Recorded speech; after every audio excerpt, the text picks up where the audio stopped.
All right, thanks. So at 9 o'clock, we will convene the Manistee County Board of Supervisors into session. And Atlas, could you conduct the roll? Yes, I can. Supervisor McGorty? Supervisor McGorty?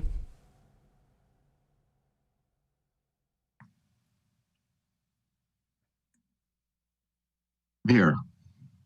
Supervisor Good morning. Mulhern? Here. Supervisor Hashak? Here. Chair Jurdy? Here. And Supervisor Williams? Here. Okay. Supervisor Hashak, would you lead us in the Pledge of Allegiance?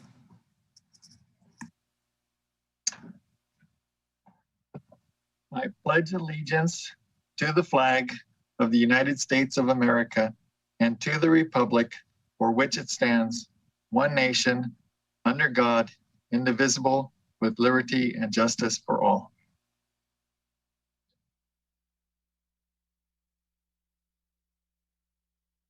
All right. Before we go to public comments on non-agenda items, I want to mention that the Deputy Clerk of the Board informed me that there's a ceremony they'd like to have perform in the Clerk of the Board's office, the board chamber room, and so I'd like to turn it over to the Clerk of the Board. Thank you, Chair Jurdy. This is Deputy Clerk Lindsay Doherty, and this morning I want to take a moment to acknowledge a member of our Clerk of the Board staff, Atlas Pearson, whose dedication to the job and commitment to his responsibilities has assisted our team in supporting our county through a difficult and unprecedented time. With each new challenge, Atlas has shown up and risen to the occasion, often making our tasks look so effortless that they're greatly underestimated. Our expansion of civic engagement options and our ability to assist the public in being heard virtually would not have been possible without Atlas's willingness to work as part of this team. For his dedication to public service and to his team, we would like to honor Atlas by formally deputizing him as a Mendocino County Deputy Clerk of the Board. Atlas, please raise your right hand. Do you, Atlas Pearson, solemnly swear or affirm that you will defend and support the Constitution of the United States and the Constitution of the State of California against all enemies, foreign and domestic, that you will bear true faith and allegiance to the Constitution of the United States and the Constitution of the State of California, and that you take this obligation freely without any mental reservation or purpose of evasion, and that you will well and faithfully discharge the duties upon which you are about to enter? Yes, I do. Thank you.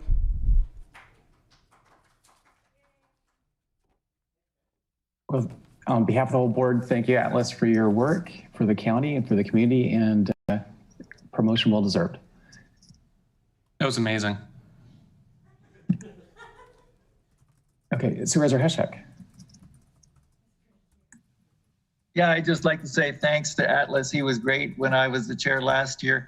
And I actually had a question last night. I texted him at 9:30 and he said he'd just gotten off work and got back to me immediately this morning about that with the answer. So I appreciate that very much. I'm happy to help. Thank you. Okay, all right. Well, let's see, that brings us to public comments on the non-agenda items and consent calendar. I'm just loading up the actual verbiage we want to use. In order to speak via telecomment, one must submit a speaker form online. The links to the telecom request forms can be found both in the first and last pages of the meeting agenda and the Board of Supervisors website under Agenda and Minutes. And we'd also like to announce that item 5D has been withdrawn at the request of the department, and that now would be the time for members of the public to call in for public expression on matters not on the agenda or on the consent calendar. Do we have any members of the public wishing to comment at this time? Yes, we do. First on the line will be Ron Edwards.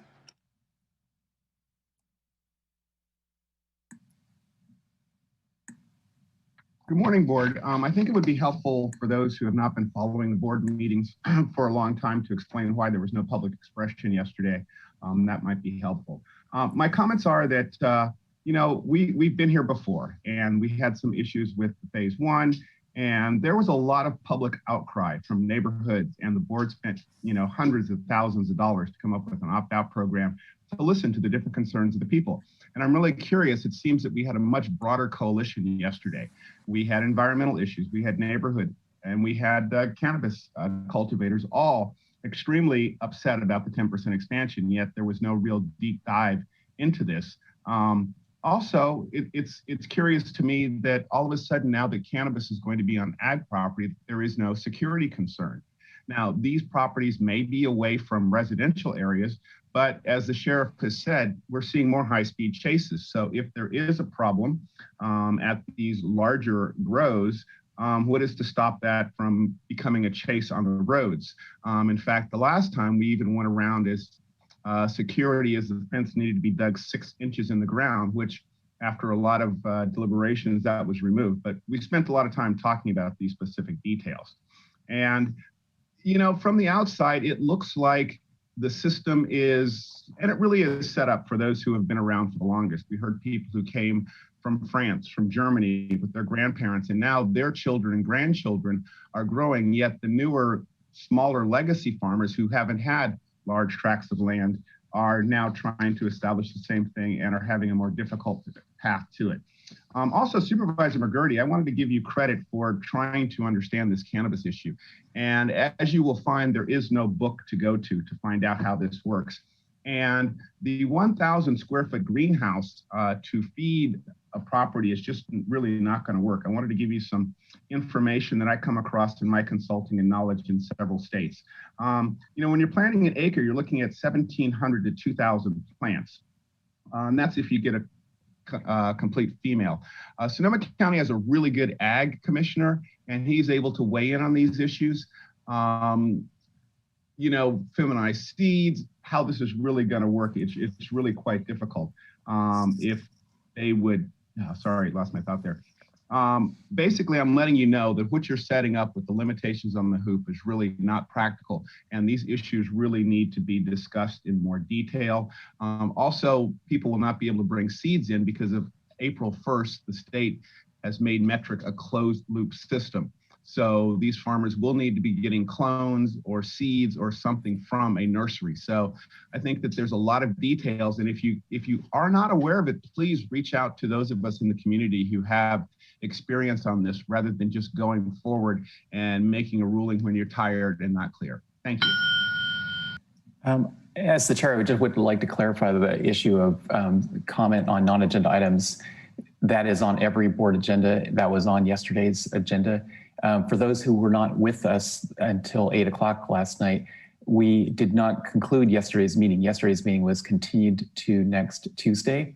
We actually did not conclude the first item on our agenda, which was a public hearing with over 400 emails and 150 plus comments. It was important for us to take public comment at that meeting and work through that issue. That issue was continued, as I said, till next Tuesday. And the 2 other items on that agenda, including public comment and non-agenda items, was continued to next Tuesday when we conclude that meeting. So public comment on non-agenda is still being held on that meeting. It just has not taken place because we did not conclude the entire agenda. And we do have public expression on non-agenda items right now.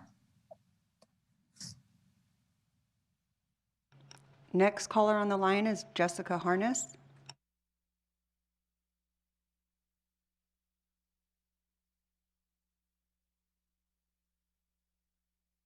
Hello, can you hear me? Yes, we can. Good morning. My name is Jessica Harness, a resident of Covelo. I'd like to address yesterday's special meeting. First, I'd like to give a shout out to all supervisors for your considerations for the Phase 1 applicants. And I really appreciate you are trying to create a path forward. However, after sitting through yesterday's 11-hour long meeting, I was there with you. It was very disappointing. I don't know if supervisors were aware that your constituency was watching. After the outpouring comments saying no to the 10% expansion, you still imposed the 10% on ag land with a straw poll. That is not a vote representing us. It is not that you didn't hear people's voices, but you chose not to hear and use the future economy as an excuse to benefit a certain group of people. That's how I feel. And Supervisor Jody mentioned referendums as a threat. Well, it won't be a threat if you've made a decision based on the majority's will. And how can you not understand it is our right to use referendums as a tool to block unwanted rules imposed on us? This is how democracy works. Here, I urge you to please listen to people and make a wise decision in next week's meeting. Lastly, I really want to thank Supervisor Hashak for representing us. He hears us and cares about our concerns and environment. He acts with dignity and integrity, and I'm so proud to be in his district. Thank you for listening, and thank you for your service. Next on the line will be Paul Hansberry and Susan Tibbin.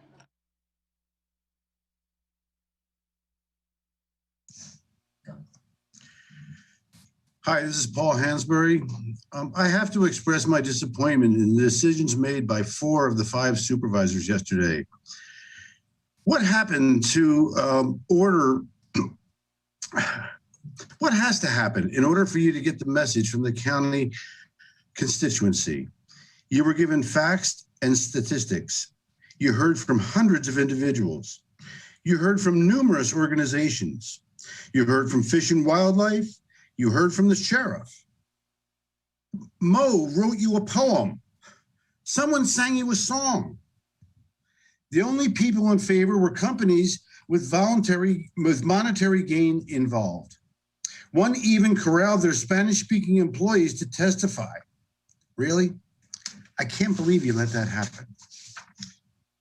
So, wealthy grape growers, with the price of grapes declining, will be able to lease 10% of their property at a premium price with CEQA paperwork intact and water rights / irrigation in place to sell. Massive ponds to circumvent forbearance during the growing season, and the rest of the county is supposed to, I don't know, go to work for the company store while the landlord goes to the mailbox or the bank for a living. Where is your conscience? Where is your loyalty to the constituents? Is it tied up with the constituents that contribute to your campaigns? I can't understand how elected officials could be so obtuse. Also, hoop houses and mixed light. Maybe I was too tired and didn't understand, but it sounded like you agreed that there would be no mixed light in phase 3. You have one of the most knowledgeable people in the state, legal and professionally and industry-wide, as the head of your cannabis program. She tried to explain mixed light to you, and I saw your faces just glaze over. Hoop house bad. I think there's a lot more discussion and education that needs to happen here. I'm extremely disappointed in the direction that this ongoing meeting is going. And please listen to your constituency. It's important. With that, I'll hand the floor over to Susan. Do I wait? Okay. Good morning, everybody. Thank you for hearing my comments. Can you hear me? Yes, we can. Hello? We Paul, can can they hear me? Yes, we can can hear hear you. you. I'm not getting any response. We can hear you. Please begin. Thank you very much. Susan Tibbin. You know, our elected representatives were happy to enjoy the decades of hard work and money that we poured into our local economies. While we endured decades of fear, harassment, stigmatization, and profiling, we've reached across the table with songs, poems, thoughtful words. And now, when we engage in the democratic process, all of you save one write us off. We are angry and deeply disappointed that the board has completely ignored the public and the science. If the overwhelming majority coalition was ignored, what do we need to do? We'll do it. It looks like the board has sided with big money and big clients, and all of you, save one, should be ashamed of yourself. Please reconsider. Thank you very much.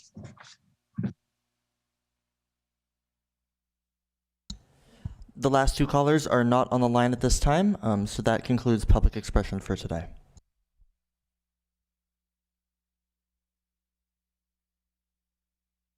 that takes us to the consent calendar, and I do have a couple of consent calendar items I want to make reference to.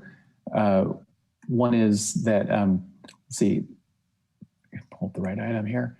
This week is Crime Victims Week, and we recognize the victims of crime, and with that proclamation, and it's sponsored through the District Attorney's Office. Also, we have recognition of the volunteers that work for our community, and in particular, want to take note of all the volunteers that have been working on the COVID relief efforts throughout the county.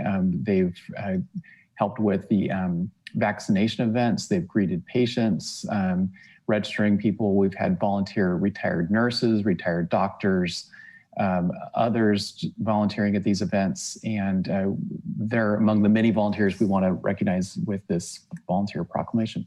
Are there any consent calendar items that people would like to pull for discussion? Supervisor Mulhern? Thank you, Chair, for recognizing those two proclamations. I didn't need to pull anything, but if you don't mind, I just had a question on a couple of things and one comment. Okay, go ahead. Okay, so my comment is on 4H.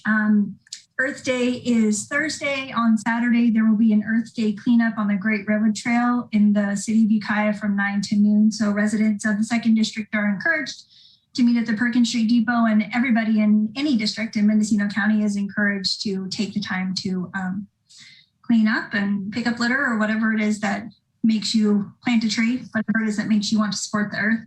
I did have questions on item 4M. And this contract began before I was on the board.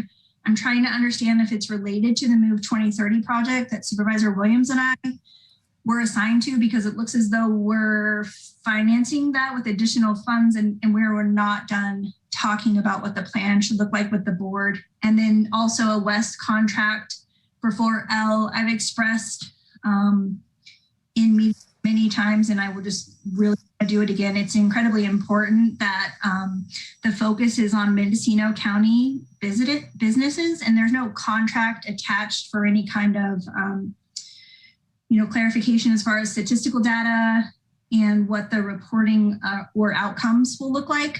So I realize that it's on consent calendar, and I don't wish to pull it, but I would like for future reference to have that attached. Okay, looking to the CEO for response on that. Thank you, Chair Jurdy. Through the chair, Supervisor Mulhern, we certainly can attach additional information the next time. We have, and I hope you can hear me okay, we have an agreement with West. They do a lot of our disaster recovery, economic development, and we have a grant that goes to them. So that is a component of this.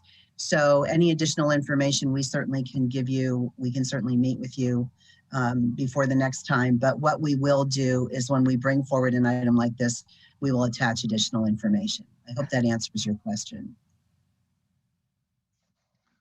Okay. Supervisor Hashak? Thank you, Chair Jurdy. On item 4F, I'd like to pull it for comment. Okay, well, go ahead right now.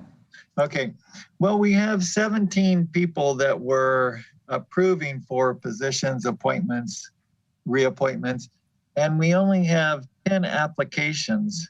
And so 7 of these people don't have any application. You know, the applications don't show that much about the person, but at least you can read usually a paragraph about what their experience is, what their interest is, and how they'd fit for that appointment.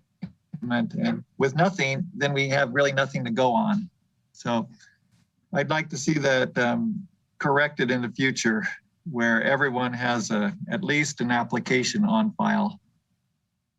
Chair Jurdy, this is Atlas Pearson, Deputy Clerk of the Board, if I may. Go ahead. So historically, when making appointments, Clerk of the Board only attaches applications for new applicants. If there's no application attached, the reason being is that is a reappointment. The person is already serving on the board and is just being reappointed to that board or commission. If the board would like to have us start attaching applications for reappointments going forward, that's something we can look into doing. Would you like that, Supervisor Hashak? Yeah, I think that would be good. So everyone, starts off, especially supervisors who don't have any experience with these people, to know what we're looking at. So I'd appreciate that. Thank you. All right, thank you, Atlas. Any other consent calendar items people wish to discuss? Okay, not seeing any other hands raised. Would someone like to make a motion to approve the consent calendar? Excuse me, Chair Jurdy, this is Atlas Public Pearson. comment? Oh, I thought we took public comment on the consent calendar already, but go ahead if we haven't. We do have one public commenter for item 4AA. Okay, great. The caller on the line will be Holly Madrigal.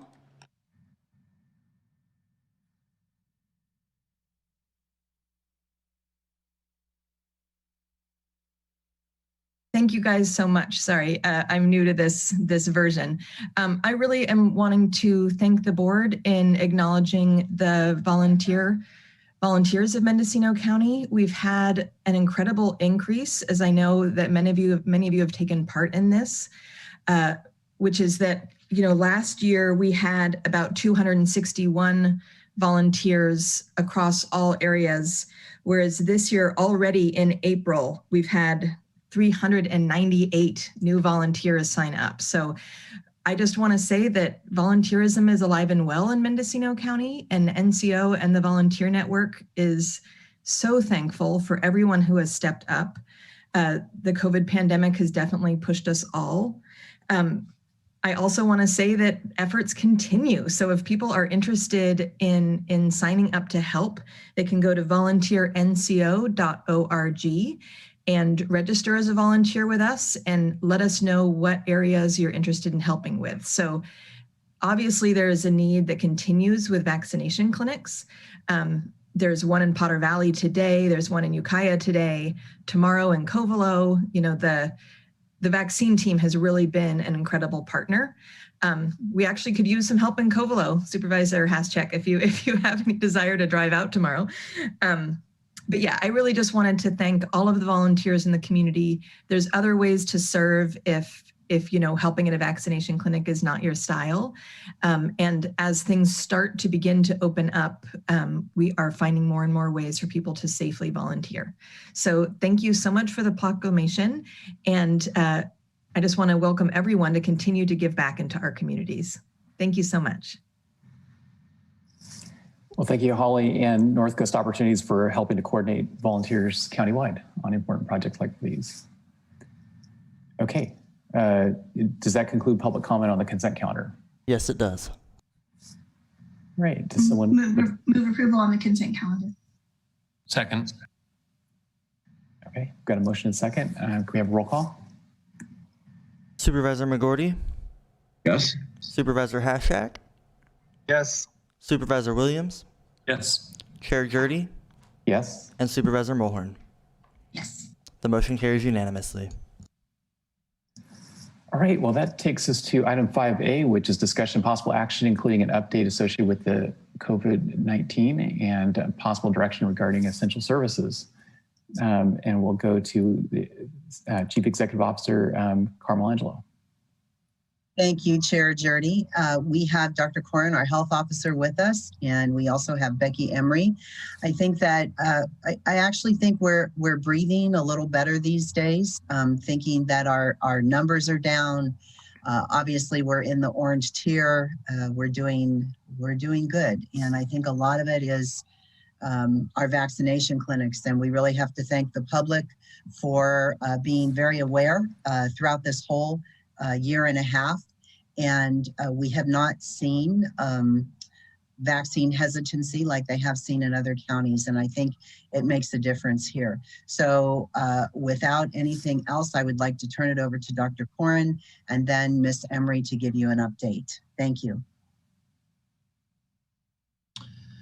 Thank you, CEO Angelo, and to Chairman Jurdy, the Supervisors McGurdy, Mulhern, Williams, and Haschak. I'll start with the data as usual. As of April 18th, the USA coronavirus cases numbered 31,633,705. This is actually greater than both India and Brazil combined. The USA deaths are over 566,937. And data from 2020 shows COVID as the third leading cause of death in the United States. The California cases are at this point 3,614,112. The deaths are 59,690. And in Mendocino County, as of yesterday, this morning, the average daily new cases are 1.94. The 7-day test positivity rate is 1.4, compared to California, 1.8. Total cases here for the duration of the pandemic have been 3,990, of which the Latino community has suffered 1,991, which is now 49.9% of the total. And this is the first time that that number has been less than 50%. In isolation currently are 20 of our citizens, and quarantined are 21. The deaths continue to be 47. And in the Hispanic community, 14, which is 30%. There are no people currently in their hospitals. Mendocino has been in the orange tier for 3 weeks now. We have no outbreaks currently and no school-related open cases. Testing that's ongoing. We have the Ukiah Fairgrounds from Saturday to Thursday, Fort Bragg on Tuesdays. The travel team goes now to 2 different cities every Friday, and Consolidated Tribal Health continues to have their testing events. As far as variants, we've had no more reports of variants in Mendocino County, and we are setting up some surveillance testing through the VRDL lab. Contact investigation and contact tracing has decreased significantly since our cases are still predominant, since our cases are low, and it still is predominantly community spread and spread through the household. Mendocino has had a few breakthrough cases in people who were fully vaccinated. None were hospitalized or severe. The numbers amount to less than 3 per 10,000 doses, which is within expected values for the current vaccines. It involved all 3 of the vaccines, which we're continuing to track. As far as the schools, they continue to open their hybrid programs, increasing the numbers of days and students that can participate, and making plans for graduation and a full opening in the fall. This past week, I changed our orders so that we could allow greater capacity on the school buses, which will be necessary for full class sizes in the fall. We're currently in the orange tier, and just so you know, to turn into the yellow tier, we will need a case rate of less than 2 per 100,000 or less than 21 cases per week for our size county. The orange tier changes were summarized in my last report, but additional openings occurred on April 15th, including places of worship. The Supreme Court held that we could make recommendations, but we could not enforce requirements on the capacity for churches. The court also found on gatherings that these had to be more recommendations than restricted, and fully vaccinated people 2 weeks after their final series of shots may visit other fully vaccinated people without wearing masks or distancing. There are other recommendations about fully vaccinated people,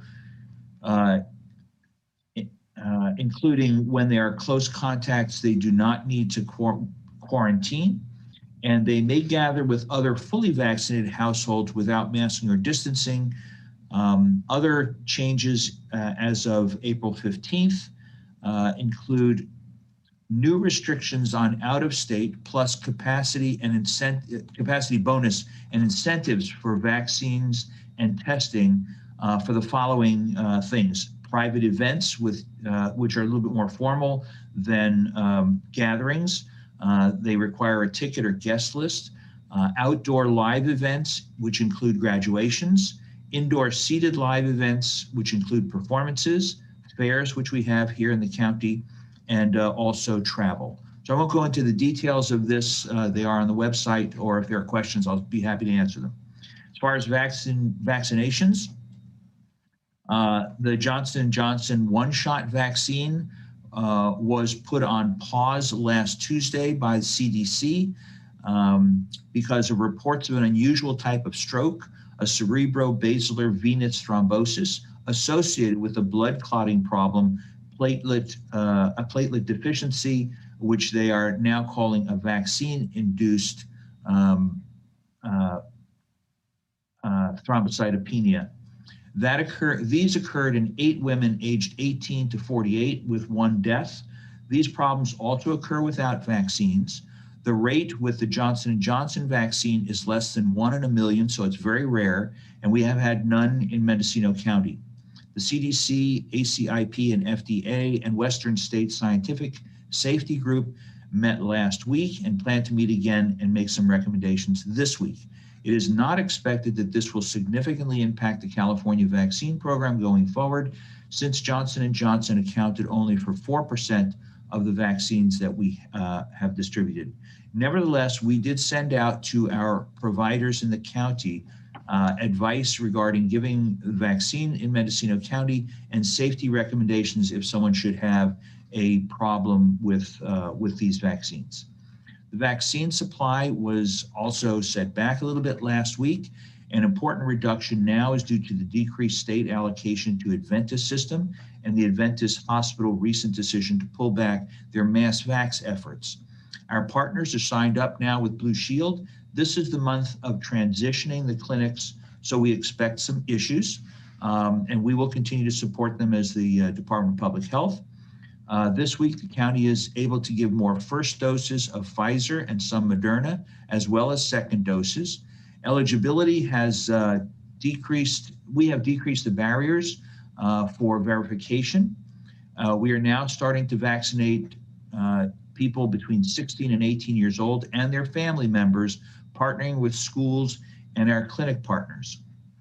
This should improve the uptake in the Hispanic community, as 52% of our school children are Hispanic. Pfizer has also submitted an application for emergency use authorization for 12 to 15-year-olds. So hopefully in the late summer, early fall, that group will be eligible and we can include them. More research is going on for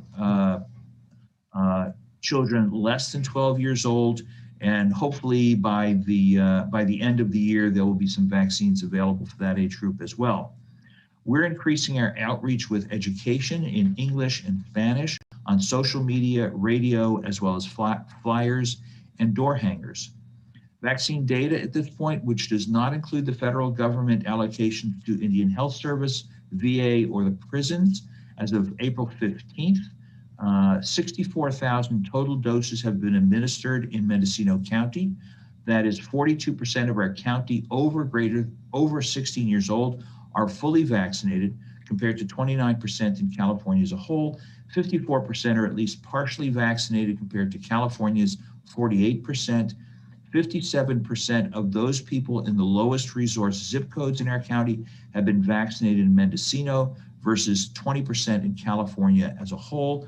16% of Hispanics in our community have been vaccinated, compared to 22.4% in California as a whole. So this is an area that we're focused on. We need to do better.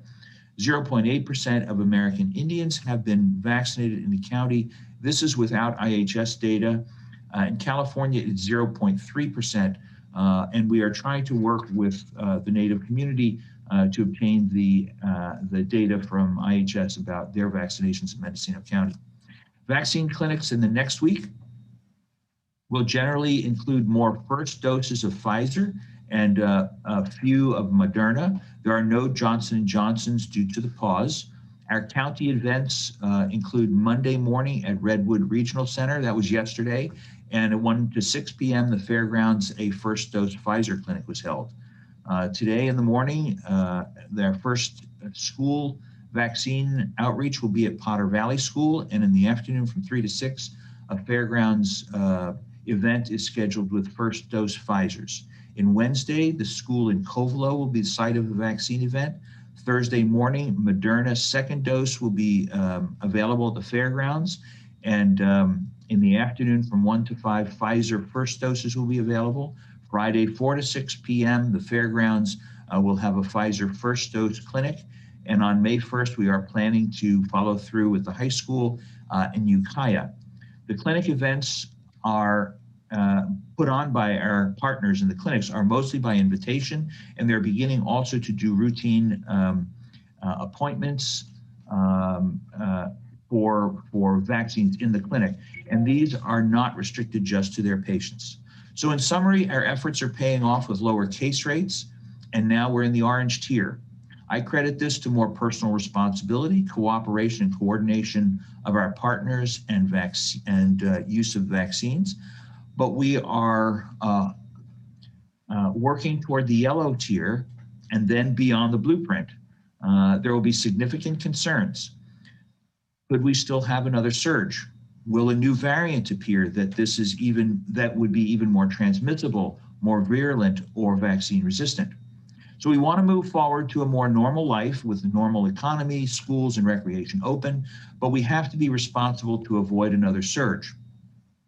Vaccines are safe and effective. Now all who are over 16 years old are eligible. We're in a race between the vaccines and the variants. The sooner 75 to 85% of our population are vaccinated, the sooner we'll have this pandemic under control. So public education is a large part of the effort for the vaccine hesitant or just people who have delayed getting the vaccine. The county must continue to test and trace and vaccinate while encouraging individuals to follow the 3 W's that Dr. Fauci has outlined: wear a mask, watch your distance, and wash your hands often. With that, I'll close, and if there are any questions, I'll be here. Okay, Supervisor Hashak. Thank you, Chair Jurdy. Dr. Corin, you said that 42% of the Caucasian in the county were vaccinated and 16% of the Hispanics. Is that for 16% of all the Hispanics have been vaccinated, or 16% of all the people vaccinated are Hispanic? Do you understand the question? You're muted. I believe it's 16% of the Hispanic members of our community have been vaccinated.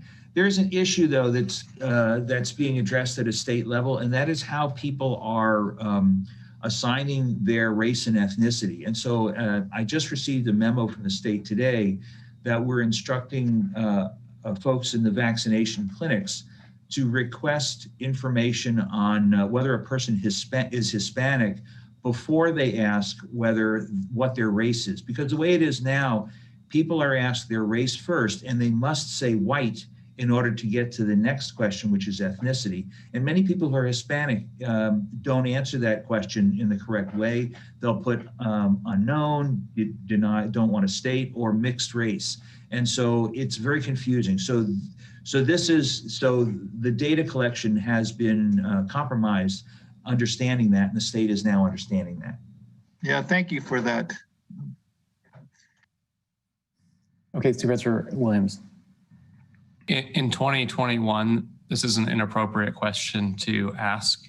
Somebody should be able to get a COVID vaccine without being asked, what's your race? And I think we're seeing that reflected in the data that some of our most vulnerable members of society are preferring to not decline, or they're preferring to decline. And so I'm thankful. I think Dr. Corin has taken this feedback from what we've seen locally back to the state, and I hope they rework the system.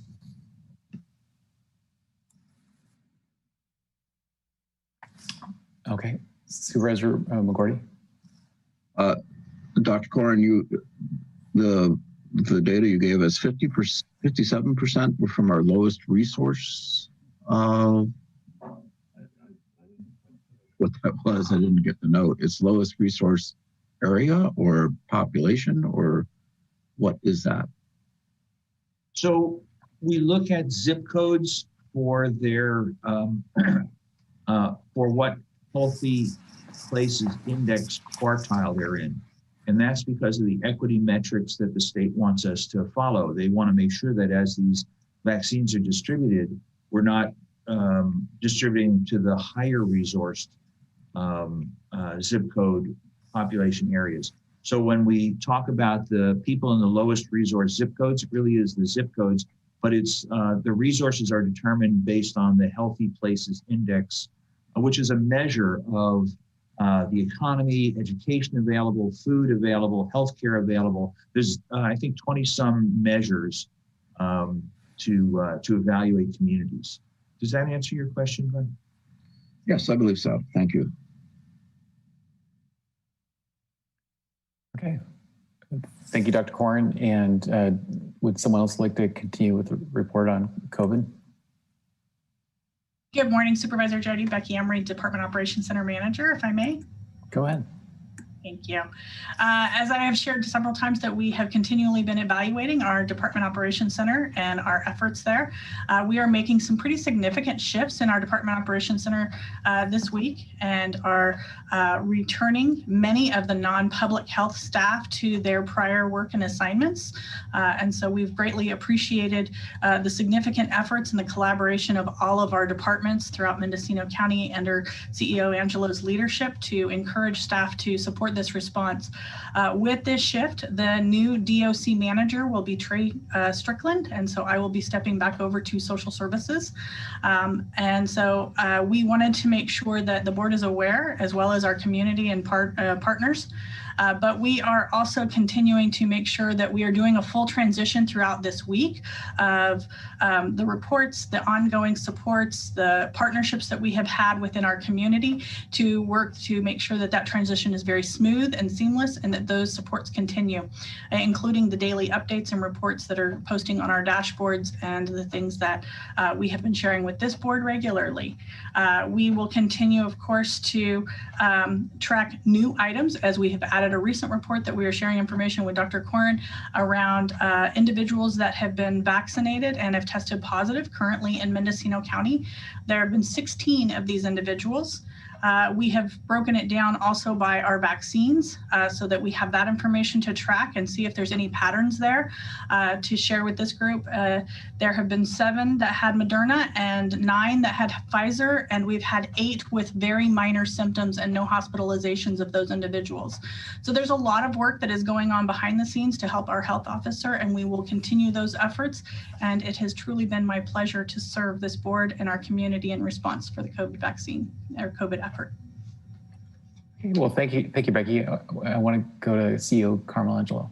Thank you, Chair Jurdy. I just, well, first of all, yes, thank you to Ms. Emery for the tremendous job she has done with the Department Operations Center.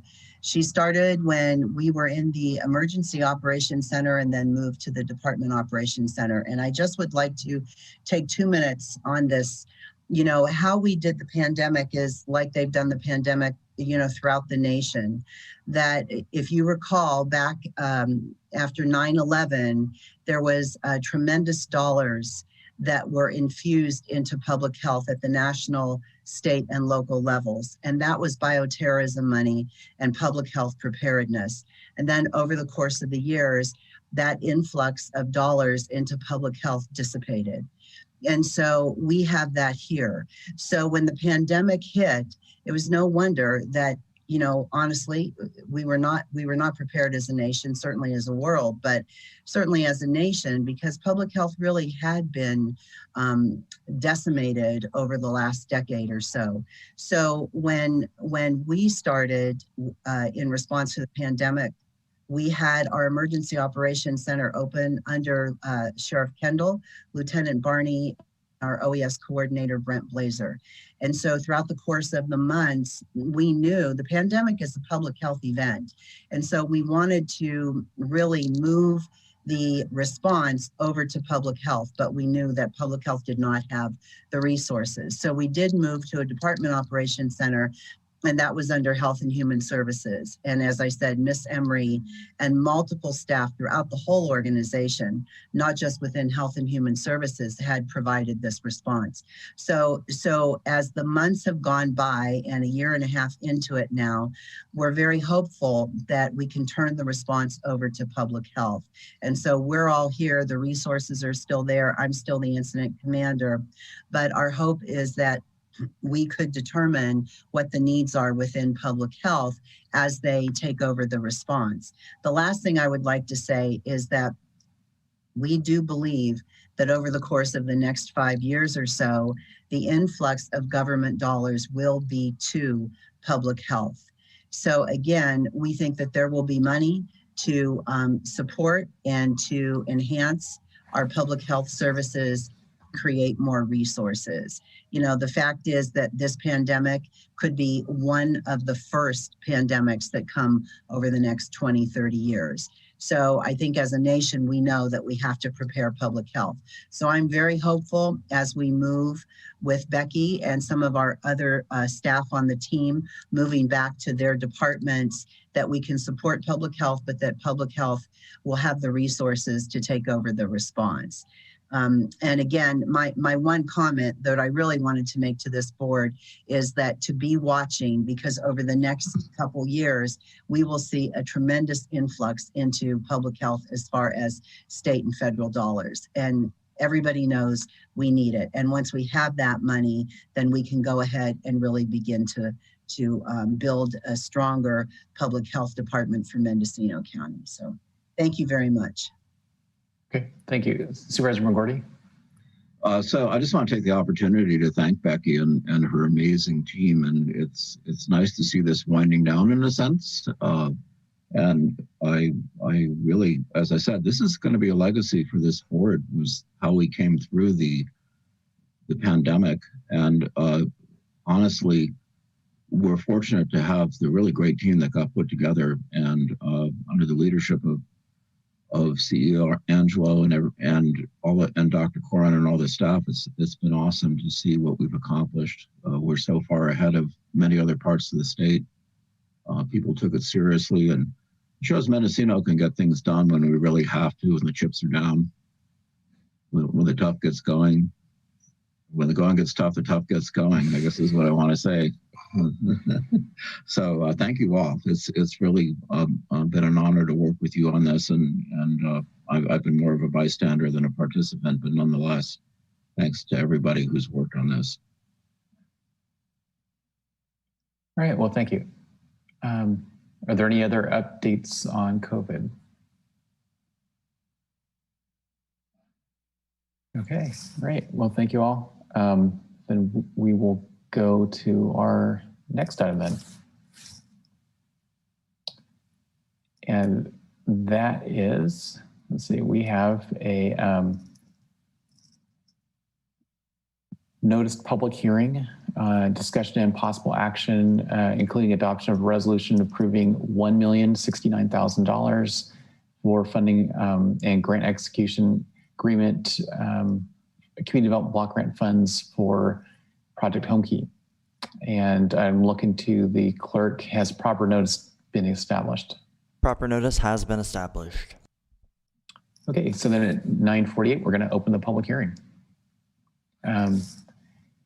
And have we recorded all public correspondence and telephone calls received? Yes, we have. Okay, and then we're going to go to the staff presentation.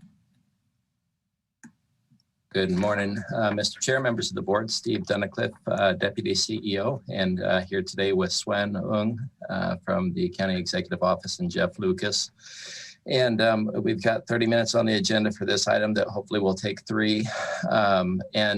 So what we have before you today is approval of an application for a community development block grant, CDBG, CARES Act rounds 2 and 3 funding that would be allocated towards phase 2 of the county's Live Oak Apartments or Homekey program at 555 South Orchard. So, really with that extremely brief introduction of this item, I could be available for any questions that the board may have. Okay. Do we have any board questions on this item? Supervisor McGordy? So where are we at in terms of progress on the actual project? So the project, we actually are expecting that people will be moving into the building today from phase 1. And so just to give an overview of the project, we broke this property into phases 1 and 2. Phase 1 is being wrapped up. As I indicated, we've got people moving into the building beginning today. 30 kitchenettes were installed in phase 1.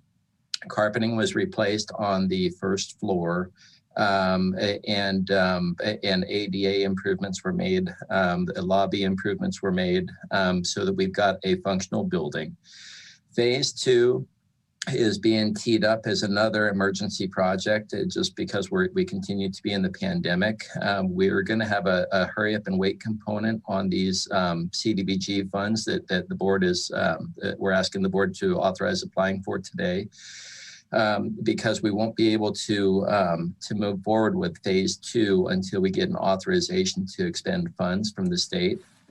And so what we're going to try to do is time it so that about 40 days before we get that authorization from the state, that we release bids, just to minimize time lost in this process.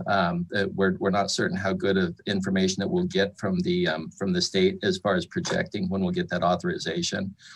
Phase 2 is we're anticipating that there will be 2 separate contracts for completion of phase 2. We're going to have a bid for a photovoltaic solar system to offset the operating expenses of the building. And that will potentially be roof mounted, parking lot, shade structure, or both. And that will require, I realize I'm a little bit disorganized in my comment here, but phase 2, the board right now is applying for funding in the amount of about $900,000 to phase 2 of Home Key. We are identifying other funding sources for phase 2 that would allow us to have a total estimated cost for phase 2 of about $1.2 million, and that would include the photovoltaic solar and also installation of the remaining kitchenette units. Okay, thank you. Supervisor Mulhern. Thank you. I realize that I may have a different leadership style than some of the other board members, but I encourage you to reach out to Megan Van Sant to request a tour.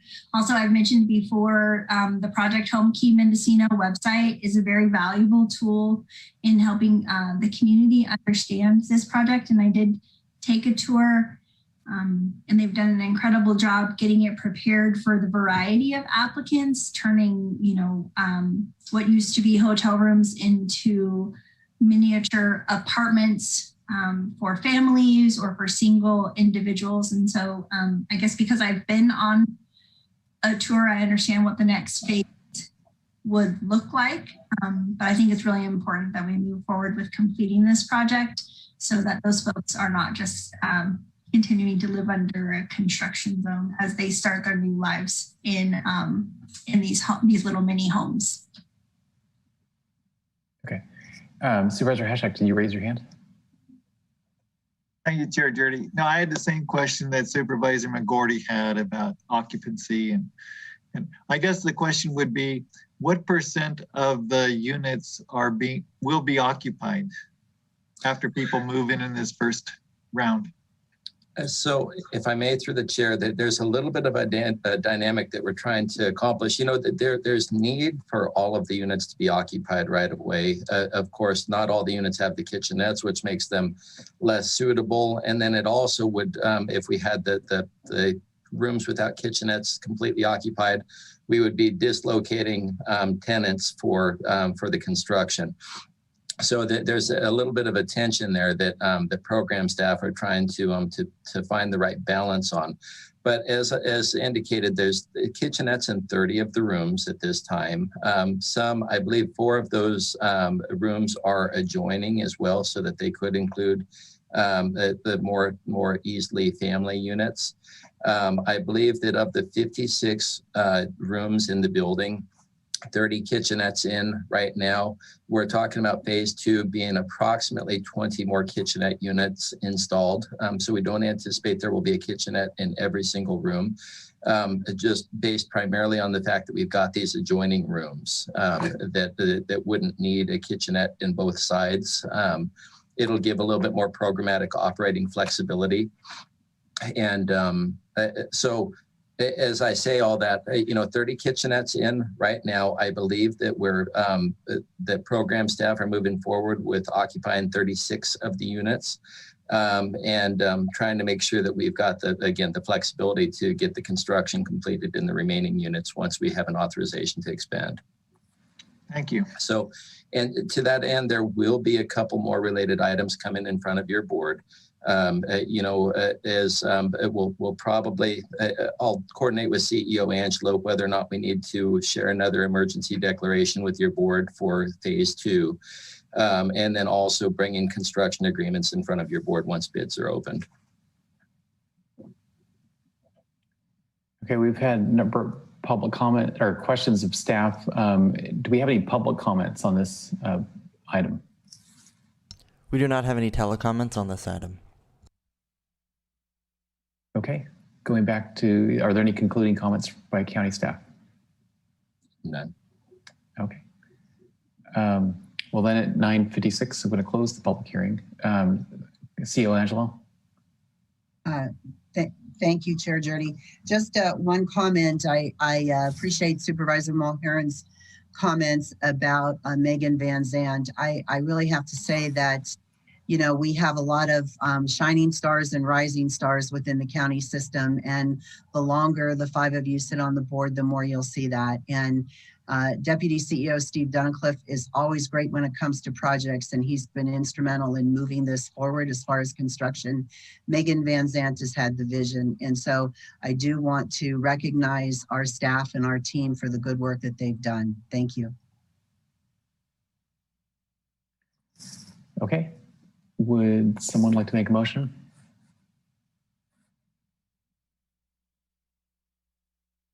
I move to adopt the resolution. Second. And authorize chair to sign same. Second. Okay, Atlas, would you conduct the roll? Supervisor Mulhern? Yes. Supervisor Hatchak? Yes. Supervisor McGordy? Yes. Supervisor Williams? Yes. And Chair Jurdy? Yes. The motion carries unanimously. Okay, that takes us to item 6A, which is discussion and possible action regarding a memorandum of understanding with Round Valley Indian tribes relating to creating a partnership framework for continued cleanup efforts in Round Valley, and to be funded with a community development block grant award, if approved by the state of California, and the sponsor is Supervisor Hatchak. Supervisor Hatchak, would you like to introduce the item? Thank you. Yeah, this item has been a great collaboration, and Steve Duncliffe was instrumental in getting parties together. But it's really a collaboration to fund some, or to apply for a CDBG grant from the state to clean up the blight in Round Valley. So we're looking at kind of cleaning up some of the illegal dumps, doing a tire amnesty, so and getting rid of junk cars. So we have a lot of those kind of fixing the blight that's existing, and then we're looking at some infrastructural solutions too, dealing with the transfer station and also training people from the tribe to be hazmat trained. And so some of those things which would provide long-term solutions to the situation up there. And it's been a great collaboration with the tribe, the county, Mendo Recycle, and the RCD, Resource Conservation District. With that, President Russ from the Indian Tribes is going to be on, but I told him it would be about 10:30 or 11 by the time we got to this issue. So I don't know if he'll call in later. But if Steve Duncliffe has anything to add to that, there's a lot of excitement in the community about getting this grant and getting to work on some of the issues that are existing up there.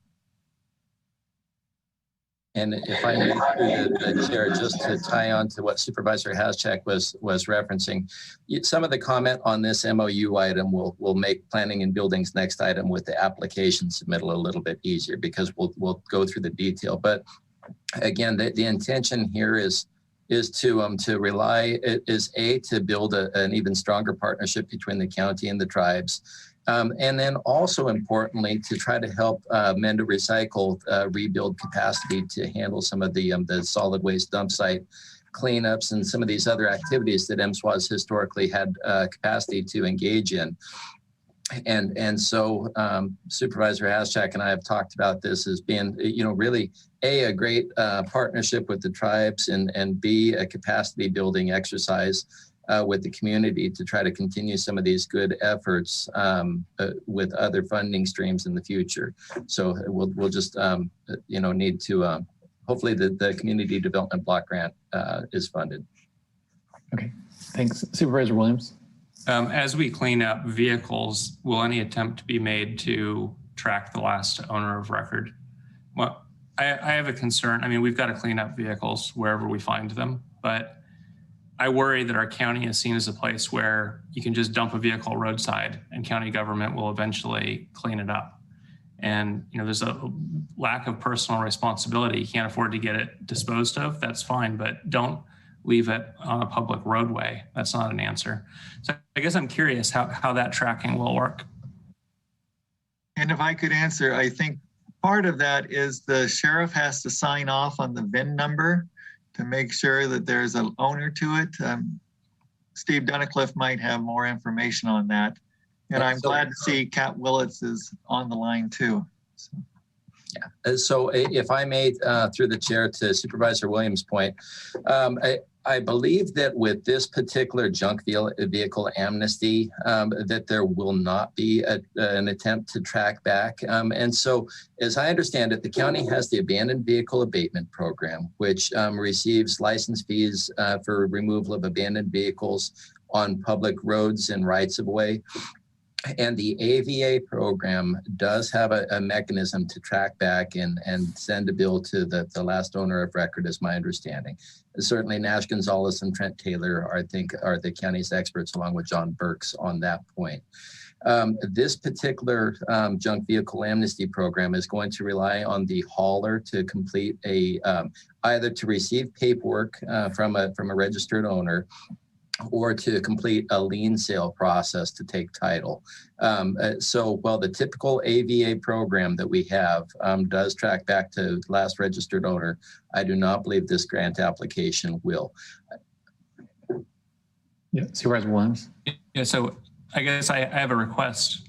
Perhaps we can't pursue reimbursement, but every vehicle has an owner, right? It's been abandoned, but somebody is on record as being the last owner.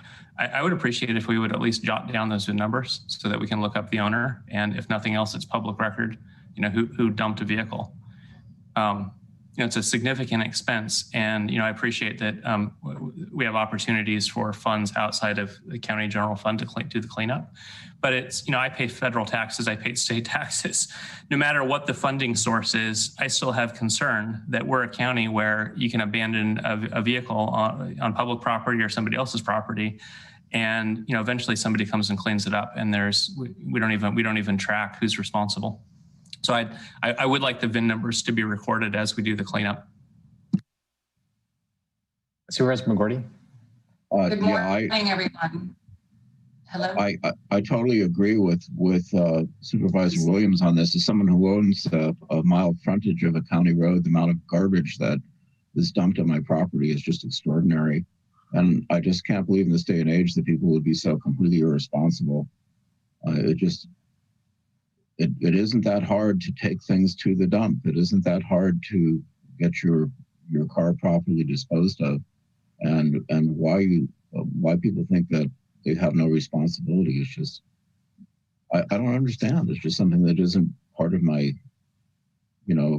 my value system. And it's something that I hear from a lot of constituents too. We all get tired of garbage.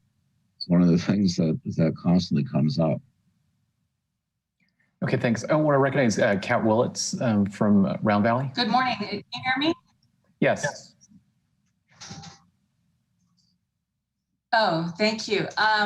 Well, you know, I wanted to speak up to say that President Russ is here with me, but the fact remains that even when our people do, and the community-wide, you can load up your trash on a Saturday morning, just like every other person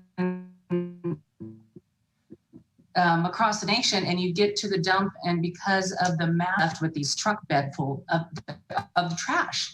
So, and I've witnessed it. They run up the Cobo Road, either going east or west, and they find a place to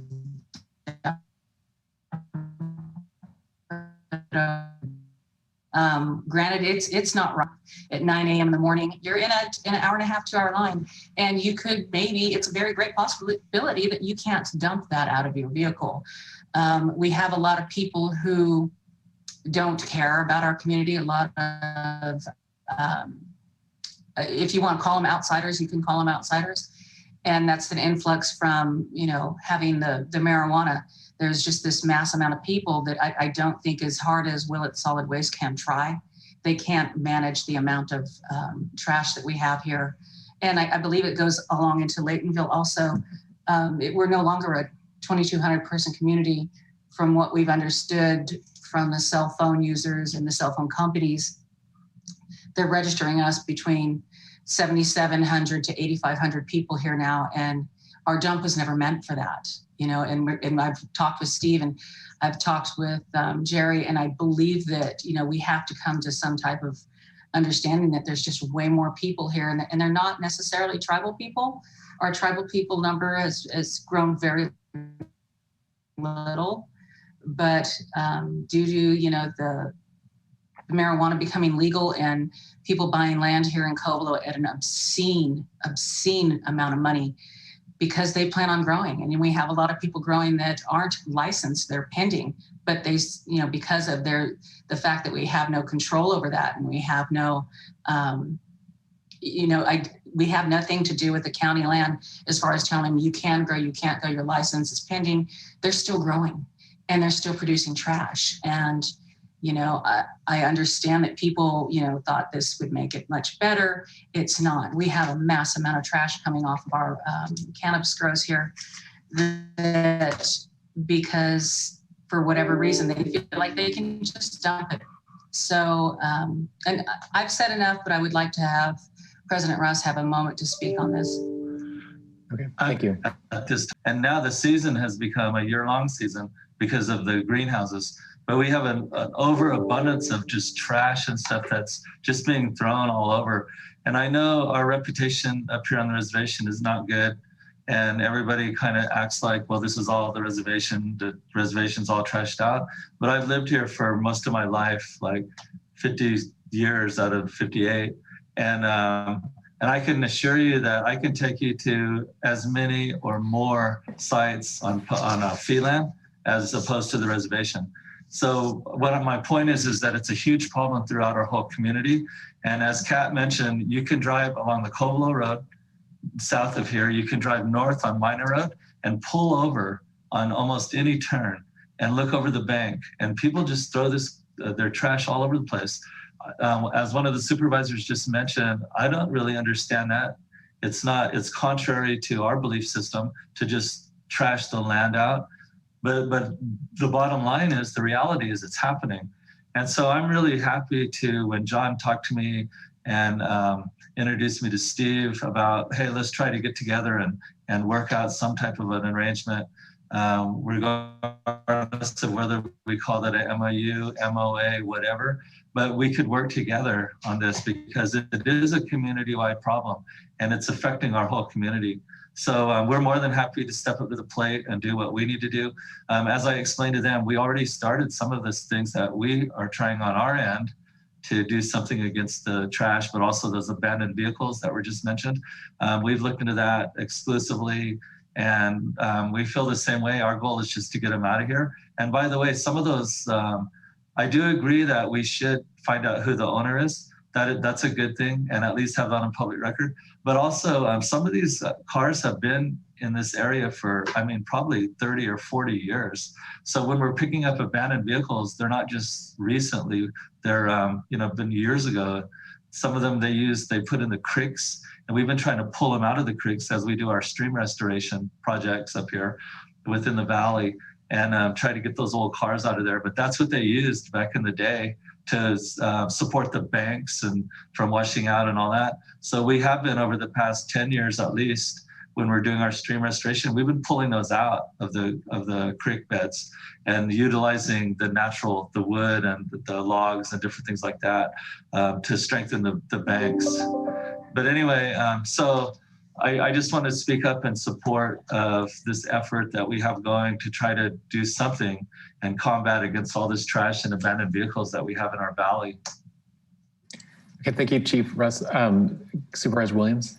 Could I get board support on recording the VIN and owner of record for vehicles that we extract, no matter who's paying? And second, if it's possible to track the trash back to a cannabis farm, I think we should look at suspending or revoking the county permit. Those are not the good actors. I know it's probably difficult, but I think we should at least put it out there that if the county learns that a particular permittee of our system is responsible for dumping trash on someone else's property, roadside, in a creek, anything inappropriate, that there be follow-up. I would support that as well. I see Supervisor McGorty, Mulhern, it looks like unanimous.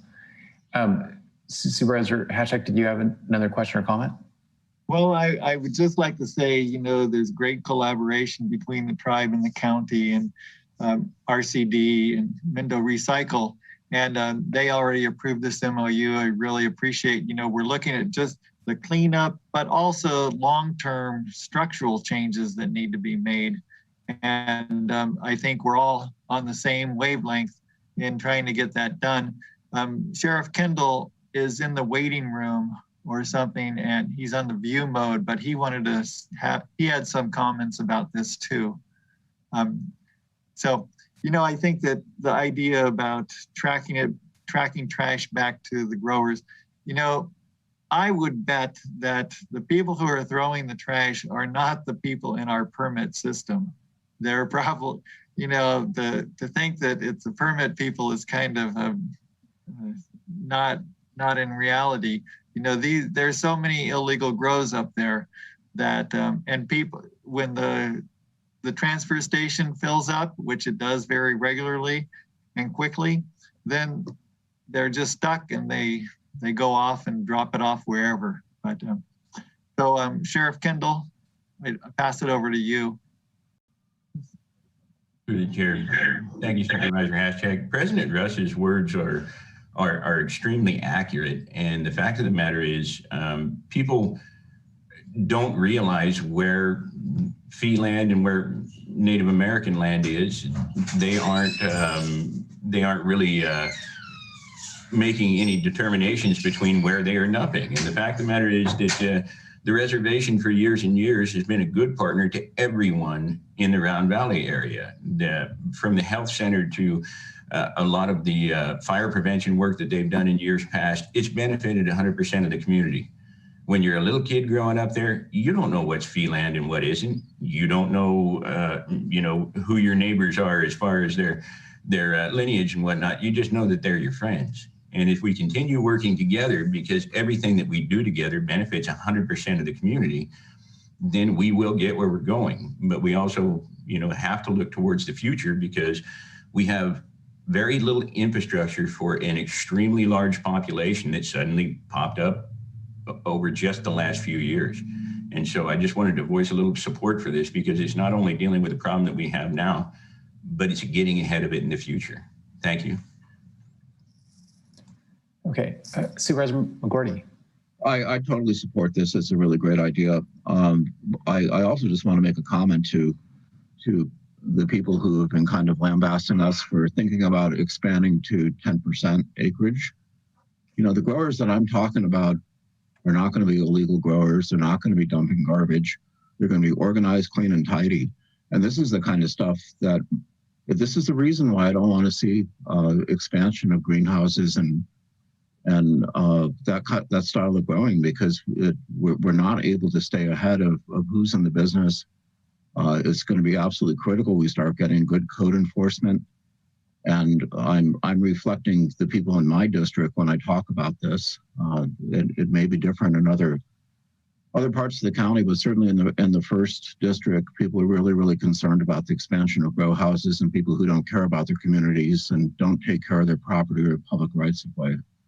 So that's, if anyone's wondering why I support growing on larger acreages and what's the motivation, this is some of it is just the untidiness and sort of lawlessness of some of the existing cannabis industry that's not playing by the rules and not making this a nice place to live. Okay, would someone like to make a motion to Supervisor Hashak? Well, I'll certainly make the motion to approve this MOU. Second. Okay, we've got a motion and a second. Atlas, would you like to conduct the roll?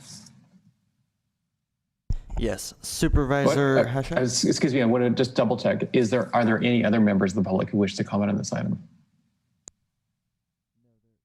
There are no telecomments for this item. All right, thank you. Chair Jurdy? Yes. Supervisor Williams? Yes. Supervisor Hashak? Yes. Supervisor Mulhern? Yes. And Supervisor McGorty? Yes. The motion carries unanimously. And Chair, did we capture board direction on archiving the VIN numbers and the owners? I saw 3, but I don't know if we asked. Yeah, I'm hoping we did. I saw hands raised and all 5 board members agreeing that we should capture that information if it's available. I mean, people do try to erase the VIN numbers from vehicles sometimes. Deputy CEO Duncliffe, do you have a comment? I do. So, I did just want to say that I believe that the direction, so we heard on this item, President Russ's support for trying to capture VIN numbers. The next item is the application submittal. And so I would encourage the board just to tie that discussion to the application item as well. We will also have potentially access to Jeff Lucas, the author of the application, in case there's any practical reason to extend the conversation on the next item. So I would encourage you to tie that direction to the next item, recognizing that President Russ, related to the MOU, believes it's a good idea as well. Okay, I see a couple hands raised. Do we want to go to 5C next, or you want to address these issues right now?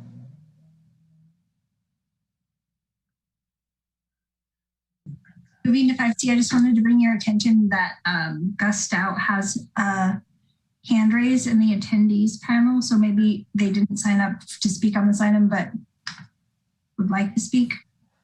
I don't know if that's allowed or not. So Alice, you're familiar with the process. Do we have someone to speak on the item where we just voted? So we did not receive any sort of sign-up form indicating that they wanted to speak on this item. I'm unsure as to how they got the call information to even be in the waiting room without having submitted a form to us.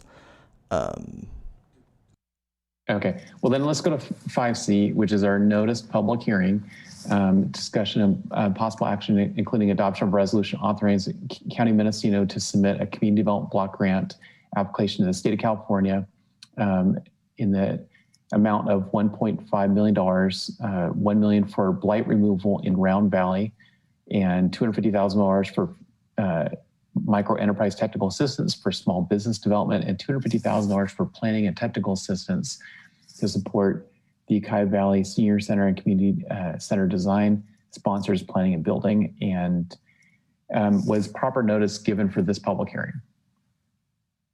Rufus. Looking at the clerk of the board, was proper notice established? Yes, it was. Okay, thank you. Okay, then at 10:19, we're going to open the public hearing, and for the clerk to note if all correspondence and telephone calls were received are recorded. Yes, they are. Okay. And then we'll go into the staff presentation on this. Good morning, Supervisors. Adrienne Thompson, Planning and Building Services. You have before you our agenda summary and request for an application submittal and adoption of resolution for CDBG funds Community Development Block Grant to HCD for the 2021 Notice of Funding Availability Cycle in the amount of $1.5 million. There are 3 components to the application.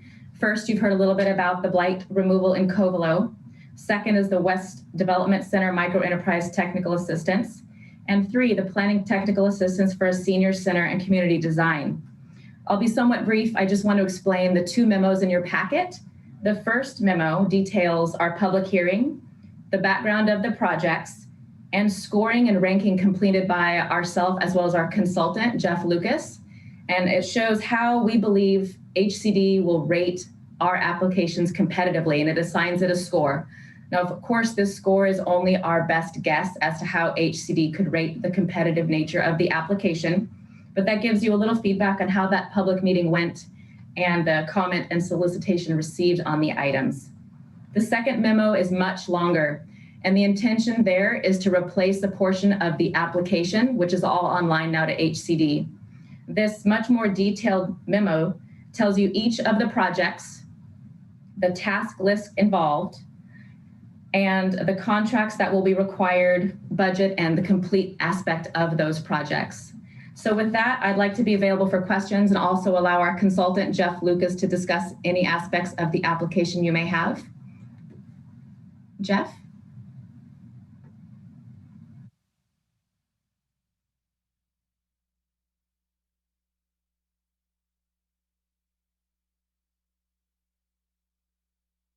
Jeff, it's *6 to unmute if you're still on hold there.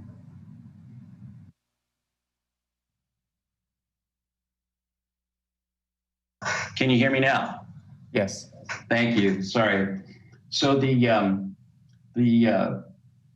Housing Community Development Department has an annual CDBG cycle, and in response to the Notice of Funding Availability, as Adrienne indicated, we are eligible to apply to up to $1.5 million.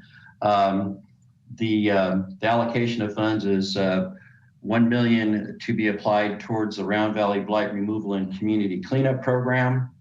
We have $250,000 that we'll be applying for to expand and continue the work for microenterprise technical assistance to small businesses. And then there's a $250,000 request that would go towards the preparation of the engineering, design, and budget work in support of the proposed senior center, Ukiah Senior Center, to build a new facility. That fund will require additional funds from the center's organization because the total cost of putting together that engineering design work will probably exceed the $250 available. So we will have some match funds coming in addition to the request for the $250,000. All 3 of these projects meet the criteria for the CDBG program. We've been working with county staff and HCD staff on these projects, spending quite a bit of time fleshing out the details for the implementation of the blight removal program. And in our opinion, these are all very, very good, solid applications for funds. Okay, well, thank you, Mr. Lucas. Do we have any questions of county staff about this grant application? All right, not seeing any. Do we have any members of the public who wish to comment on this public hearing?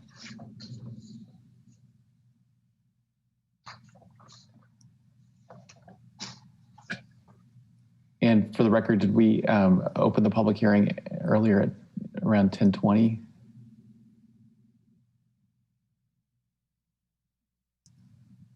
If not, we're we've opened the public hearing, and at 10:25 we're going to close the public hearing. Would a member of the board like to make a motion? Supervisor Mulhern. Move the recommended action. Second. And For clarification, are we tying the previous direction to capture the VIN numbers to this item? Excuse me, Chair Jurdy, we do have public comment on this item. Oh, okay, I thought we asked for it. Okay, so we've not closed the public hearing at 10:25. Let's go to public comment. First caller on the line is Monique Ramirez.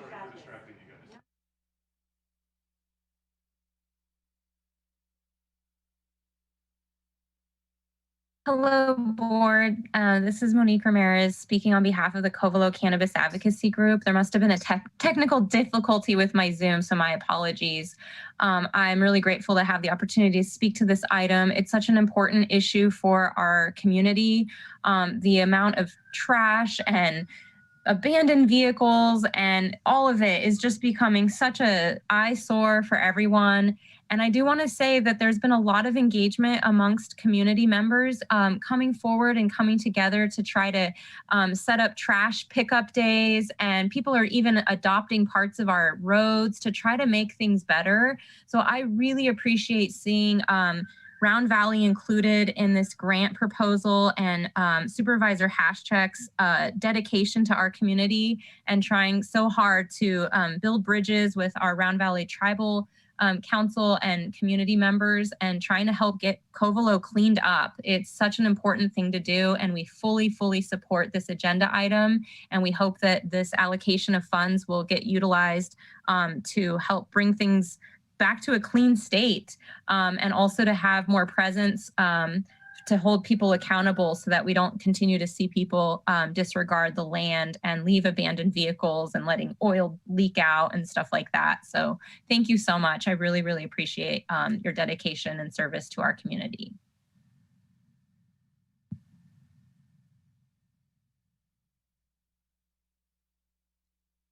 That concludes public comment for this item, and if we could please get a restatement of the mover and the seconder, that would be best.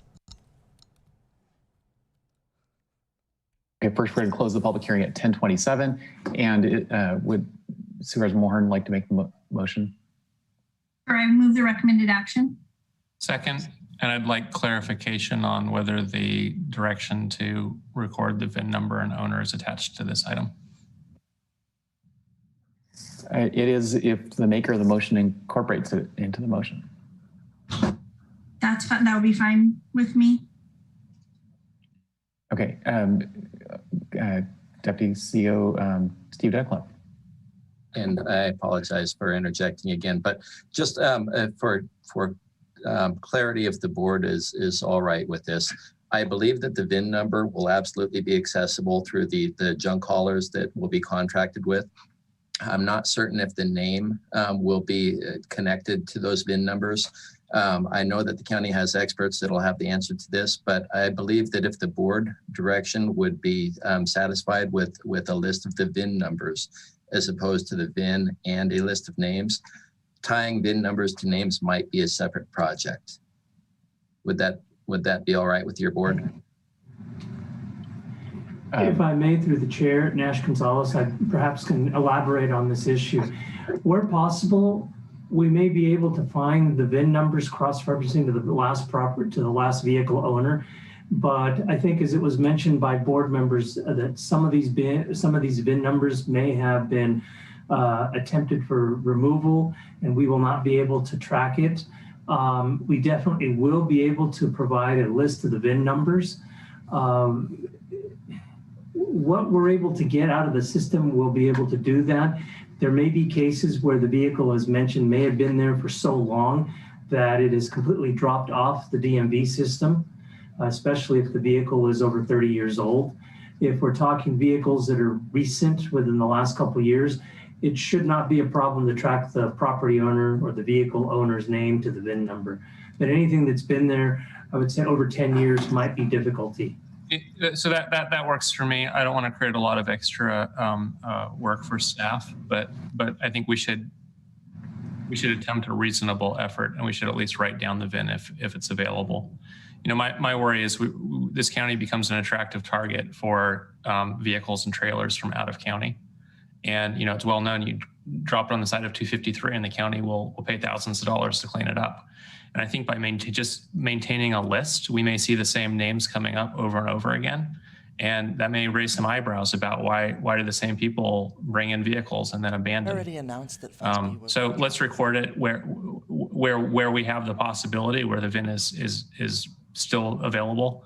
But I don't expect staff to take it to a dismantler and do a forensic investigation to try to find the owner.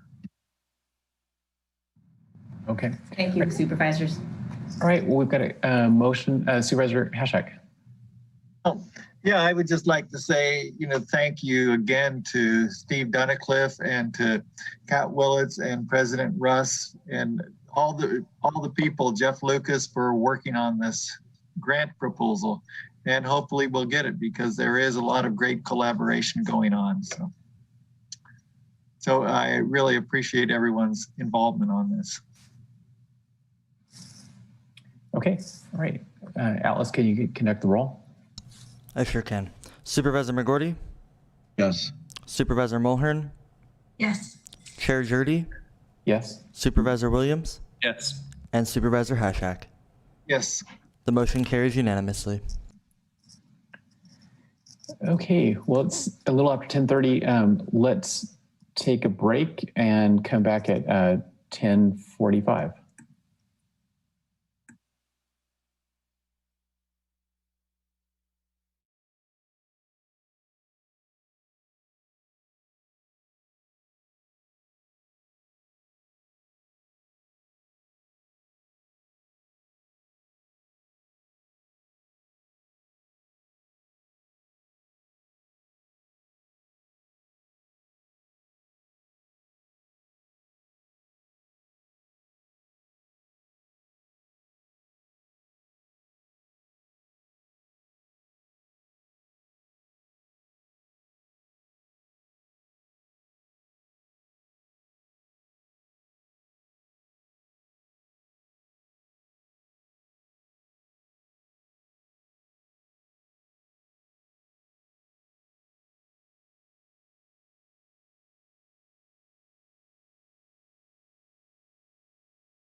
Welcome back. We are ready to begin when you are, Chair Jurdy.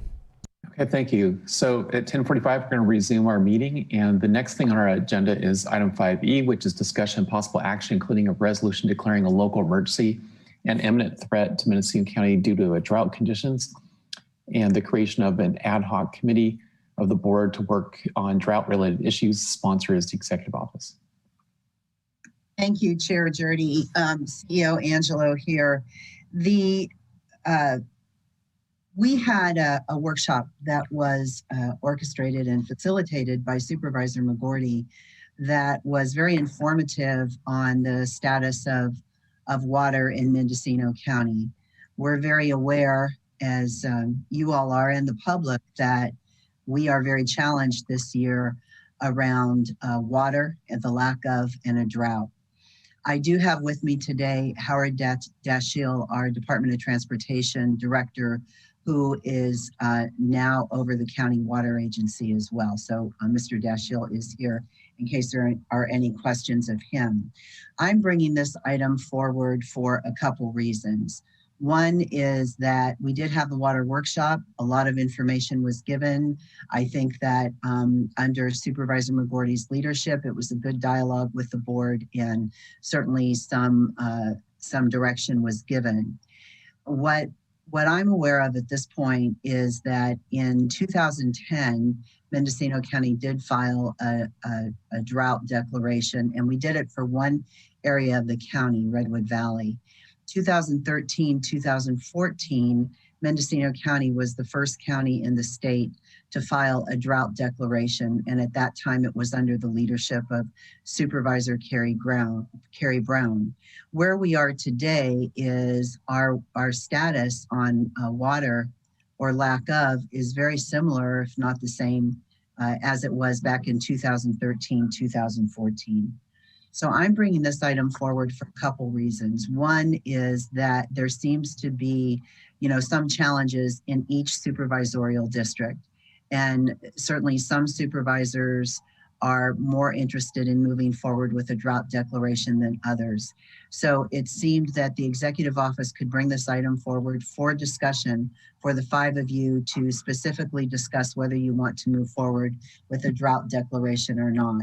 The additional information that I would like to add is that Sonoma County is bringing a drought declaration forward on May 11th to their board. So in 2 weeks, they're bringing forward a declaration. The Marin Municipal Water District is moving forward with a declaration as well. Lake County their board is having a dialogue around a drought declaration. Siskiyou County declared a drought over the last 2 weeks. So where we are, water levels are very similar to where they were in 2013, 2014, when we declared a countywide drought. At that time, we also formed a drought task force. And again, that was under the leadership of this board.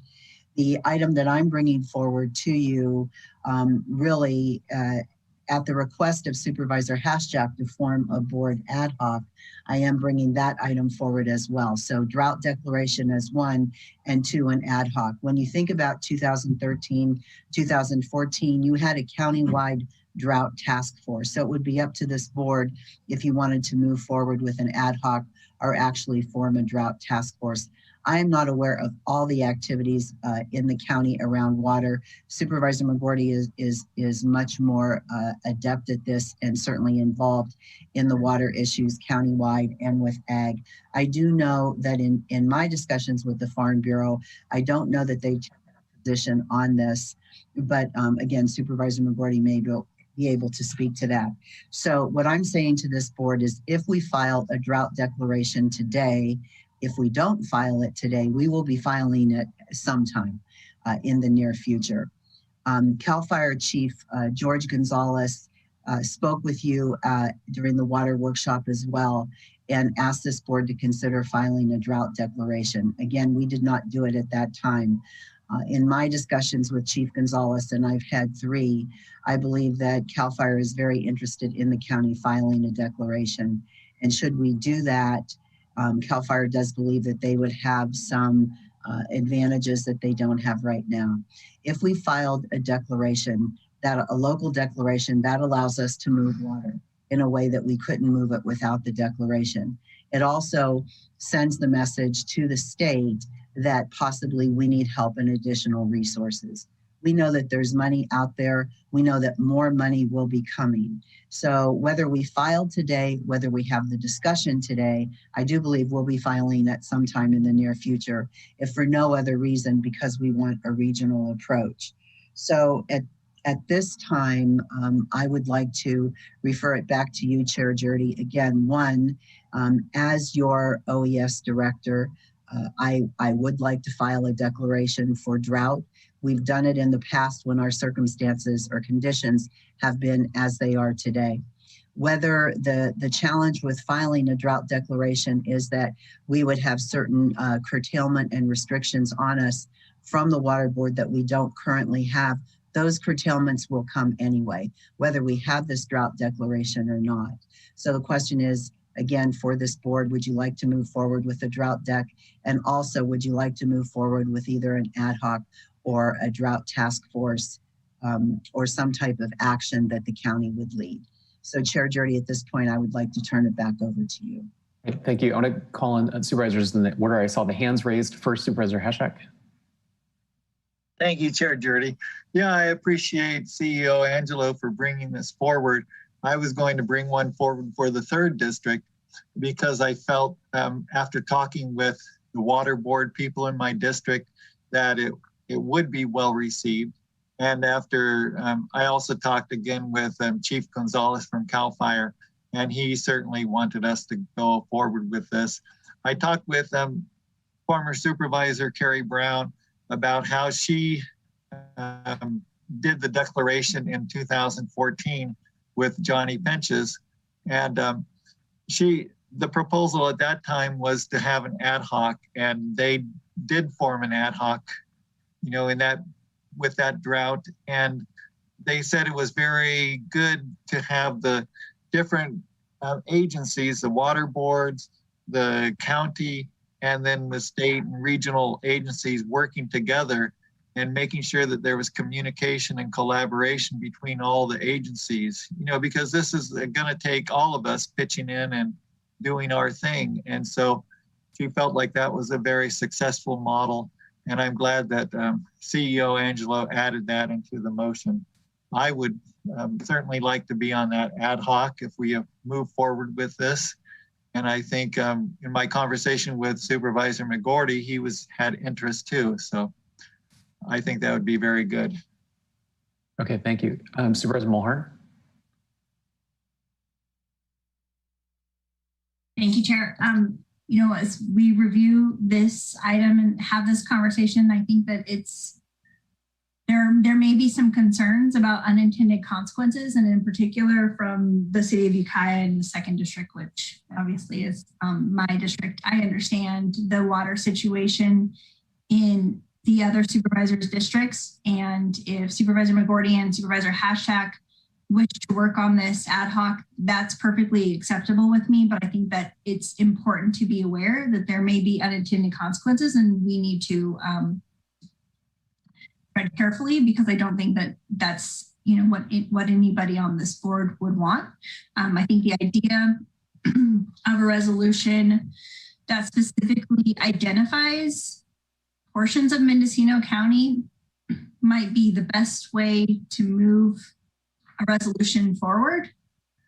I guess from reading the item and hearing the conversation today, I am not clear if the ad hoc would be working on creating a resolution or serving a different purpose. So I guess I just need clarification on that. Chair Jurdy, may I comment? Yeah, go ahead.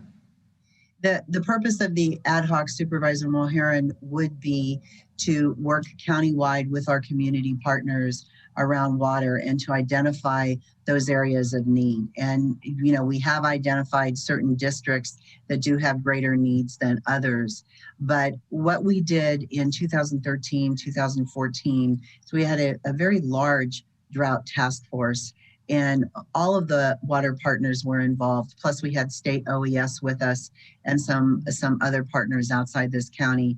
And we were able to identify really what the specific needs were countywide and then be able to address them. So the purpose of the ad hoc would be that we would identify 2 supervisors who would take the lead on water and drought issues within Mendocino County, and they would work with the partners, whether they formed a drought task force or whether they just worked as an ad hoc and gathered information and brought the information and recommendations back to the board. That would be the decision of this board and the ad hoc. And again, I want to say that it really is, I am bringing this item forward because I think I should bring the item forward. I am not pushing a declaration one way or the other.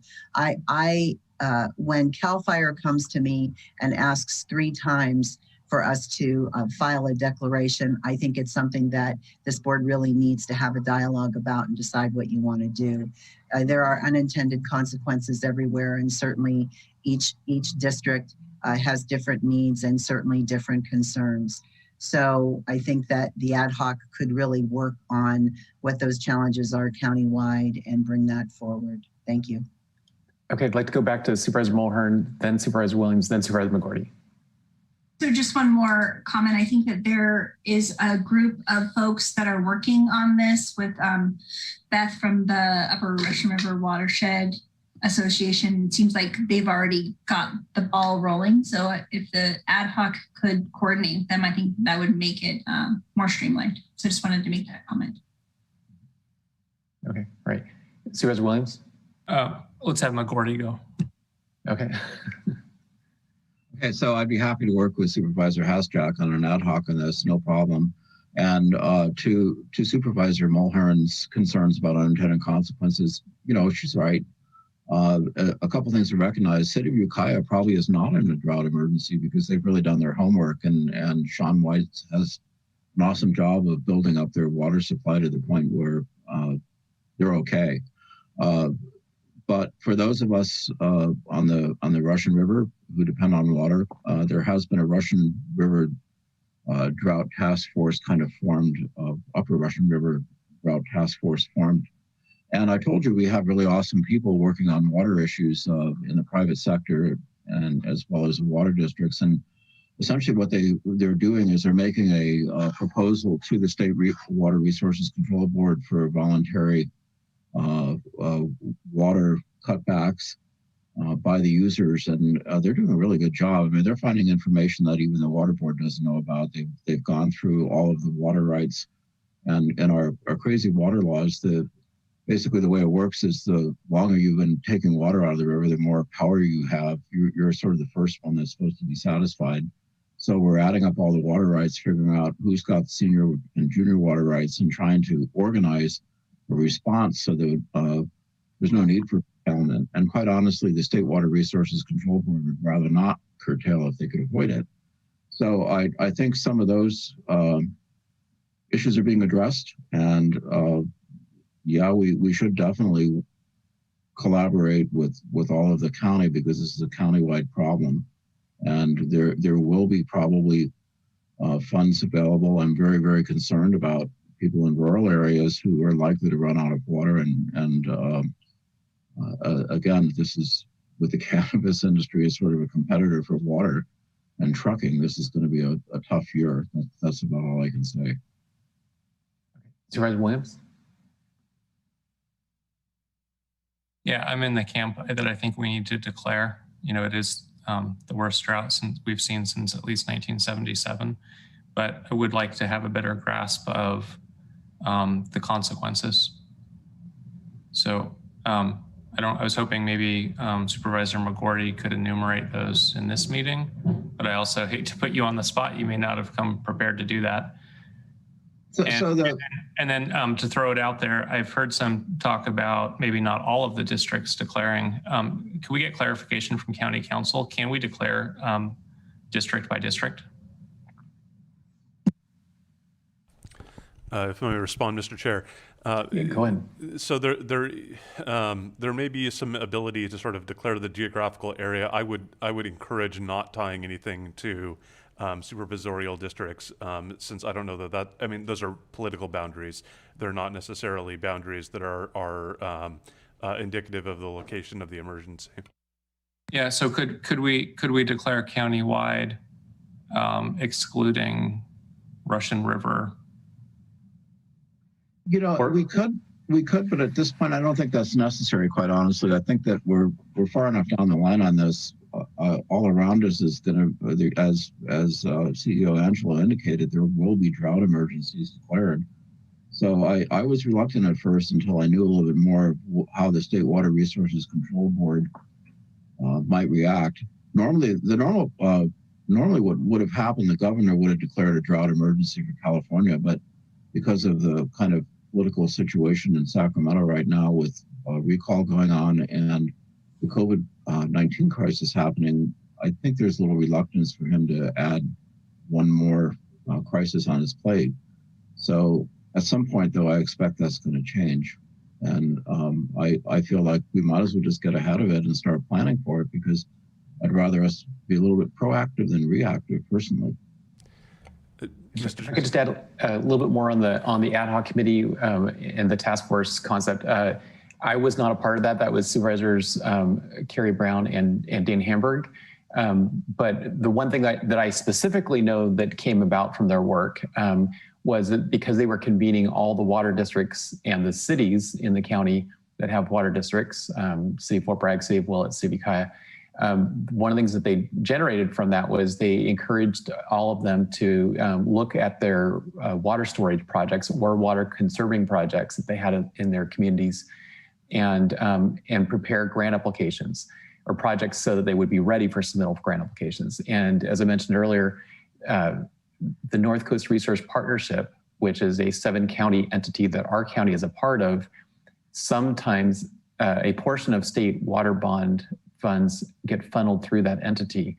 And so that entity was directed by the state to allocate 57% of its funds that was available for water projects, specifically for drought projects. And only one project was initially on the recommended list, although there were 3 highly ranked projects. They skipped over 2. Supervisor McCown and I got added back to the funding list by the funding board, both Ukiah projects and the City of Fort Bragg's project.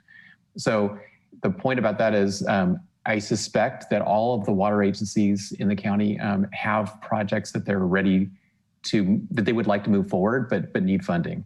And so I would hope that the task force, one of its main objectives would be to be encouraging all the water agencies to go through their list of projects and get them as ready as possible for future applications, because when there is a statewide drought, especially with these new federal dollars coming into the state, I think it's highly likely we're going to see some money made available in unusual circumstances, and it could move quickly.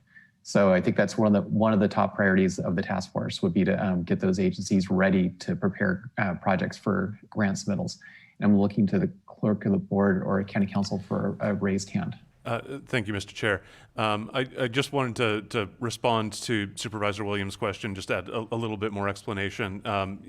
Well, I understand there has been a practice in jurisdictions from time to time of sort of identifying the area of the location. From a legal standpoint, I don't know that there actually is any difference in terms of whether you say it's countywide or you say it's only for a particular watershed. The same emergency powers get exercised, and the scope and the location of where they could be exercised doesn't really seem to change. So, I think frankly it may impact more of what it might prompt other state agencies to do, rather than having a meaningful impact on the scope of the emergency declared. Okay, thank you. Supervisor Mulhern. I just wondered if there was an opportunity to discuss with the 3 cities that do have water districts, or maybe county council can advise if the board wishes to declare the emergency today before having those discussions.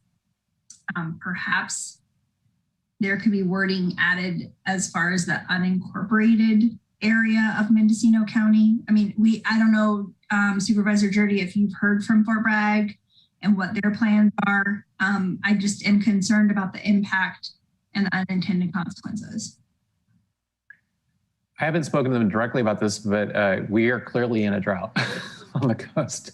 And so the city's in a much better spot than it was back in 2014 because that reservoir pond funded by the grant of reference, in part by the grant of reference, has been built. But that doesn't guarantee the city won't have to declare a drought at some point later this fall. I'm sure they will, and urge residents.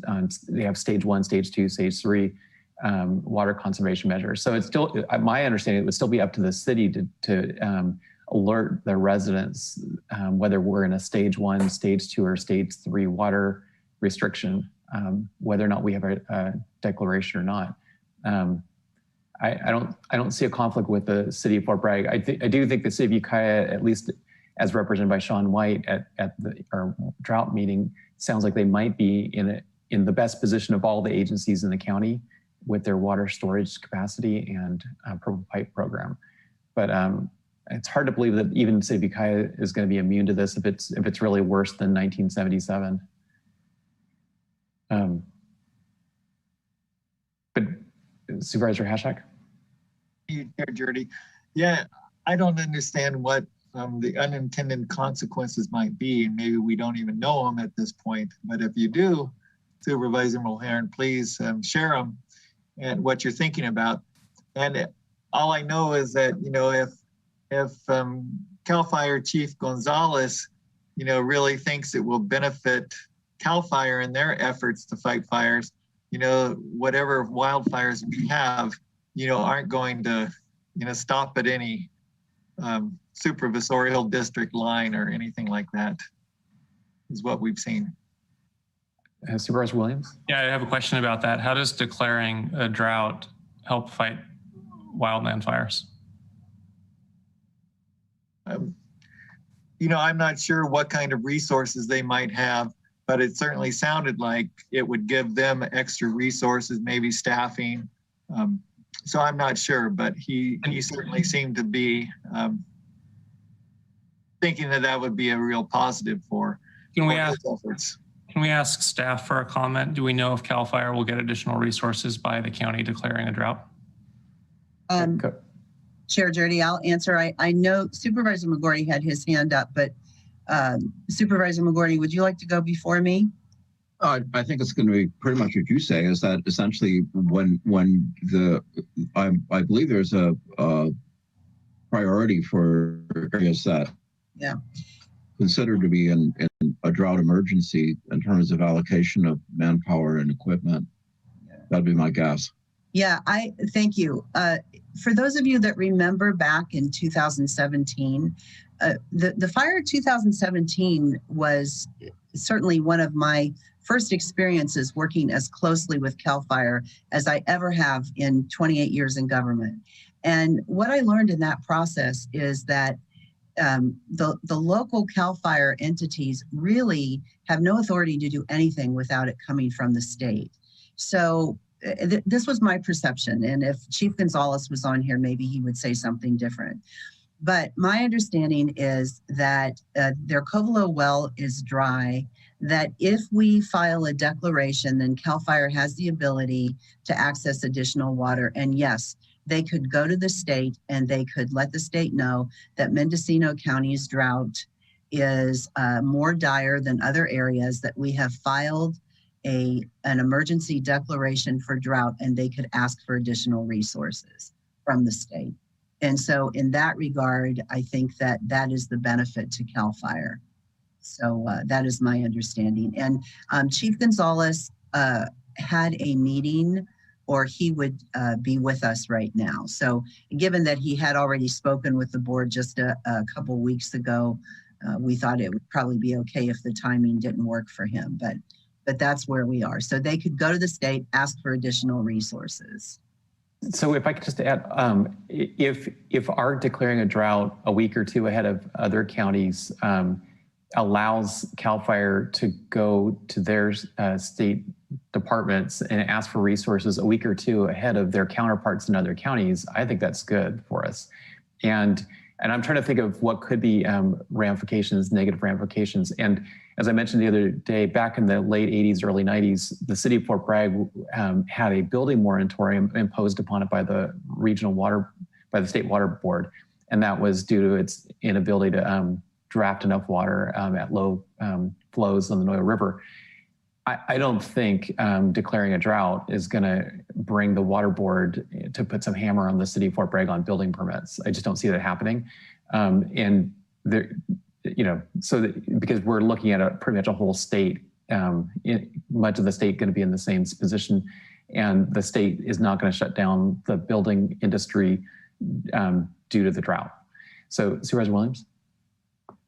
So the CAL FIRE unit here in Mendocino County has more staffing than ever. I think they have 102 additional personnel. They have a Firehawk. I think we might already have the resources that we would get as a result of declaring a drought.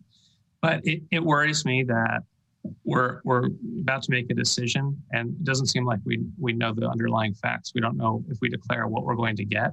We think there may be some benefit. We don't know the unintended consequences. We think there may be some. I wonder if we should pause this. Maybe staff could research what we get, what we lose if we declare, and revisit it later today. Because I think I'm in favor, but it's a tough one. We're making a decision and it's a lot of hand waving. Nobody in this call seems to know exactly what's to gain or lose. Okay, CEO Angela, do you have a comment? Thank you, Chair Jurdy. Well, I think what we know that we would gain is we would gain additional resources if we ask, if the resources are available. However, I will say this again, that this is a very mixed issue. Some of you want this, some of you don't, and that's the same as the public. Some of the water districts really want this. Some of the other partners are very reticent to this. I think that some of the cities as well. We have not talked to the cities. I do know that the city of Willits did reach out to our OES coordinator and asked if we were going to declare. I can tell you in 2013-14, it was the city of Willits again that was reaching out. If there is an unintended or negative consequence to the city of Ukiah, if we file a declaration, I'm unaware of that, but certainly that may be something we would like to check out. I can tell you staff will not have the time today. We will not do this research today and come back at the end of the day. There just is no time to do it and no staff to do it. So we certainly can wait. If this board does not want to file a declaration today, that's your choice. You don't have to. And at some time in the future, we could come back. I would suggest that rather than staff doing the research, that even if you don't file a declaration, that you form an ad hoc and that the ad hoc reach out to the city council of the different cities. And maybe you will have a greater understanding of what those unintended consequences are. So whatever, Chair Jurdy, whatever this board chooses to do, that's fine. I just know that we will not be able to have the time or the resources to research this today and come back at the end of the day. Okay, thank you. Supervisor Mulhern. Thank you, Chair. So as I mentioned, I am concerned about the unintended consequences. And when I was reading this agenda item, I had anticipated that the ad hoc would possibly be created and reach out to the cities and the water districts to just make sure that this is the most appropriate action. I understand that each area has different water issues and it does very much look like we are headed toward a statewide drought. So if we could possibly create the ad hoc and bring a resolution to the next meeting or a future meeting, that would be my request. Okay, Supervisor Williams. Yeah, there's risks in both directions, given that state restrictions will come into effect no matter what we do today. I think I'm with the chair that declaring early may give some benefit in requesting resources before there's competition statewide. So I would support the declaration today, understanding that it's with risk. Supervisor McGordy.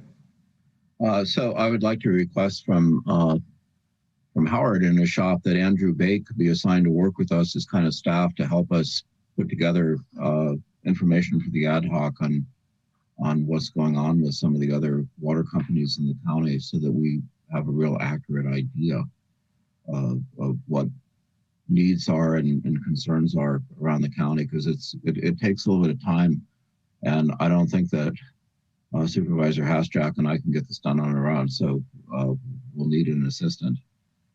Is that okay with you, Howard? Supervisor McGorty, through the chair, Andrew Bake certainly is available. He's ending his internship and won't have really hours at the water agency after the 30th of June. But until then, we could, make some time available. And of course, we'll go through a hiring process to replace him. But yes, we can, but it won't be for long. Okay.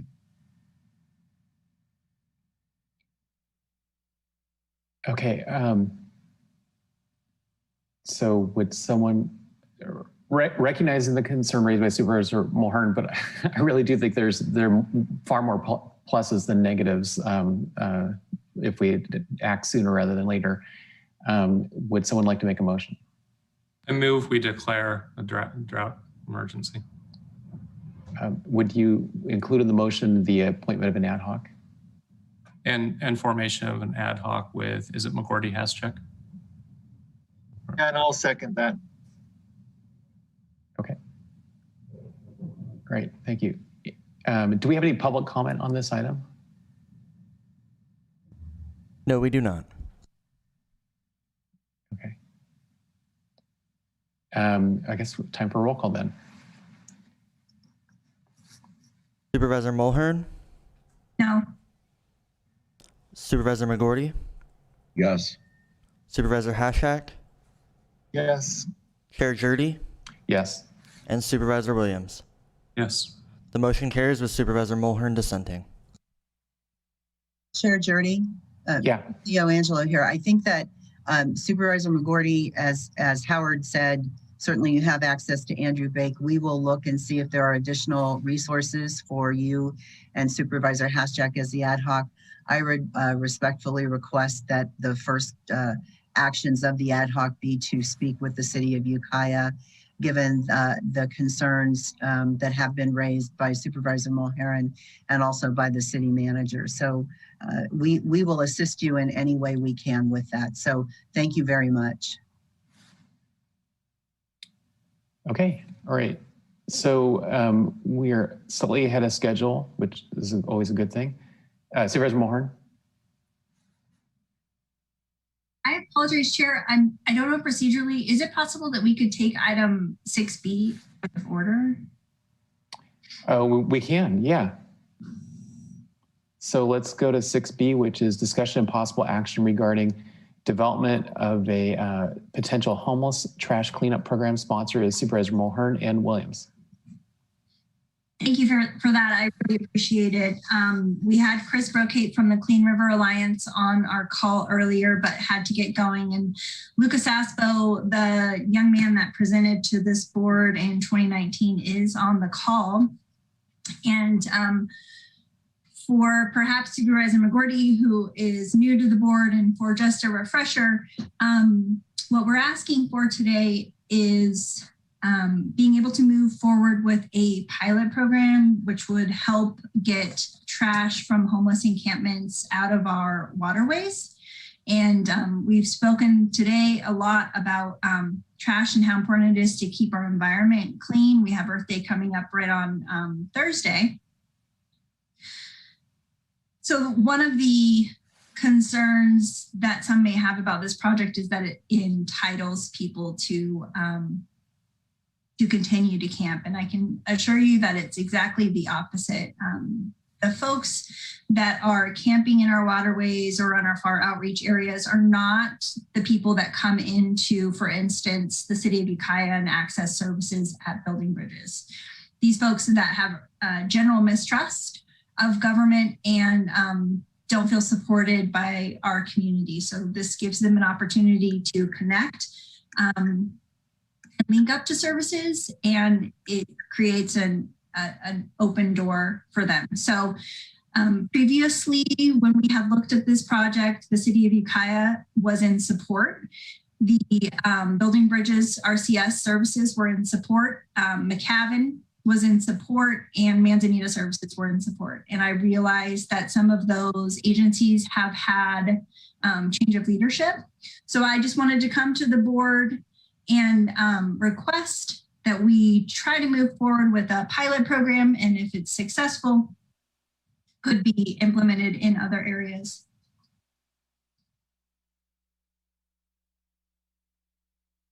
Okay, thank you. Supervisor Hashak. Yeah, I want to thank both Supervisors Mulherin and Williams for working on this and bringing this forward. I think it was a very impressive presentation by Luca and the other gentleman from Sonoma County in 2019, and I appreciate their continued efforts on this. Supervisor McGordy. Supervisor Mulhern, where precisely are you looking at doing your pilot project? Sure. So previously, when we had looked at this in 2019, we had identified 5 locations for the trash pickup. The majority of them were in the city of Ukiah because we did have support from City of Ukiah Public Works staff to pick up the trash. Since that time, the Great Railroad Trail has been built out on the locations that we had previously selected. Mm-hmm.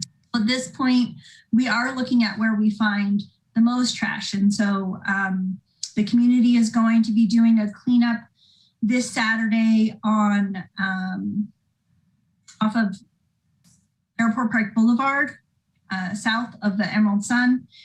We also find trash regularly at Perkins Street underneath the culvert there at Hospital Drive.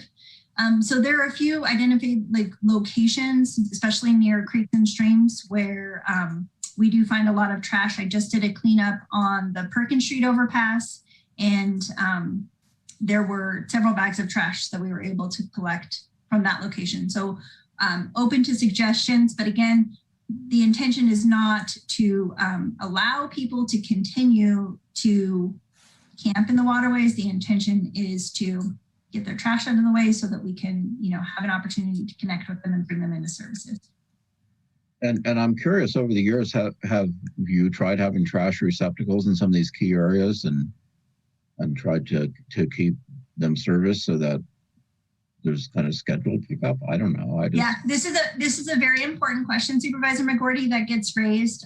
Also the question of why are there not porta potties given at these locations when we do know that there are people that camp at these locations. And the reoccurring answer is, again, that we don't want to encourage camping in these locations. And I think that this is a good first step to try to work on preventing the problem without going that deep into, setting up encampments off site, which is something that I can't wait to work on as a supervisor, because we have a lot of work to do around homelessness. This item just seemed timely coming up with Earth Day and, regular cleanups that are happening. And I'm pretty sure that trash attracts trash. So if someone thinks that it's okay to dump in a location, they just continue to bring more. And that is correct. San Jose just announced that they are giving $10,000 fines for anybody that dumps household trash along their streets, because it is a problem. And when there is trash, often people will use that as an excuse to drop off trash. The intent of this project is to use some of the service providers that I mentioned, perhaps also homeless volunteers or other community member volunteers, to create a regular schedule so that folks would know, for instance, trash is getting picked up on Thursday at this location. And hopefully not to have household trash, but to get the trash to the encampments on a specific day.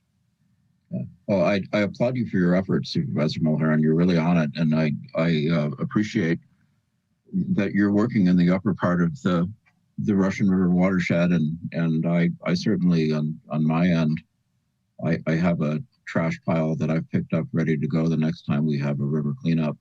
And it's an ongoing problem. And as I said earlier, it's kind of baffling. I just don't understand why people just drop things when they're done with them, and it's difficult. Thank you for that. I did want to mention in the case of homeless individuals, the reason that they don't get rid of their trash is because they don't have a home. They don't have a regular weekly service or somebody that can come and pick that up for them. So this is just, as I mentioned, an opportunity to reach out and work on a problem. It's not a solution to homelessness in any way, but it is protecting the environment and providing support to people that don't have any other means for getting rid of their trash. Okay. Luca, you're here. Would you like to add anything to the conversation? Yeah, I mean, as I wrote in my my written statement that I submitted yesterday on your guys' website, first off, it's just great that you guys are bringing this back into your scope of action and your conversation, because for me, I was only working on this project for about 9 months before I left to college. It started as my senior project. You guys might remember me saying this, and then the Russian River Keeper paid me over that summer of 2019 to continue working on this. And I mean, just it's similar to how it was back then. This is just simply a needed program, and the fact of the matter is that there is that argument that this program might enable homeless encampments to remain, but the fact of the matter is that until they have homes, their trash is going to continue to exist, and and until there's statewide action on getting homeless into permanent housing, there's going to continue to be encampments. So if a homeless encampment is getting shut down, they're just going to move to another encampment, so that just to add on to what Mo was saying regarding the argument that, oh, we're enabling people to camp out on the river. The fact of the matter is this is a complex issue and this is a complex program, but you have to think about the environmental aspect, the humanitarian aspect. And I mean, at the end of the day, it just seems like this program would be very worthwhile. And it's a complex and controversial issue, and it has difficulty being long lasting. That was kind of the main issue back then, at least when I was really involved with this, is trying to figure out how to make it long lasting. But Ukiah has great homeless service support centers here, like Mo said, McCavan, Building Bridges, Manzanita, RCS made an ad hoc committee for this.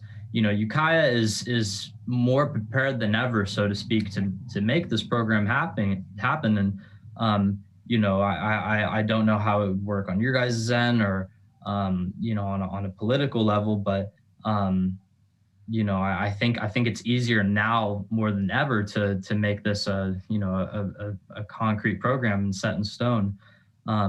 And also, one of the great things about this program, or at least the way we were doing it back then, this wasn't just an environmental issue. It was very much a humanitarian effort too, because when we implemented this program, all the homeless folks who received our bags and who took part in this program also received information on all the other different service providers in town. We had little cards that we gave with the bags that said information about the hours of McCavan, or the services that they can receive at Building Bridges, for example. And when someone enters homelessness, there's not exactly someone there saying, hey, here's a list of resources that you can refer to if you need help while you're homeless now. And so we're kind of the point persons for that. And the numbers have obviously changed, but the numbers and volume of trash that was being collected by Clean River Alliance in the lower river, and the number which we were contributing to as implementing this program in Ukiah, it's staggering. And the fact of the matter is that there's been a lot of trash prevented from getting into the ocean.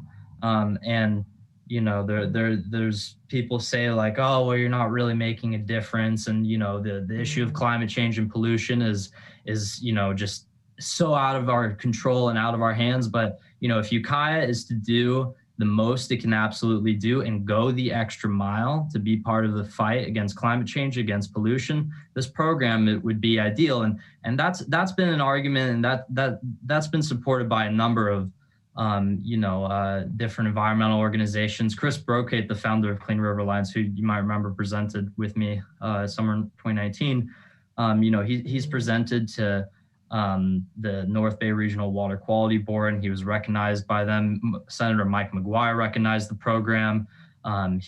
Chris Brocate gave a number of talks in San Diego and other parts of Southern California. And, this has continued to be a program that's been recognized by environmental professionals, so to speak, that this is kind of the ideal thing that should be implemented.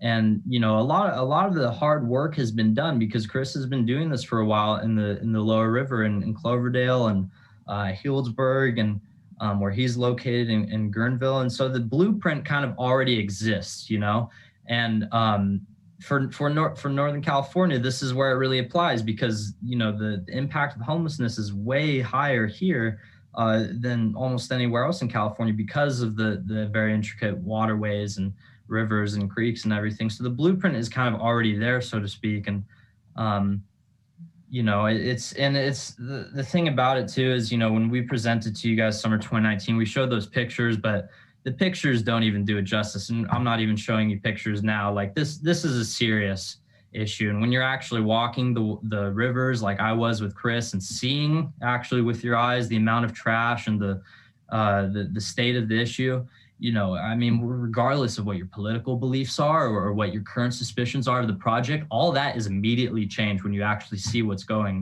happening in the riverways. So you're just going to have to take my word for that. This is just an ideal program. And another thing I wanted to touch on, there's going to be state laws that's going to require the different counties in California to mitigate trash from the homeless community at a certain level. This program has been recognized by the State Water Board as a recommended way to meet that requirement. Okay, thank you, Luca. Yeah. Mo? Thank you. Yeah, I did want to just mention that stormwater permits are dependent on reducing homeless trash or will be in the future. So, as I mentioned at the beginning of the item, it's a pilot project to see if it works in Ukiah, and I'm just looking for board support to be able to move forward with this. I only have one question, and where the cleanups will occur, where the trash cleanups will occur, they'll be done, I assume, with permission or at least without objection by the property owners? In the public right away. So what happens is that service providers like Plowshares or Building Bridges has specifically orange trash bags on hand, and they can give them to people. They could put them in their backpack and then, as I mentioned, fill it with trash and leave it, right in an accessible location so that either volunteers or Public Works can just throw it in the truck and take it to the transfer station. Okay. Do we have any public comment on this item? No, we do not. Okay. Did note that we had a letter from former Supervisor John McCowan in the packet. Supervisor Williams. Yeah, I wanted to note that letter. I know former Supervisor McCowan has invested tens of thousands of hours in up close and personal homeless endeavors. And I think he's right that we don't want to encourage more encampments. But I also recognize and I admire that we have a supervisor who's willing to be actively engaged and take ownership. So I'm hoping that in 6 months or 12 months, we can report back to the board and highlight the before and after. And hopefully what we will find is less rubbish and more homeless individuals receiving services as the opportunity for outreach is incorporated into this endeavor. And if we see if it goes in a different direction, then we can we can regroup and maybe give updated direction.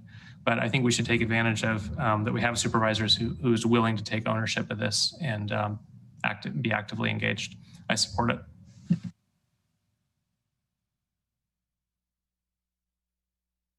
Okay, I'll take that as a motion. I move the recommended action. I would second it. Okay, we've got a motion and a second. Atlas, could you conduct the roll? Supervisor Mulhern? Yes. Supervisor McGorty? Yes. Chair Jurdy? Yes. Supervisor Hashak? Yes. And Supervisor Williams? Yes. The motion carries unanimously. Okay, we have still a little bit of time before lunch, so if we can, let's go to item, I'm looking at the clerk of the board. Are we prepared to go to item 5F, or are the applicants not in the waiting room?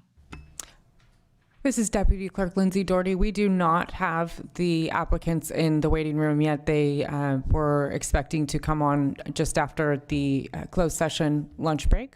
Sure. Maybe we could go to the CO report, 5I. Thank you, Chair Jurdy. Yes, that would be fine. The CO report is posted with the agenda, and there are hard copies. If the public would like a hard copy, we certainly can send them to them. At this point, I used to be able to say they're in the executive office. You could go to the executive office and get them, but I guess we're not doing that this past year. So you have the CEO report. What is not on here, and I would like to comment based on yesterday's meeting, is around cannabis code enforcement. I think that in retrospect for the last few cannabis meetings, we know the importance of code enforcement, and certainly this board has made that very clear to code enforcement staff, to the sheriff, to admin staff, and certainly to the public, and of course responding to the public. So I did have a very brief dialogue with Trent Taylor yesterday, and we will all be meeting next week to take another look at what's happening with cannabis code enforcement. And again, I would like to commend Trent Taylor for the work he's doing, John Burks. They are reevaluating what they do, how they report out, and if there are any ways to do some process improvement in what we do. So we will be meeting next week, and I think what I would like to see come out of that is I would like to do to bring cannabis code enforcement, Trent Taylor, Kristen Nevedal, bring a brief update to this board as we move forward, so that as we do the monthly updates on the CEO report as to what's happening with cannabis code enforcement, we have a better idea of what exactly you want. And then of course, you know what's happening with cannabis code enforcement, particularly since we've now added a new cannabis program manager who definitely has some very good ideas of her own. So staff will be meeting next week, and I hope that within the next couple meetings that there might be 30 minutes to bring this forward, since it is such a critical issue. So I did want to share that.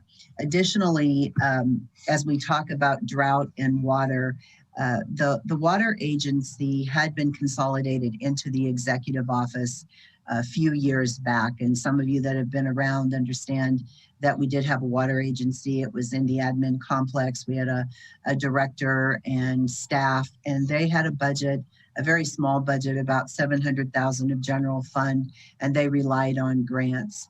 During the course of the economic downturn, as we began to eliminate departments and department heads, the water agency no longer became a standalone, didn't have its own director, and the water agency was consolidated into the executive office. With the loss of some of the deputies in the executive office, we determined that the best place for the water agency going forward would be with Mr. Dashiell. Our Director of Transportation, Howard Dashiell, does have a background and an interest and some expertise in water projects and water issues. So we've moved the water agency over this past year over to Mr. Dashiell, and we believe that there's been some success with that. And again, Howard took on the Redwood Valley Water Project as well. I'd asked him to do that, and he did. So my point with this is that as we move forward and we evaluate all of the programs, and certainly this board moving forward with strategic planning, I think you're looking closer at all the programs. I do believe that the water agency is a service and also a program of this county that just inadvertently I don't want to say has been neglected, but I think what's happened is as water becomes more of a key issue within our community, that I would like to see us reevaluate the water agency and determine if more resources are needed. So I think over the next couple months, as we move forward with developing the budget, the PG&E funding, and any other one-time monies that come in, that we will be coming forward with the water agency for this board to make some decisions in that area. And Chair Jurdy, before I go on, I do see that Supervisor McGorty has his hand up. Okay, yeah. Thank you, CEO Angelo. I agree with you 100% is that we really have to finally tackle this problem, because I think our water situations are getting more dire with climate change. And in the past, we'd have a drought incident and then we'd go another decade and nothing really untoward would happen to us. But it just seems like it's getting to critical points in many communities in Mendocino County.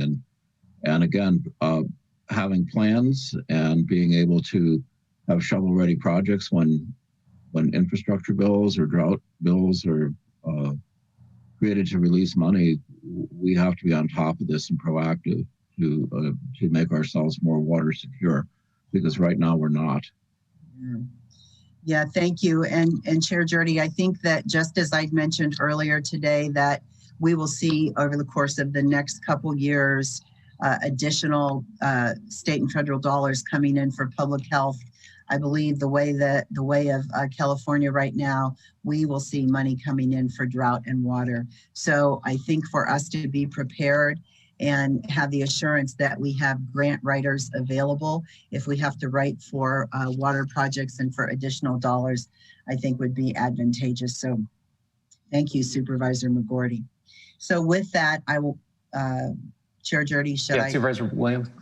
Yeah, I agree on the water, but back to the code enforcement, I'm supportive when that item comes forward. Would it be possible to attach the APNs of code violations related to cannabis? Because I know we talk about the issue, but there's a lot of hand waving about specifics, and I think the public at this point would like to know the specifics of, in the last calendar year, how many cases, in which town, what was the final resolution. And some of that may be protected, but I think we could at least give out the parcels where code violations were substantiated. Through Chair Jurdy, Supervisor Williams, I don't have that answer, but if we can, we will. Let me leave it at that, and I will leave that up to the code enforcement team to determine if that's something that we can. I don't see a problem. I don't know if our chief counsel has any comments on that. If not, I'll move on. Okay, I do see a hand raised by Supervisor Mulhern. Thank you. I think that one of the other questions that I get about code enforcement is what can an individual do if it's not resolved by code enforcement? So I don't know, in that summary, if there's a way to describe what options are, or maybe that would just be a conversation that we have when we talk about code enforcement moving forward. Good point, because some items are neighborhood disputes and can't be resolved by code enforcement, but obviously some issues clearly are a violation of county code. I did also see a hand raised by county council. Thank you, Mr. Chair. I was just going to say, we would have to look at the confidentiality question, but there is probably going to be a fair amount of that that's public and could be reported back. So my office would just need to work with code enforcement. All right, thank you. CEO Angelo. Okay, great. Thank you. So to go back to the other items on the CEO report, You have the usual human resources update. Again, we are still keeping track of our employees that are impacted by COVID. Usually it runs anywhere from 35 to 50 employees a day that are out either for COVID, for a relative, so they are in quarantine, or childcare issues. So we've kept track of that. I think that we will have some charts on that. I think it's interesting information. And I think it also speaks to the conservative nature of Mendocino County with our response to COVID and how we looked at keeping the community safe and also our employees. And we didn't have that many outbreaks that were work involved. Of course, our congregate settings, our 24/7 facilities were different. We do know that we did have a major outbreak in the jail, though we're not the only jail that did, and we know that that's something that was happening nationwide. So I think that our employees have done really well through this and have tried to follow all of the advice of public health and to stay safe, them and their families and the clients that did come in. So you have the human resources update. You also have an update on the Oak and August fire, and then you have the request for proposals that you can see there. Health and Human Services also provides a written report that is attached to the CEO report. The CEO report does get longer and longer, but I do think it's a good avenue to get information to this board as far as the departments just attaching to the CEO report. You have an agriculture update as well. And then moving forward, air quality is attached, and also the Cultural Services Agency update. I will say that when we formed the Cultural Services, our number one goal a few years back when we did this was to look at the libraries and the museum and the economies of scale across the libraries and the museum. We added the parks to the Cultural Services Agency. The parks have been one of those projects within Mendocino County that really lacks attention, lacks staffing and services. And the parks have not landed in any one department within the county system that they really seem to intersect well with. We had them in facilities, and that was fine, except we really didn't have programmatic resources. And moving them to the Cultural Services Agency has been fine, but I do think that the parks may be something that are a standalone. And it's always interested me that why don't we have the parks as part of economic development? When you think of other counties that have beautiful parks, our parks are beautiful in Mendocino County. We have beautiful parks, beautiful trails, everything. And I don't think that we really market them for economic development and bringing in tourism. Now, I'm sure there's a good reason for that. I don't know that the 90,000 people in our county would like us to market the parks to tourists, but I think that as this board moves forward with strategic planning and really looking at county-wide services and what's in the best interest of the full county, you might want to reevaluate the parks, where they are, and what resources we could add to the parks. Chair Jurdy? Supervisor McGordy? So you bring up a really good point, and I know that we did pass a TOT tax on campgrounds, and I guess most of that went to volunteer fire departments, but there was a time where we thought some of TOT should go into promotion of Mendocino County, and unfortunately we're a very needy county, so we can't devote as much as we probably should, but that's an obvious place to think about using some of the monies that come in for promotion with Visit Mendocino. And I'm a believer in that in terms of economic development, is that it's not so much that we have to create more facilities, it's that we have to utilize the ones that we have. And that's always been the point of Visit Mendocino, is that we have a lot of hotel rooms that are underutilized outside of the summer months. So for 5 months out of the year, it's pretty slim pickings for the tourism industry here. And this is I think our parks are in the same boat. So making people aware that there are parks is something that probably a lot of outsiders would love. I mean, a lot of people who come to Ukiah would like to know about Logat Park and the trails that are there. It's enclosed. It's easy to do in a morning Pike and is a pretty place. And those are examples of things that could be added to the what to do in Ukiah area list. So. Okay, Supervisor Hashek. Thank you, Chair Jurdy.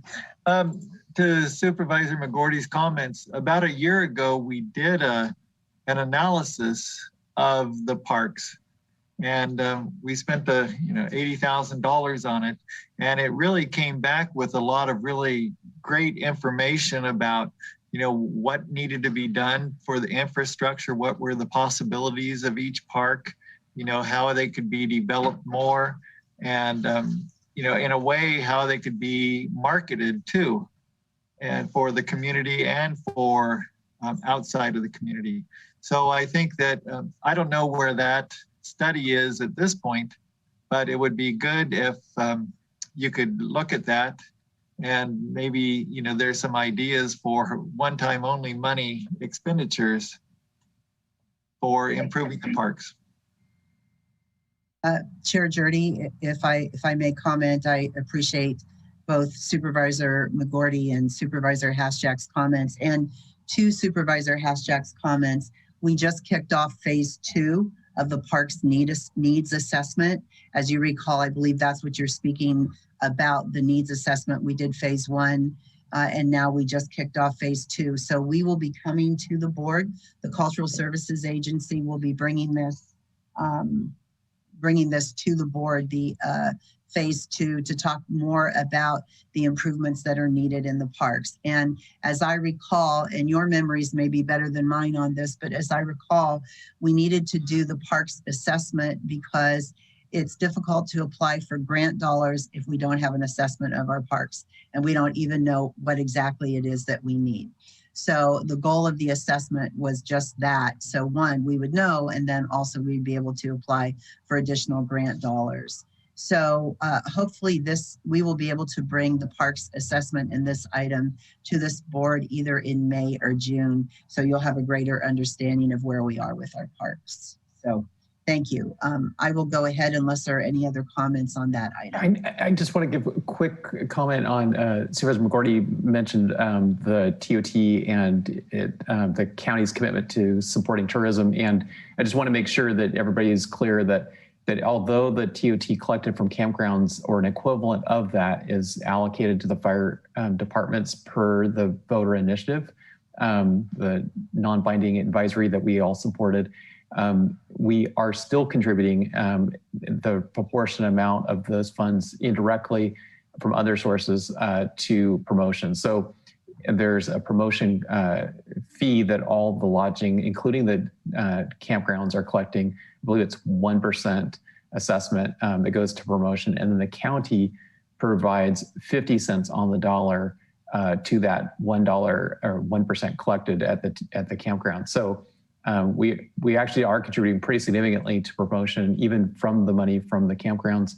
And in fact, that 50% match includes everything collected in the unincorporated of the county, as well as all the transient occupancy business improvement district fees collected within the cities. So we provide that 50% match from county and city collections from lodgings. Okay, I will go ahead on to page 6, which is Animal Care Services Update. And again, Rich Molinari and his team always add the statistics to the CEO report. I would like to say that we are having challenges with the Coast Animal Shelter, and Chair Jurdy and Supervisor Williams, I'm not sure if you're aware of this, but I believe that Mr. Molinari will be coming forward to this board asking for some changes to the hours of the Coast Animal Shelter until we can staff up. They've had a loss of staff. Now here is another program that is bare bones within the county system. We have 2 animal shelters. There definitely is a need for the shelter on the coast. We closed that at one point due to finances. We've reopened that under the direction and assistance of Chair Jurdy, and so we're very happy to have that shelter open. It's an asset to not only the people on the coast, but to us. So our code enforcement officer, or code enforcement, yes, that's where my mind is. Our animal control officers don't have to drive back and forth they could leave animals at the shelter on the coast. And then people who claim their animals don't have to drive over to Ukiah. The challenge when one staff person leaves that animal shelter is big because the numbers are so low of staffing. So I believe that Mr. Molinari should be coming forward discussing staffing and a possible change in the hours for the coast shelter here in the near future. Okay, so if we can move forward, you have your upcoming board meetings. What we don't have here is April 27th. And I recall that yesterday we did add April 27th as our continuation to the 2 ordinances as of yesterday. So that is not on here. And then we have our May meetings, and I'm not certain if we will be adding additional meetings or not, but these are on the calendar today. And then you have your attachments. As usual, you have the monthly position justification report and the vacancy and recruitment update. And for our still fairly new supervisors, these were requested before you came on so that the board would have a better understanding of the position allocation table, which positions are out there, which positions are vacant, how long the recruitment has gone on. So you have that information. You also have a Oak and August complex fire recovery update, then the Health and Human Services report, and the boards and commissions. And with that, Chair Jurdy, I do have one correction that over the last 30 seconds I did receive from my staff that good for Mr. Molinari. He figured out his staffing issues. It does not appear that there will be a reduction in hours for the Coast Animal Shelter. I hope that's something that that makes you happy there with that. We hated to see a reduction in hours, but I thought that was the direction, but I just received something now that that's not how it is. So thank you for that. And with that, Chair Jurdy, that is the end of my report. Okay, thank you. Supervisor Mulhern. Yeah, I did have a question on the vacancy and recruitment. We have a lot of vacant positions, and there's a line in the table that talks about positions in recruitment. And I'm wondering, we just cycle recruitment through local newspapers and social media and whatnot instead of recruiting for everything all at once? Or how does that work? Usually there are some positions that are ongoing recruitments, like the deputies for one. The deputies, to my knowledge, unless it has changed, are ongoing recruitments. And some of the positions in Health and Human Services are ongoing recruitment. So it may appear that a position has been vacant for quite some time, but those are just ongoing. So with this, we do have a lot of vacancies. Each department is different. But the other piece of that, Supervisor Mulhern, is there was a time in prior years where at the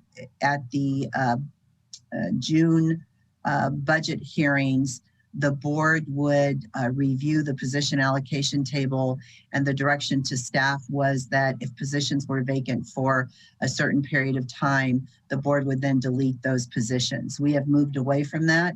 So there are many positions that are vacant that may never be filled, and those positions are still in the position allocation table. What I would like to do, I'm not certain I can answer your questions or all of your questions. I think it would be good for our Human Resources Director to speak to this. During May and June, when we do the budget hearings, we will have Mr. Schertz come in and talk about the position allocation table and the positions on there. Thank you. Supervisor Hashak. Thank you, Chair Jurdy.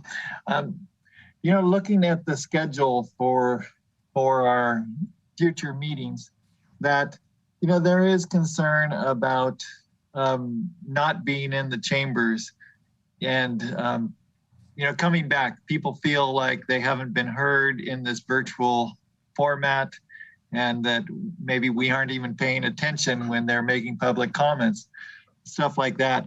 So, you know, I appreciate that you presented that chart the other week about, you know, the tiering system, about what would be required.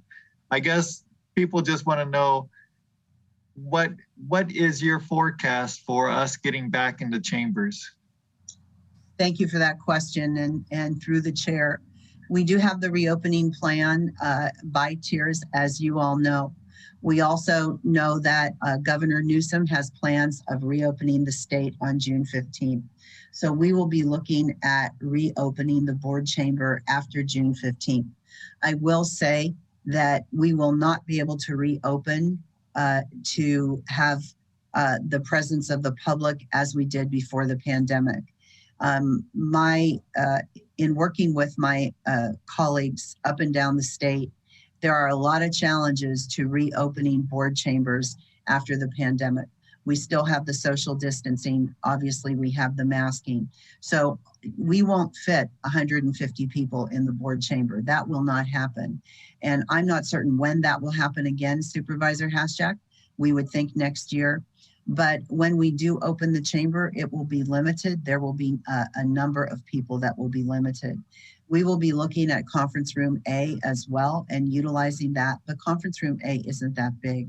So we have to have a real process for letting people in on specific items and then, you know, having them leave so another group come in for another item. So there are challenges. I can also say that while we don't anticipate this happening here, there have been counties that have security and people are let in, they're masked, they get into the board chamber, they take their masks off, they don't socially distance, and you have to have some type of security within the board chamber. We have to protect every member of the public that comes in, so that is a big responsibility. Additionally, another item with the pandemic that was one that was very controversial as we looked at it was the issue of restrooms. And so if you look, restrooms have been closed through this pandemic and they have remained closed. So when we open, it's possible that we will have to have someone in the restrooms that will be able to clean if we continue as we have. What we did is every time someone used the restroom when we had the building open to the public, so we'd have to have a staff person go in and clean. And that was a time when we were really very much more focused on community spread in restrooms. Just this morning, hearing again on CNN actually as to how the rules are changing around COVID, I'm not too certain that we'd have to follow up. But my point is that after June 15th, we will be looking at opening up not only the building, but the board chamber. We will not open up to full capacity. We will obviously have to socially distance and mask. We will have a security guard. We didn't have one before. We will have one now. And as members of the public come in, we'll have to determine if they come in for certain items and leave so that we can allow more people in the board chamber, but the numbers will be definitely reduced. They will not be as they are pre-COVID. Thank you. Angelo, my understanding that our agendas are very full for May, and we have, of course, budget hearings taking place, that we might need to add a board meeting for May 11th. Is that something you want to discuss? Yes, actually, thank you, Chair Jurdy. When I was looking at this, we did discuss adding a meeting for May 11th, and obviously we haven't formalized that. We could wait until May 4th and bring an item forward that adds May 11th as a regular meeting to the calendar, or we can use it as a special meeting. That would be up to the board and what the needs are. But yes, we are looking at May 11th. I don't know, honestly, if clerk of the board staff polled the board on that date. And I don't know if either Lindsay or Atlas would like to comment. This is Deputy Clerk of the Board, Lindsay Doherty. We certainly do have full enough calendars to where we would be able to fill another meeting in the month of May. I don't know that I've polled the board on the May 11th date, but we can be available to have a meeting that date if you'd like. So Chair Jurdy, we could bring an item to the board for May 4th on the consent calendar that brings May 11th, that adds May 11th as a regular meeting to the agenda. Yeah, I think that'd be fine. I just wanted to make sure that everyone had a heads up, including members of the public, that looks like there's a need for a meeting on May 11th. Thank you. Supervisor Haschak? Well, I'll be in North Carolina visiting my son, but I guess I can do it from there since we're virtual. I think you could. All right. It is a little after 12 o'clock. Any more questions for the CEO on the CEO's report? Okay, not seeing any more. We have a working lunch. What's the schedule for going into closed session? Maybe that's a question for County Council. Thank you, Mr. Chair. If you would give me maybe 5 minutes, or let's say 10, we could meet at 12:15. Sounds great. Okay. All right. Thanks.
Welcome back, everyone. Chair Jurdy, we are ready to begin when you are.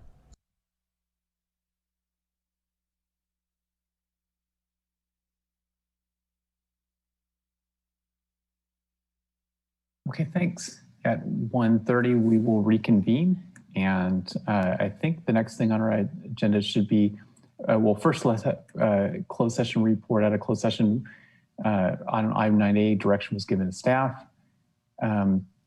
Reconvening, we will go to item 5F if the applicants are here for the SMEDD board.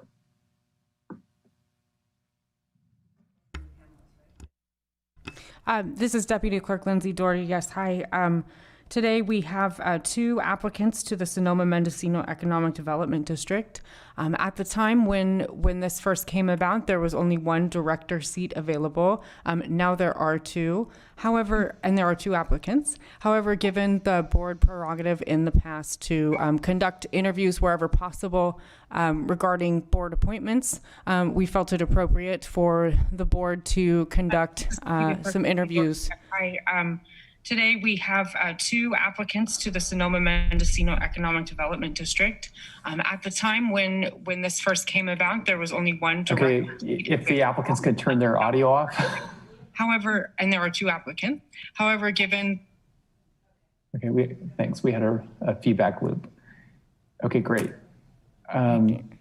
So Lindsay, thanks for that introduction. We have the 2 applicants. Do you want to just give a little bit more background on this? Hi, this is Atlas Pearson, Deputy Clerk of the Board. I oversee the majority of our boards and commissions. Background here is that the Sonoma-Mendocino Economic Development District is a JPA between Mendocino and Sonoma counties created in 2014. Mendocino County appoints 4 members, and then Sonoma County appoints 4 members, and then there is 1 9th member. We currently have 2 of our 4 director seats filled. The first being Marianne Petrillo, and the second being John Fretch. So we have 2 vacant director seats. The most recent vacancy was when Brent Schultz resigned a couple of months ago. So whenever this item originated, we only had the 1 vacancy. At this time, we have 2 vacancies and we have 2 applicants, but we wanted it to be the board's discretion on who got appointed. Okay, thanks. Okay, so maybe we could have each of the applicants introduce themselves. Maybe Katrina, can you introduce yourself first? Yes, can you hear me okay? Yes, you're a little quiet, but yes. Okay, how's that? Better, yes. Good, okay. Well, as you know, I'm Katrina Kesson, and I am the Executive Director of the Greater Ukiah Business and Tourism Alliance. And for those of you that aren't quite familiar with the organization, we are a merged entity of the Ukiah Chamber of Commerce and Visit Ukiah and the Ukiah Main Street program.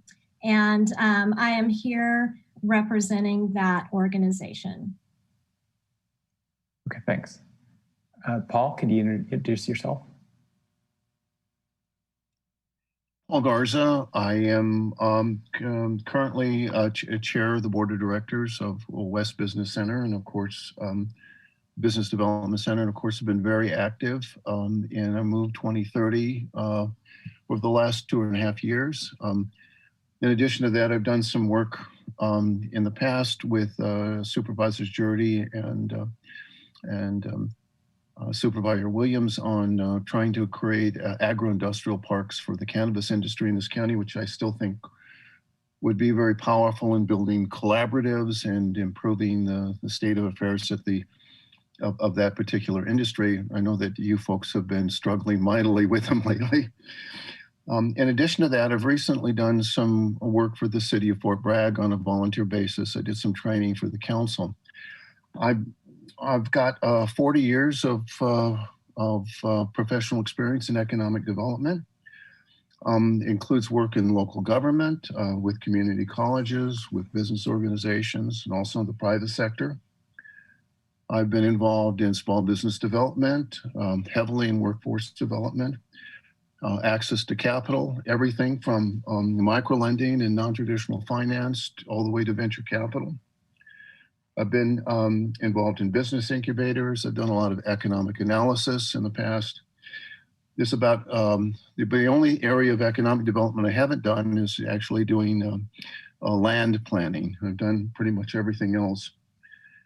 So that's essentially the background I bring to this. I'm very interested in this because I think it's very important that we build very strong regional collaboratives. That's, I think, the whole purpose behind SMEDD was to bring these two counties together that share some similar problems and find ways to resolve those. I know that you look at the literature about regional collaboratives in rural areas, they're very powerful and they're change makers. And hopefully we can continue to form those kinds of relationships with groups outside of the county. Great, thank you. Supervisor Mulhern. Thank you, Chair. Yeah, I think that we have a real opportunity here with both coastal and inland representation. And I've worked with Mr. Garza and Ms. Kesson both professionally. I think appointing both of them to the SMEDD board is a smart decision on our behalf and for representing the county. So that would be my recommendation. Okay, good, Trina. Hi, I just wanted to elaborate a bit more and piggyback onto that introduction I gave you. I was just giving you a very formal who I am. So in addition to being the executive director here, I also represent the 3 large chambers of the county in this effort, the Willits Chamber, and the Mendocino Coast Chamber. You may or may not be aware, but during this past year, we have really worked together collectively to be boots on the ground with our business community. And between us collectively, we have quite a relationship base between not just our business community on a local level, but we are relationship builders and we're problem solvers. So we also have very strong relationships with industry sector leaders, such as, I'll use an example of Visit Mendocino, for instance. So what we bring to the table, what I bring to the table, is the strength of network and collaborative energy, along with 30 years of solid professional background, with some of those years owning 2 successful businesses. So that's a little bit more information that I'd like to give, and I'm open to any questions. Okay, thank you. Do we have any questions from board members? Supervisor McGordy? So first of all, I think both of our candidates in front of us are quite qualified for the position, but I'm curious for each of them if they would give kind of a brief summary of what they think are some of the imperative issues to represent Mendocino County on the SMEDD board. Well, you want me to go first, or? Sure. Paul, go ahead. Okay, I think there are 2 things that need to happen. I talked about the regional collaboratives. That's really important, and we need to build those constructive relationships. I think too often the money that's come from the Economic Development Administration has been parceled to this county, to that county, with an attempt to try and balance that out. I really think that we should be focusing on projects that include both counties as much as possible. That would, I think, be a stronger way to go. But secondly, the reality is that we were a much smaller county than Sonoma. And it's very easy for Sonoma to dominate this whole process. And I'm not suggesting there's a conspiracy or anything like that, but I just think it's very important that we have very strong advocacy for the needs we have here in Mendocino County. And so I would see myself as hoping to help to build those collaboratives that are very important, but at the same time, making sure that we focus on those kind of critical issues that this county has. And I think, and not to suggest no one else has this, but because of my recent experience with Move 2030, I think I now have a much better idea and a very strong sense of what this county is all about, having listened to all of those discussions and participated in them. You know, I'm aware of kind of the needs in Covelo as well as the ones in Walala and other places as well. It's been a wonderful experience. And so that's, I guess in a nutshell, that's what I think are the key kinds of issues.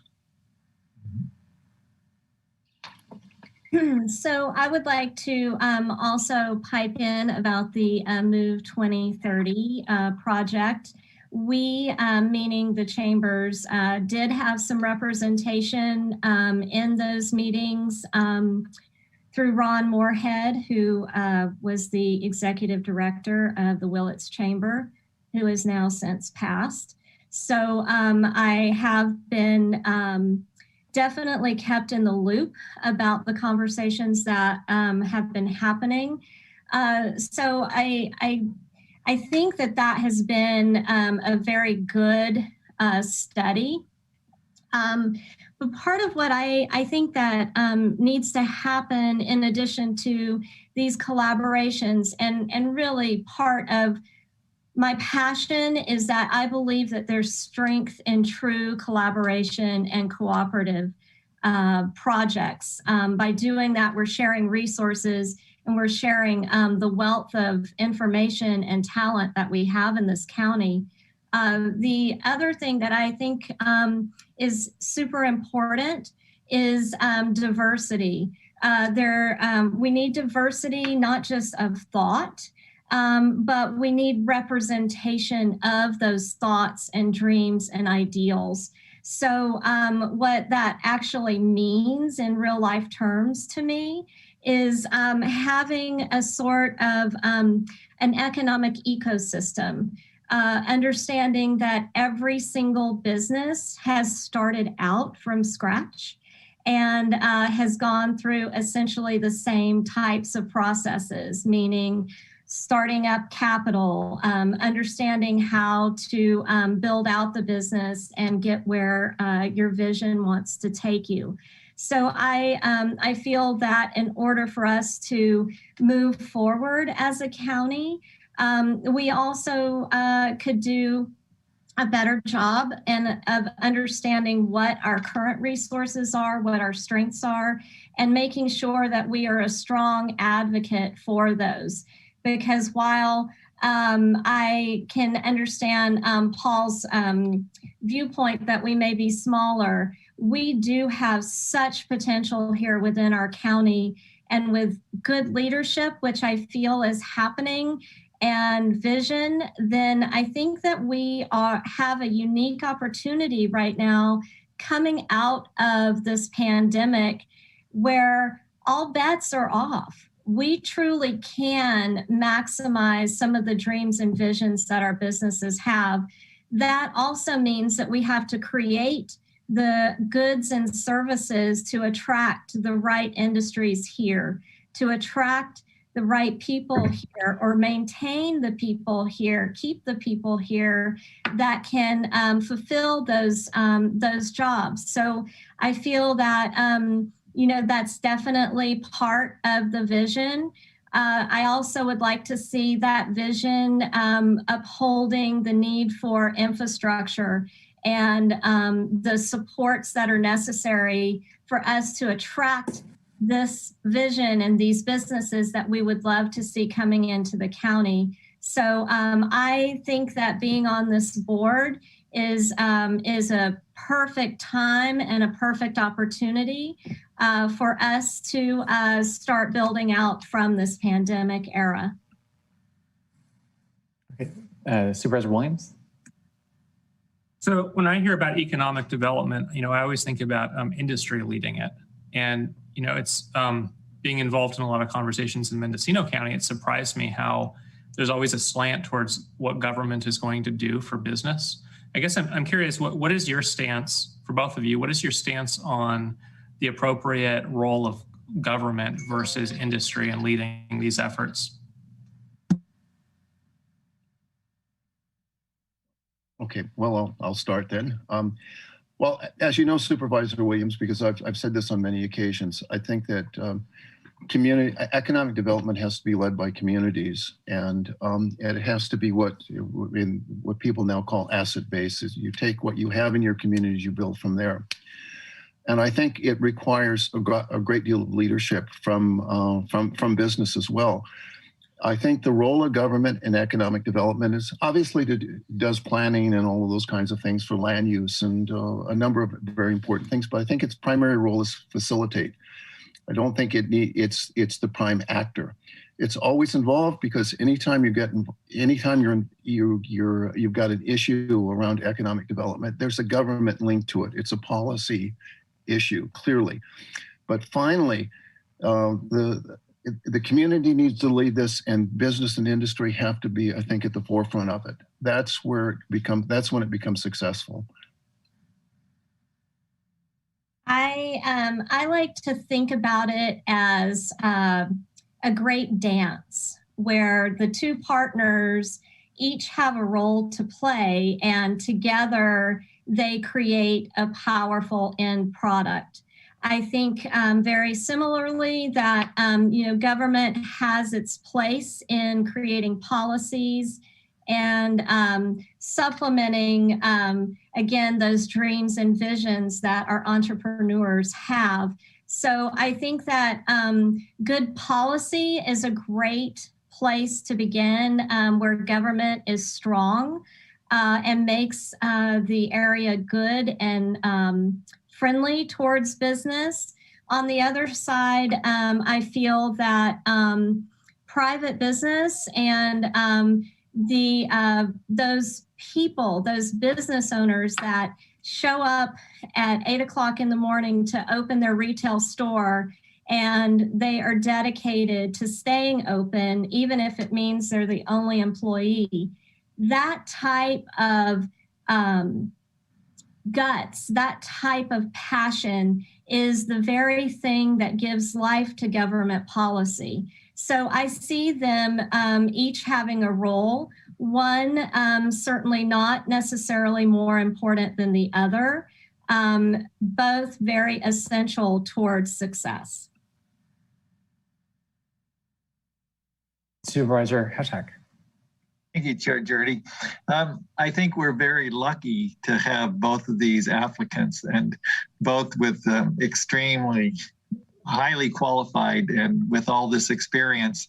And I'd like to thank Katrina for her work with Willett City Chamber of Commerce, because with Ron Moorhead's passing, I hear that Katrina's been the one who's really stepped up and helped our community. So I really appreciate that, and thank you.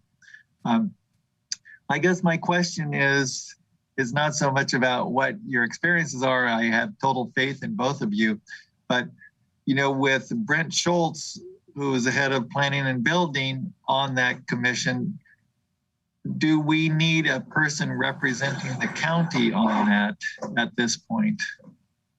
So maybe CEO Angelo has a point of view on that.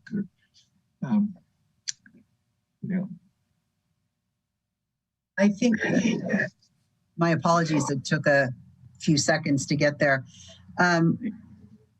Supervisor Hashak, I think you bring up a good question, but I think that certainly these candidates, as you said, these applicants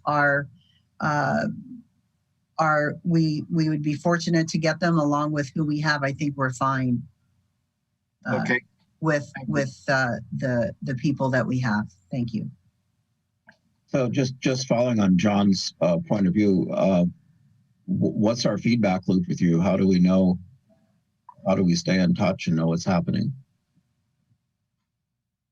Katrina, any ideas? If I may, I think that, do I have the floor? Is it? Yeah, go ahead. Yeah. Speak? Thank you so much. What I would like to see happen is, I think, again, in order for this to be successful moving forward, is communication and collaboration. So I would think that it would be appropriate for us to have periodic check-ins to say how things are going. Certainly, if there are topics that come up that we feel especially attuned to, that we should talk with you about, I think communication is where it is.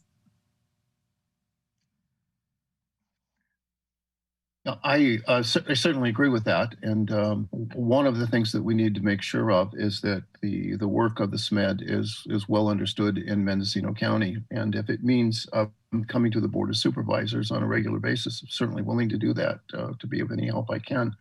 The projects, of course, have the primary purpose of SMED is to review and approve EDA applications, EDA grant applications, and that's going to become bigger work in the near future, I believe, than it's ever been before. There's going to be a whole lot of federal money coming through as we address the needs in this country for infrastructure, try and recover from the pandemic. And of course, we're still very much in the process of trying to recover from our forest fires. So there's going to be a lot more opportunity there. There's going to be a whole lot that's going to be done.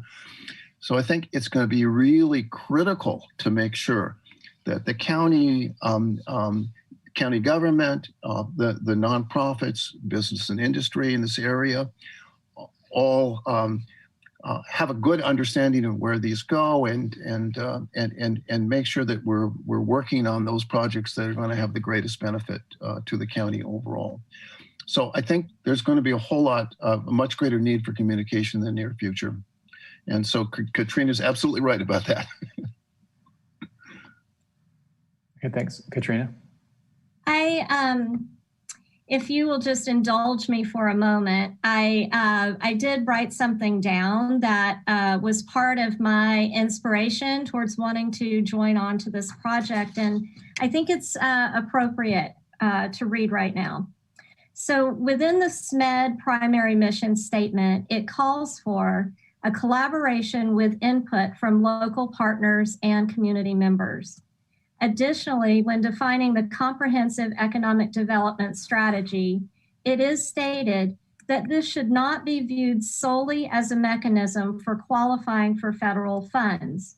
It should serve as a roadmap for regional economic development in general. And this is what really struck me about this statement. Linking, leveraging, and aligning local assets and stakeholders to achieve regional goals. So those two things really speak directly to the heart of what we're talking about now. Again, collaboration between private sector and government and public sector. Okay, thanks.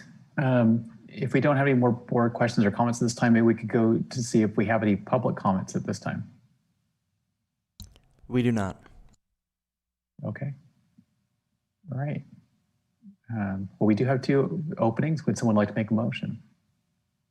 Mr. Chairman, I'd like to make a motion that we approve these two candidates to become representatives of Mendocino County on the SMED board. Second.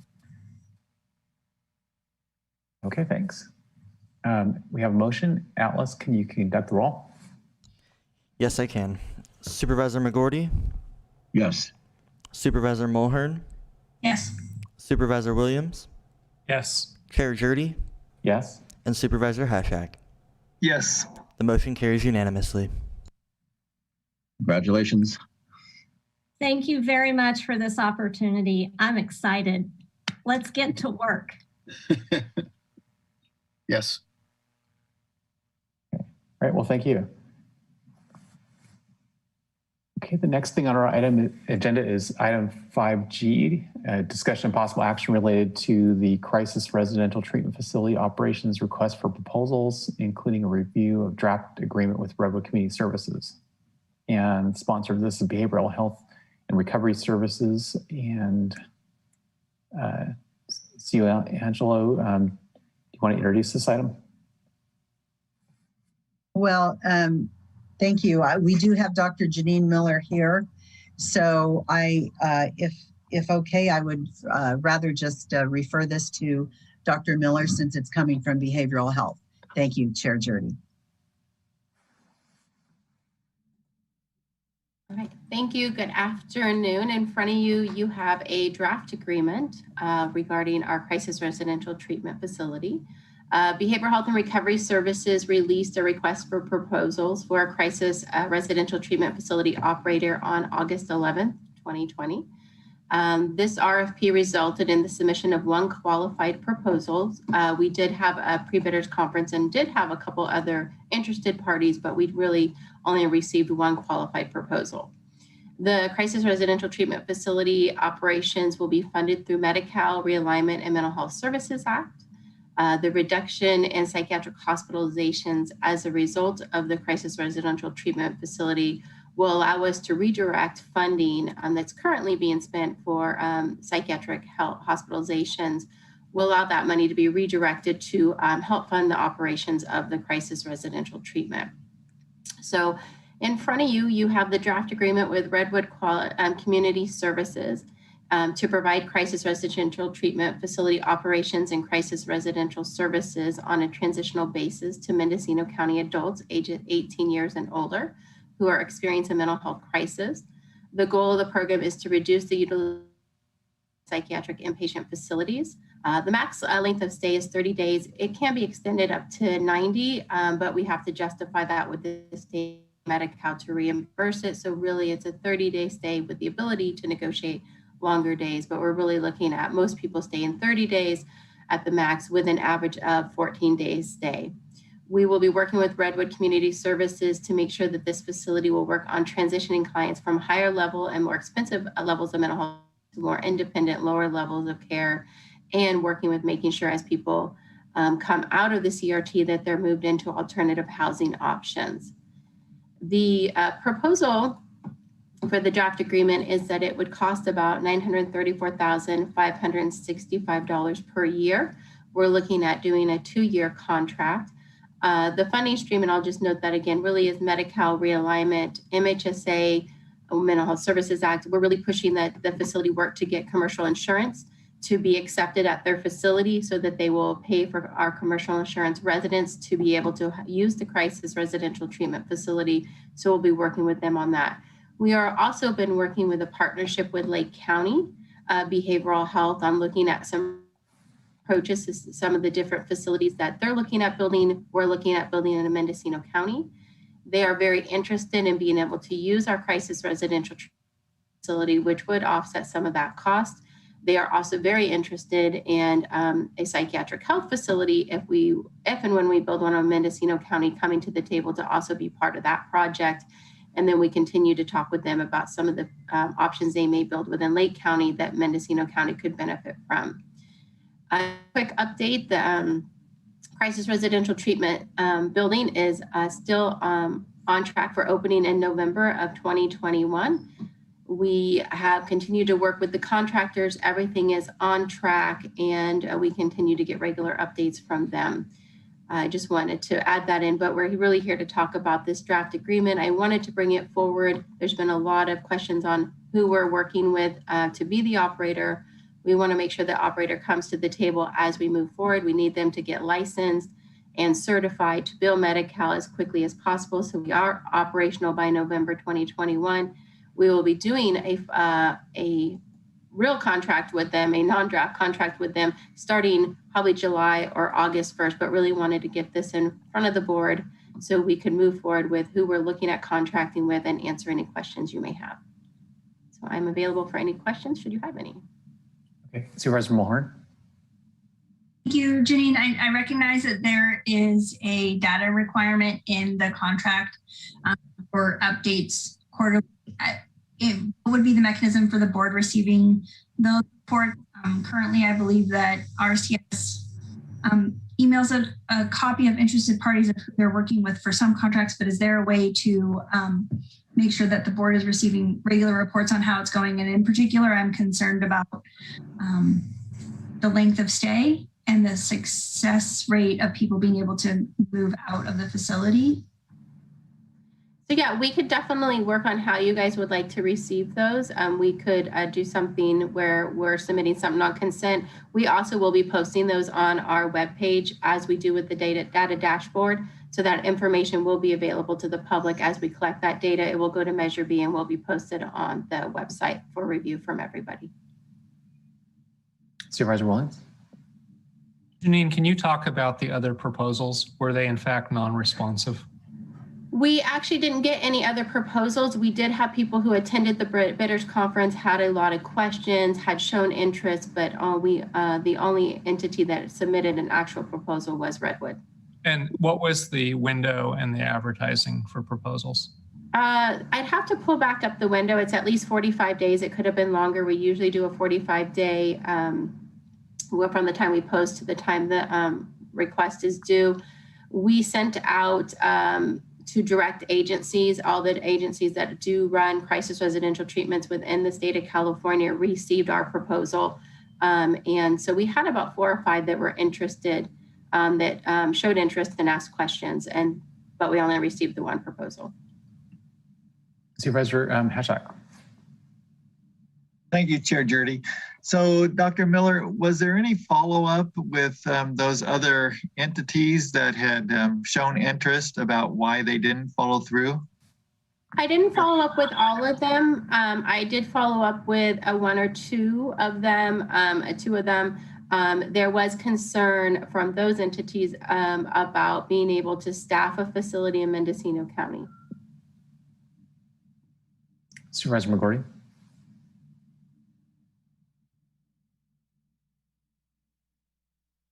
You're muted. Sorry. This is a question for both Dr. Miller and CEO Angelo. Are we at any kind of operational risk by having kind of a narrow base of service providers, since it seems like Redwood Community Services handles a lot of our contracted medical needs in Mendocino County? I'm just curious on your take.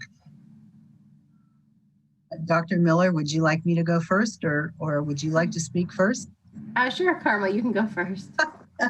Well, Supervisor McGordy, you bring up a very good point, and the answer to that is yes, yes, and yes.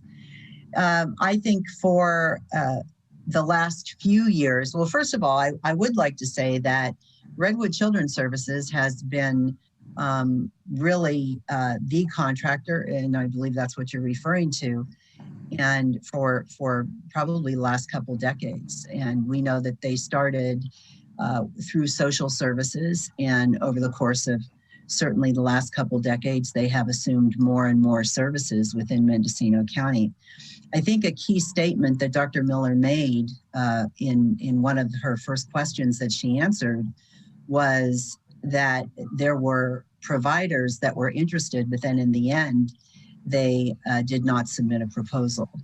And I can tell you from the contractors that we have right now that are healthcare contractors, it's very difficult to find healthcare personnel, whether you're talking about behavioral health professionals or whether you're talking about nurses. It's extremely difficult. So a few years ago, we made a concerted effort to look at trying to, for lack of a better word, recruit other community-based organizations to come to Mendocino County and to provide services. It's always better that you don't have all your eggs in one basket. We have not been successful with that. So yes, you bring up a very good point. It's one that we have been concerned about. I can say that I have spoken to Camille Schrader personally. We've discussed this. The good news is that Redwood Children's Services is established. They know Mendocino County, they're from Mendocino County, and they certainly have committed to ongoing services. But really, to have some diversity in services and have that safety net a little more secure would be really good. And I'm not certain at this point how we do that for all the obvious reasons in Mendocino County. And I would like to ask Dr. Miller to respond as well. I know Supervisor Williams has his hand up, but if you don't mind, if we could go to Dr. Miller. Thank you. So yeah, I think CEO Angelo said a lot of it. I would just add two things that I don't want to leave out, that we do have a number of other providers in Mendocino County that do mental health services. I think sometimes we focus a lot on RCS and they do a large part of services, but there are also other providers that the ASO contracts with, and sometimes they're often overlooked. And so I don't want to leave them out, as they are beneficial. They do provide good services, mental health services in our community. And that is when you look at Tapestry and Youth Project, Manzanita, McCavan, and Hospitality Center. So really important not to forget, we do have those additional providers that do work under our administrative service organization. I would say one thing we can hope that a benefit, as I know there are other concerns, is that having the connection with crisis services, being connected with the CRT, could allow us to move clients more easily and have that connection that we may not have with a different provider. So while there are cons, there are some also pros to that are also there. Thank you. Supervisor McGordy, I think the market is telling us the financials are poor. And RCS, they're already established, they're local, they're willing to take a gamble on this. I think they genuinely care about the outcome. They want to serve the community. I guess the question I would have is, and I agree, we shouldn't have all our eggs in one basket. We should have some healthy competition. How much would we have to subsidize with the general fund to bring in outside interest? I don't think a couple $100,000 would do it. Maybe staff has an idea. How much money are we talking about so that we would actually have multiple providers submitting proposals? So before Dr. Miller responds to that with a dollar amount that I'm sure she has at the tip of her tongue, I would say that, you know what, we have to look at housing. We have to look at jobs for spouses and partners. I mean, it's not just money. I think, would we have to pay more? Possibly, but there's a lot of issues. There's nothing that the five of you don't already know as to why it's so difficult to either recruit staff or recruit other businesses here or other services. And so, you know, I'm not sure how we tackle those major issues, but I think that that's a lot of it. I know that we have had good staff that have come, not even community-based organizations or service providers, good staff that have come to Mendocino County whose spouses couldn't get jobs here and they've left. So, you know, it's an ongoing issue. Janine? Yeah, I would just add really quick that housing is such a huge thing. And I'll just note, we have hired really good staff and then they've turned down our offer because once they tried to find housing in there, they couldn't. And so we lose good candidates for lack of housing opportunity just from the county, and our contracted providers say that. So, you know, I would throw a number out there. I would say that we would have to guarantee that we're going to pay 100% of all costs. And so I think you're looking at an additional $500,000 on top of what I'm presenting today to get other people willing to come in. They're going to want to know their costs are 100% covered. They can cover all their staffing needs. And the county would probably have to enter a contract that's very different than what we're doing today, saying that we're going to cover the cost whether or not we can bill Medi-Cal for those days or not. And we're going to cover everything regardless. And the county would have to do a contract that's 100% covered. So to not put all our eggs in the same basket, we would pay $500,000 a year for essentially the same service. Potentially, could be more, but I'm throwing a number out there, yes. And not to get too far off agenda, I think the board should schedule an item to discuss housing. It comes up in just about every topic. The reason we don't have housing is because we don't have wages to support market rate housing. And, you know, the cost of building in California with regulation, you just look at the variables. We're never going to subsidize our way out of this problem. I think we should have a frank discussion about it because, you know, it does impact just about every project. You know, we could talk about the PUF end of next month, and we're going to be talking about how to staff it, and the reality that providing the service local and not sending our residents out of county may in the end cost us more. So this idea that we're saving money by keeping our patients local may just not be so based on the housing concern and labor market. I would welcome that if we were to have a workshop of some kind on housing. I think it's one of the top 2 or 3 issues facing the county. Supervisor McGordy? Well, there's something there's actually kind of 2 parts to this question. The first one is just a comment that it might be a little more expensive, but boy, if you've ever been and had someone in your family who's seriously ill and you have to deal with it and you have to take it on the road, it's a lot more difficult than if it's right here in town. So that's one of the things that's kind of an intangible we can't really put a price tag on. So that's it's not all about dollars and cents. It's also about convenience at a time of crisis and having a person here as opposed to packing them up and sending them away to Vallejo or somewhere else where they would receive treatment.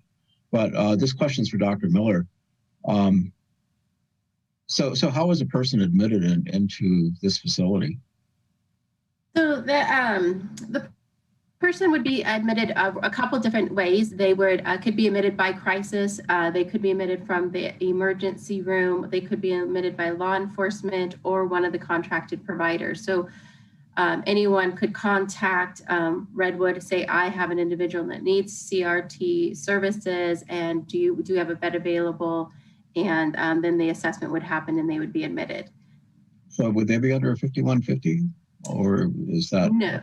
No, this is not a 5150 facility. So once you're on a hold, there's actually legal requirements that you end up at a specific type of facility. If the individual was on a hold and that hold was rescinded, the individual could qualify. So I think, what happens is people go in, sometimes they're on a hold, they get in, they can get stabilized on medication. The 5150 is rescinded. This would be a great alternative to send someone who doesn't need that high level of care, but isn't ready to go home and needs somewhere to go for 30 days. So that would be what this facility would definitely be used for.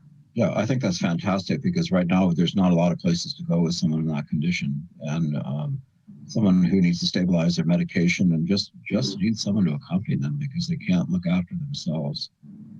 So. Supervisor Hashtag. Thank you, Chair Jurdy. So just to clarify, the money that we spend on this would be Measure B money. Is that correct? Or is it general fund? So no, Measure B dollars is going into the operation of the facility. Measure B dollars is going into building the facility, but the operation of the facility, this proposal, this draft contract is showing that not a single Measure B dollar will be spent to operate this facility. It will be your general dollars, Medi-Cal, Realignment, Mental Health Services Act. The thought is that with the fact that we will be reducing hospitalizations because they won't need to go to the hospital, they can go to this facility as an alternative. Those dollars will be redirected and put back into the CRT and not into your going to the psychiatric health facility. So you're redirecting dollars which are going to help cover this cost. Okay, thank you. And just looking at the contract, which is what we're dealing with on the agenda item, if we were to put the contract out again, what would be a timeline for that? Would that bump up against the November? Would that would not give us enough time to get the person certified or whatever by the state if we went to a new RFP? So if we go to another RFP, we'd have to redraft it. We could pretty much use what we did, but maybe redraft it a little. We would have it posted for at least 45 days. So you're looking at probably it wouldn't be posted. I'm just going out there till May, right? So even if we got it posted by May 1st, you're 45 days, you're into June 15th, then you're analyzing going through. You'd have to go through that process, award it, bring it back to the board. You're probably in July. You would probably most likely not meet Department of Healthcare Services timeline to be able to be certified and open by November. So we have to be certified and open by November to keep that CHAFA grant. Okay, thank you. Supervisor Williams. So going through the same process again, do we expect a different outcome? I I do not expect a different outcome unless we're coming forward to say we're funding it 100% no matter what the cost is. If we still present the same model that we want them to be financially solvent and be able to bill for their services and cover their services, we're probably going to have the same outcome. If we are saying we're going to pay for it no matter what the cost is, you may get other providers, but no guarantee. I think we should approve it. Okay, do we have any public comment on this item? Yes, we do.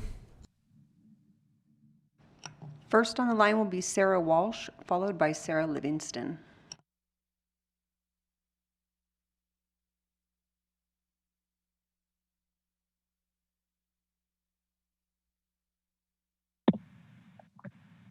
Hi, I'm just on here. Camille had asked that I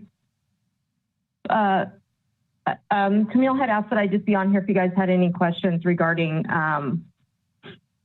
data. That's all I'm on here for. Okay. Do we have any questions? Not seeing any. Okay, thanks. Next on the line will be Sarah Livingston.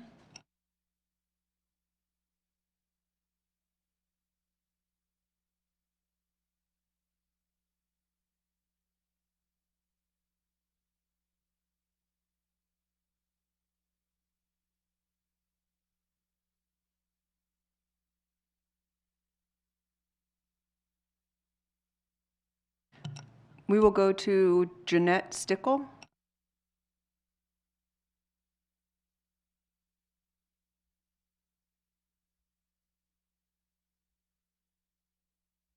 Hi, my name is Jeanette Stickle. Are you hearing me? Yes, we are. Okay, great. I just wanted to call in and let you know that Crisis has been a true lifeline for our family. Our 37-year-old son is mentally ill, and he'd been unable to manage his own life. He's now living at Haven House through the Redwood Community Services, and it's totally changed his life. Prior to that move, he was living in squalor and not able to access the help he needed. So we're just so grateful for the services that have been provided to him directly and the support we've been given as his family. It's just such a comfort to see his treatment moving forward and his safety assured. And I know there are other individuals who have similar issues that haven't been able to make it into a living situation that is safe and that is providing treatment. So I truly believe the whole community would benefit when we are able to give these individuals the care they need. These are the most vulnerable in our society. So I'm hoping that more services will be provided for them. Thank you for letting me share my perspective.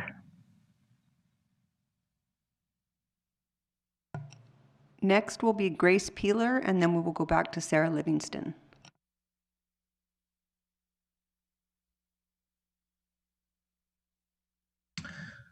Hi there. My name is Grace Peeler, and I'm the Operations Manager at McCavan Care and Prevention Network. I'm here today to provide public comment and support for item 5G regarding the outcome of the Crisis Residential Treatment Facility Operations Request for Proposal. RCS Crisis collaborates weekly, if not daily, with our team here at McCavan. Their services are integral to our most vulnerable and disenfranchised clients.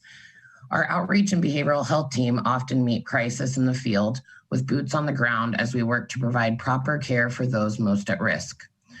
The work Crisis does not only literally means the difference between life and death for some of our clients, but it also reduces jail recidivism, lengthy hospital stays, and provides wraparound services to stabilize clients. Clients who are able to stabilize at the Madrone House through RCS Crisis receive a high level of wraparound care. They're able to build on daily living skills, receive therapy, and are often more prepared to live independently and improve their overall quality of life. Many of the folks we serve with Crisis have very little, if no, social supports. As a behavioral health and harm reduction agency, our collaboration with RCS Crisis provides our clients with people they can trust and rely on with their mental health needs, as well as linking them to additional care that they need, things like medical assistance and even housing at times. When a crisis does occur, the RCS crisis team arrives quickly and prepared to de-escalate, as well as assess the client's immediate needs. They do so with care, consideration, respect, and integrity. With the care and expertise of crisis, I personally have witnessed multiple clients transform, stabilize, and increase their ability to live independently, as well as improve their quality of life. Their thoughtful approach, expertise, and client-centered mode of care changes and saves lives every day and makes an enormous difference to our clients and our ability to serve clients within our agency. I fully support the approval of the funding for RCS Crisis to continue the integral work they do within the community and for our most vulnerable populations within Mendocino County. Thank you so much for allowing me to provide public comment on such an important and valuable community resource. Sarah Livingston will be next.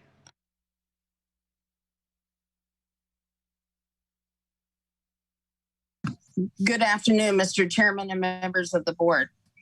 My name is Sarah Livingston, and I am the Program Director for Crisis at Redwood Community Services.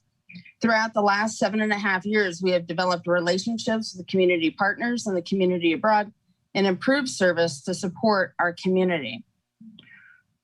Last year alone, we provided 1,892 crisis interventions for adults 18 and older throughout the COVID pandemic. We didn't stop providing services, and in fact, we made them more robust as we provided wraparound services for those most vulnerable. In partnership with the Adventist House, we've developed a crisis respite program. And in the last 2 years since that respite started, we were able to serve 271 adults that utilized 3,081 bed days. This crisis residential treatment will have a valuable component and will add a valuable component of the continuum for our most at-risk adults. This will support them as a diversion from hospitalization and assist step down out of the hospital when needed. RCS looks forward to continuing the work we're doing with law enforcement, Adventist Health, and our other community providers and the County Behavioral Health Department to implement a trauma-informed recovery-based program. Thank you so much for your time.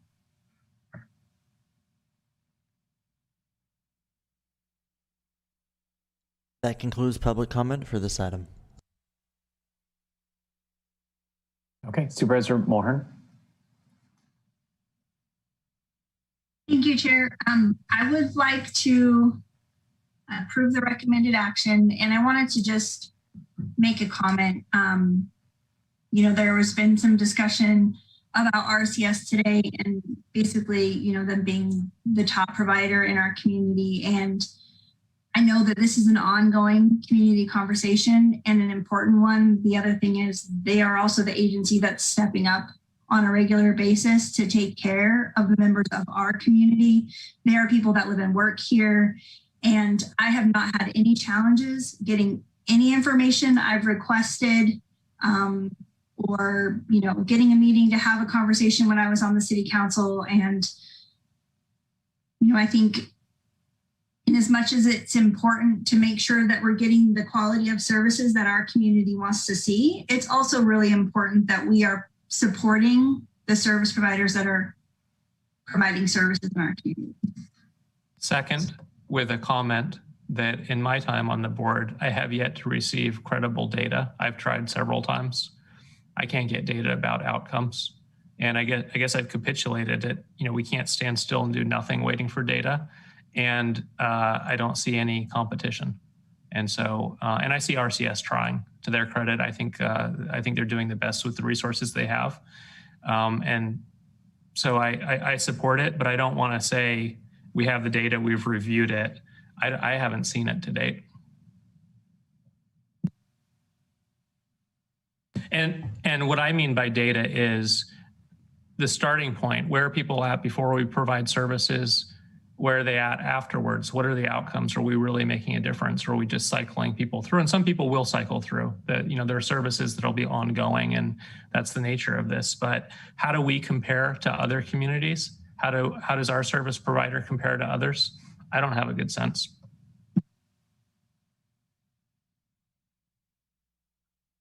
Okay, we've got a motion and a second. Supervisor McGordy.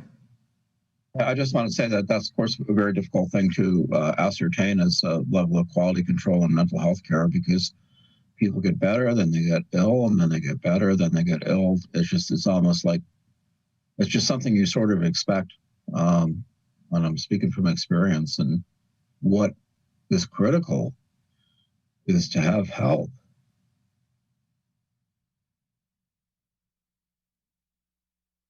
Okay, right. Can we have a roll call? Chair Jurdy, Yes. Supervisor Hashak, Yes. Supervisor Mulhern, Yes. Supervisor Williams, Yes. and Supervisor McGordy. Yes. The motion carries unanimously. Okay, that takes us to 5H, which is discussion and possible action, including approval of the use of Measure B funds to hire a consultant to provide the Mental Health Treatment Act Citizens Oversight Committee with a performance management plan that will include a comprehensive 5-year strategic plan with action plan timelines detailed in a financial plan.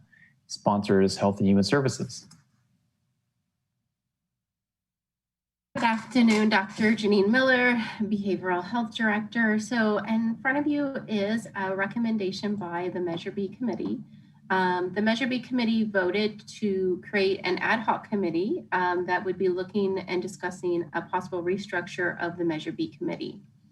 Part of that conversation, they did vote to create an ad hoc committee, and that committee has been created and has started to meet. Part of the recommendation with the creation of that ad hoc committee was to hire a consultant to facilitate a strategic plan process based on the Kemper report, which will include a comprehensive 5-year strategic plan with action plan and timeline, and a detailed financial plan to be prepared by an appropriate financial analysis. The strategic plan will be used as the performance management strategy pursuant to the Mental Health Treatment Act ordinance. And so the committee is asking the Board of Supervisors to approve their recommendation to hire a consultant to complete this strategic plan so that they can move forward with a strategic plan and looking at a way to possibly restructure the Measure B Committee going forward. Okay, do any questions? Supervisor Hashak? Thank you, Chair Jurdy. So there's no price on this. Do you have an estimate about how much this would cost? I don't have an estimate, and when the motion was passed, we did not include a cost, so I didn't want to just estimate a cost in this proposal. We could come up with a cost if that's the best way to move forward, but there wasn't one voted on by the committee. Okay, so I guess I'm kind of unclear about the process. So you would go, we approve the concept of this, and then you would go cost it out, and if it's less than $50,000, you don't need to come back to us, or how would that work? So yeah, I think we definitely need to cost out what a consultant would cost us. I think if we would have an up to, that would be beneficial, so we don't have to come back to the board unless it's going to be more than that, so we could move forward with this consultant if approved. Okay, Supervisor Williams? Alternate proposal. What if we approve Whitmore Lane for a puff? That'll use up all the money we have. And we approve the Kemper report as our plan, given that we've already paid for it.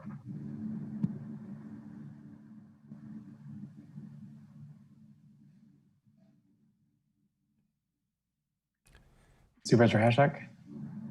So I guess that gets into the question of, are we going to get a report on the Whitmore Lane and the ranch projects at the May meeting? Is that coming up? Chair Jurdy, if I could speak to that. Yeah. Yes, we are planning on presenting Whitmore Lane and the ranch concept during the May 24th meeting. And again, this board had directed that we look at a joint meeting with Behavioral Health, the board, and Measure B. And we have extended invitations, and Janine knows more about this than I do, as far as the invitations. But yes, so Whitmore Lane is slated to come forward on May 24th. And at this time, as this board knows, we've had lots of thoughts about Whitmore Lane. We haven't brought it to this board for full direction. So it is a facility that is county owned, albeit it needs some repairs, but it's county owned and it's in the unincorporated area. So it may be a good facility for a PUF. Thank you. So should we hold off on this decision until, did you say the 24th? Right, the 24th. And honestly, well, that's up to you. I think it makes a lot of sense that since we're coming forward on the 24th, that may be the time to cover all of this. And I believe that Dr. Miller and I had discussed bringing these items forward today, the CRT and this item, and actually wanting to wait because we knew we were coming forward on the 24th. So it's entirely up to this board, but it would make sense to try to do all of the Measure B items at one time so you have a better and a more complete picture of possibly where we're trying to go. Thank you. Supervisor Hashak. Thank you, Chair Jurdy. So in the best case scenario, if we were to approve this right now, would we have any kind of information from this to present on the 24th? I don't think so. I mean, basically you're approving spending Measure B money for consultants to put together a strategic plan. So we would bring that back to the Measure B committee. But I think, you know, if you look at this, I'm not quite sure what the ad hoc wants to do. I don't know if the ad hoc wants to choose who would do the strategic plan, if they want to choose what goes into the strategic plan. I don't have those details. Janine, do you have any additional information? I don't. I know they wanted it to follow the Kemper report and have financials aligned with that. So that's the information we have, that I have. I think this has gone on too long. At a certain point, we need to build a PUF. We own the property. We have staff coming forward with a plan. It'll probably use every dollar we have and then some. I think we need to hear that first before we spend money on another consultant. I mean, it'll be a shame if we approve the PUF and then a few months later we get a proposal back from this consultant telling us what we should do. It's like, it's too late. Okay, Supervisor Mulhern. That's exactly my concern, Supervisor Williams. If we invest money in a PUF and we come back and say the strategic plan shows that we didn't need one, then we've already spent the money. I mean, it's again we are continuing to do this with facilities instead of having a plan to move forward.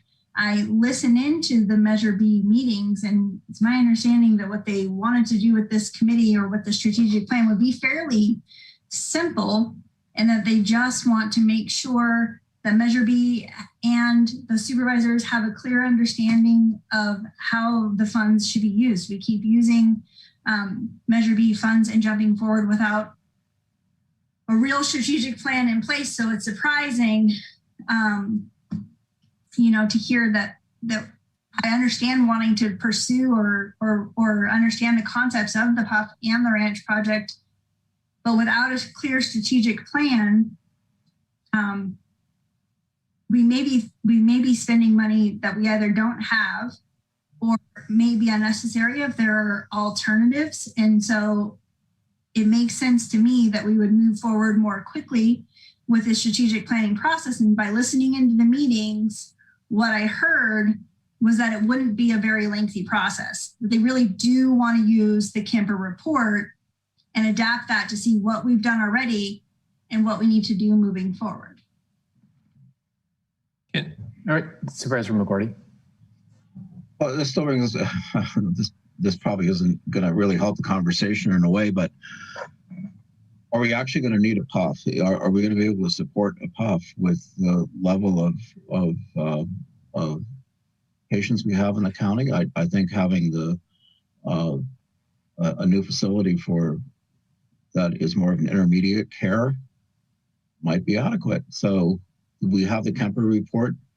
I tend to support the idea of let's sit down together and talk it out before we go much further. Dr. Miller, do you have any thought on how many patients are going through that require hospitalization for very mentally ill people on an annual basis?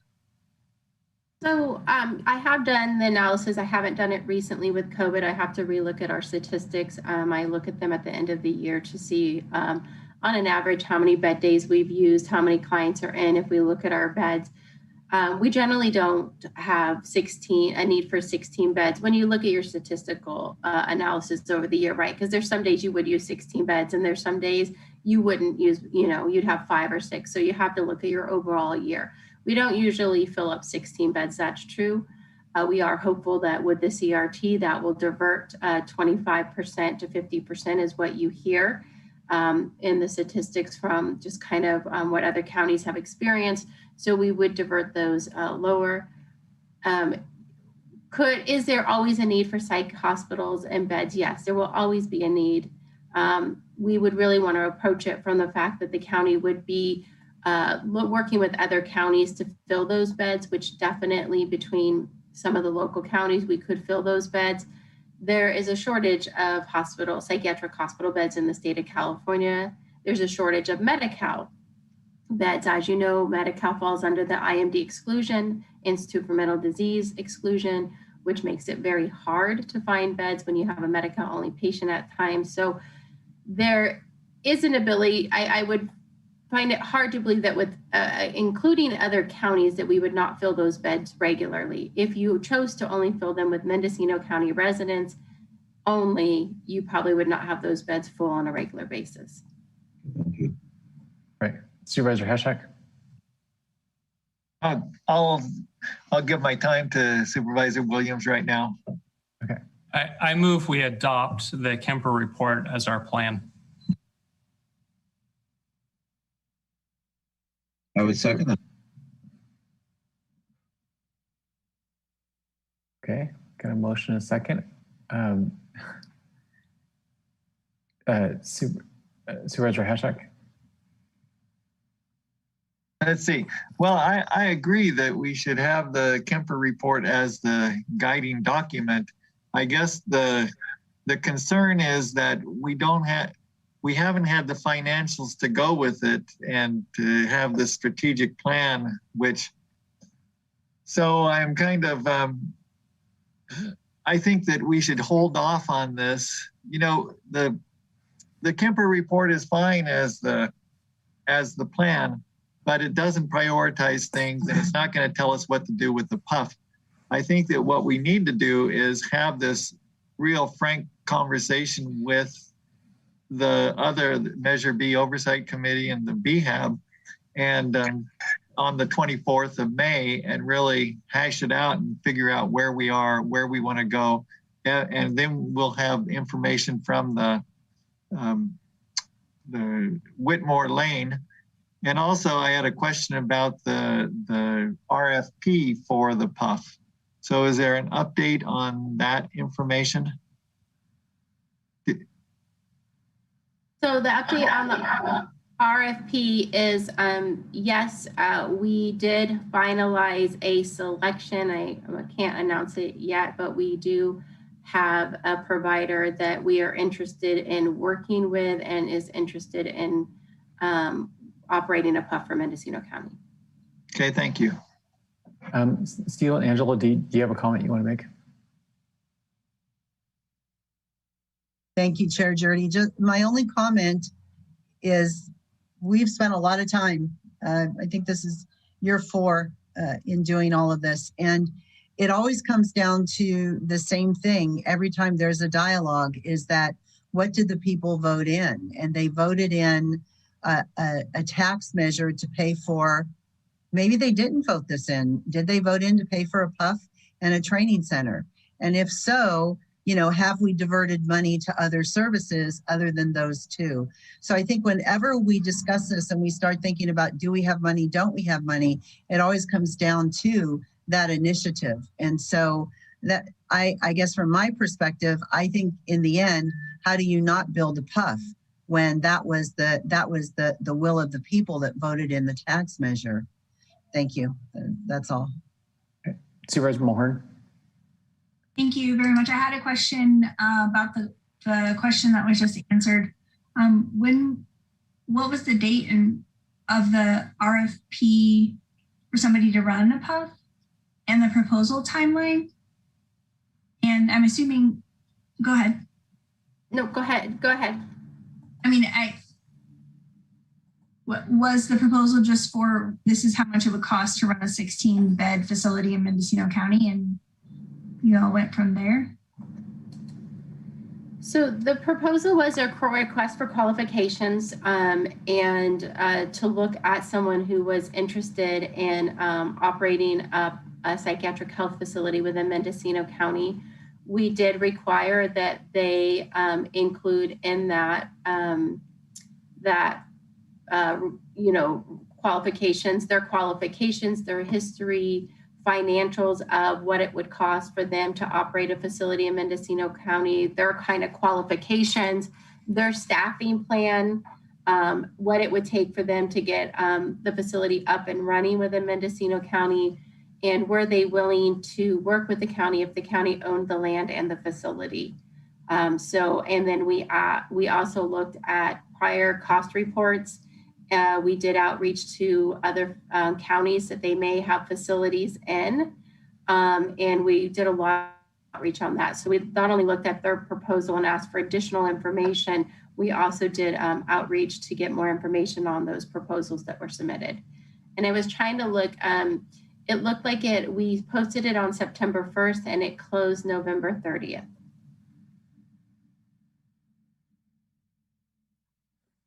Okay, Dr. Miller, a question. When did you say we were going to get more information? You've reviewed the RFQ.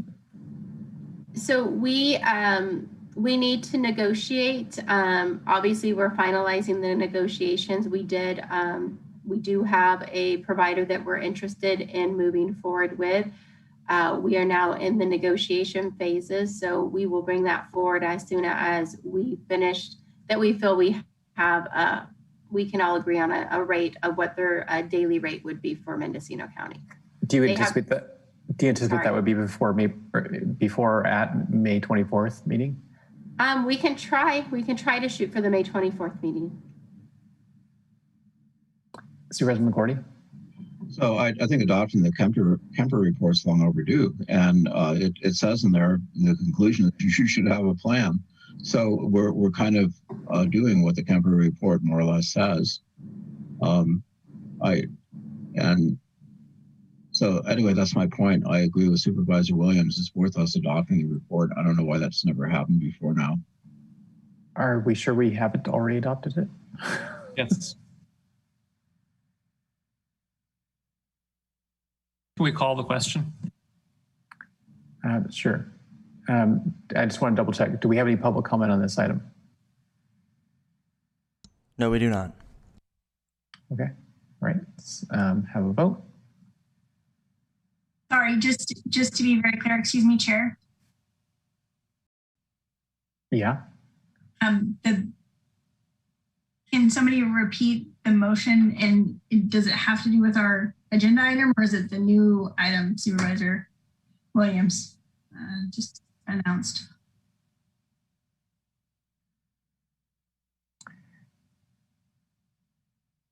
Well, I'm interpreting this as being instead of the proposal from the Measure B committee, but is it in addition to? Well, I think inherent in adopting the Kemper plan, we would be directing staff to use the Kemper report as a guiding document in creating the performance management plan. Agreed. Chair Journey, could I ask a question then for clarification for the motion? Sure. Then is the direction to develop a performance management plan based on the Kemper report, rather than hire a consultant to develop a performance management plan? Yes, if we find at some point we need a consultant, let's have that discussion. But we've already paid one consultant to put a plan together, the Kemper report. We haven't adopted it. We haven't followed it. We haven't directed staff to work on building a PUF, which is what the people asked for when they passed Measure B. So I think rather than, I mean, frankly, it's maddening, the back and forth. At a certain point, I think we just need to vote. We need to give some clear, concrete direction, which is follow the Kemper plan, come back with a... Staff has that now. Okay, thank you. Okay, can we have roll call? Yes. Supervisor McGorty? Yes. Supervisor Mulhern?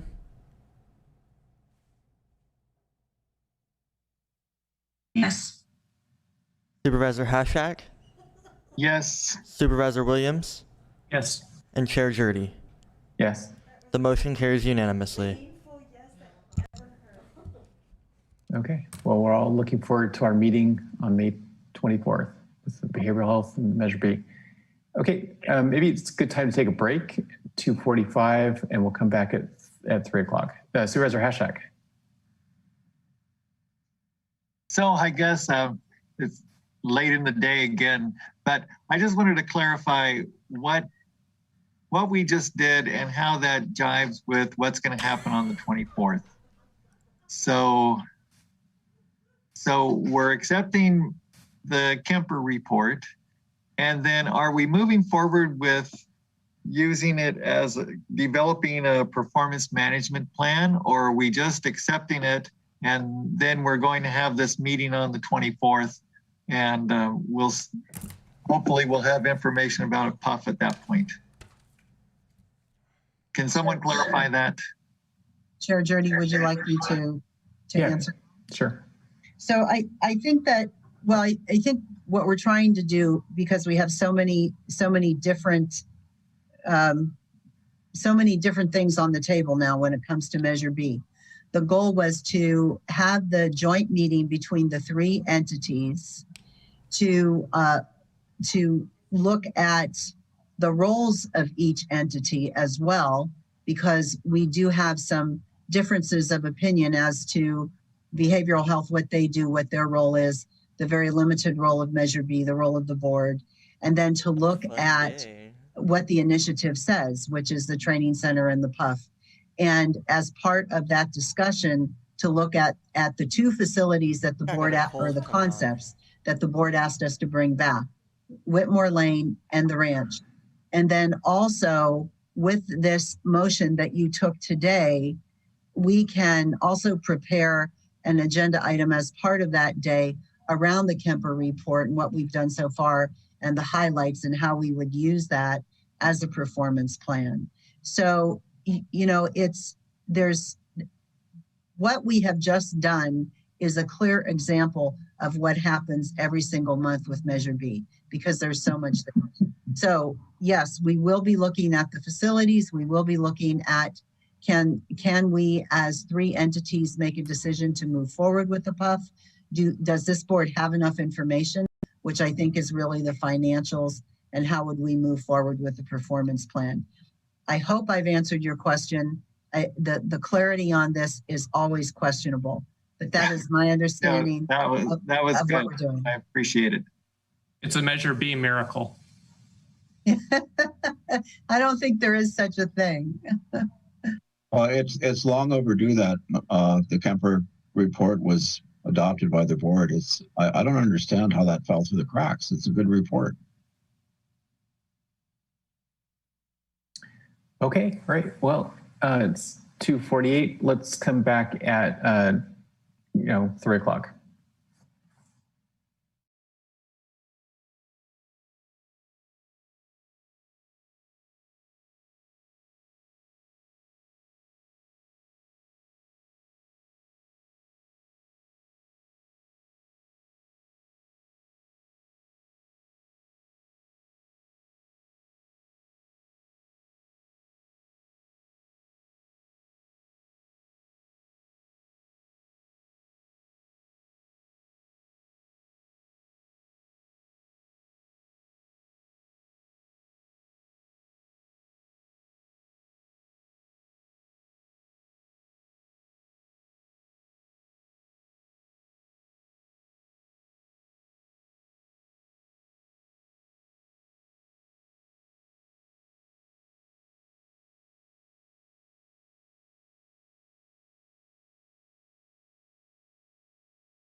Welcome back. Chair Jurdy, we are ready to begin when you are.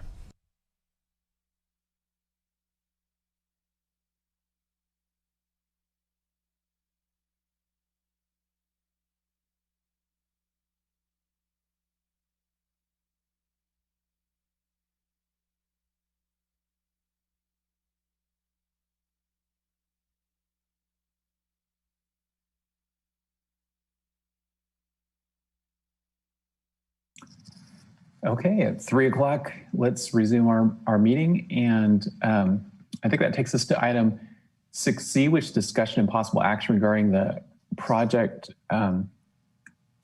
regarding the process for selecting a facilitator for the development of a strategic plan. And the sponsors are Supervisors Hashak and McGorty.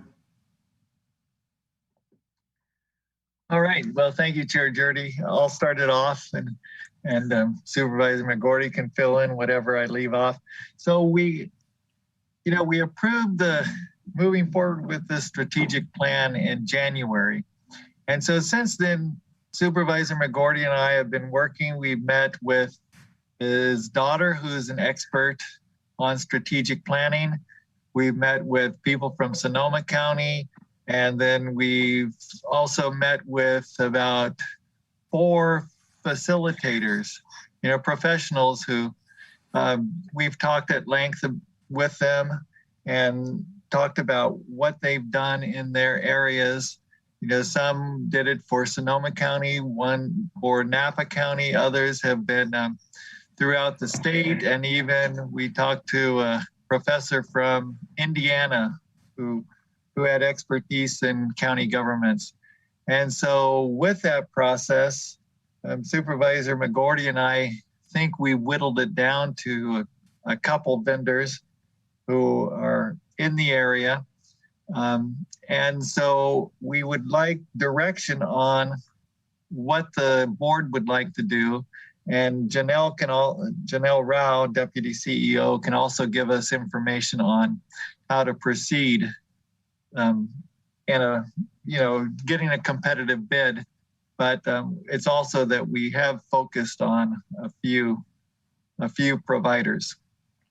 And if Supervisor McGorty would like to add anything to that, I'd appreciate that.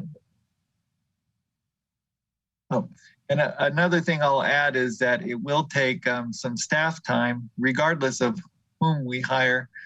And it would probably take a deputy CEO level person to help coordinate it, and then some administrative assistant time.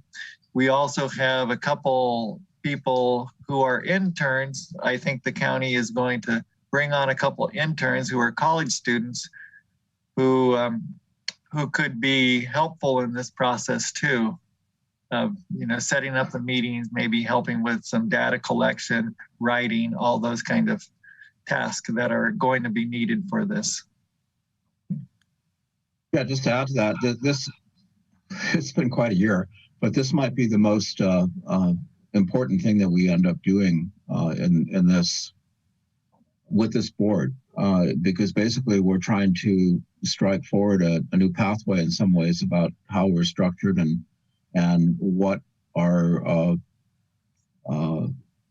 kind of vision and direction is going to be for probably about a 5-year period. So it's important we get it right.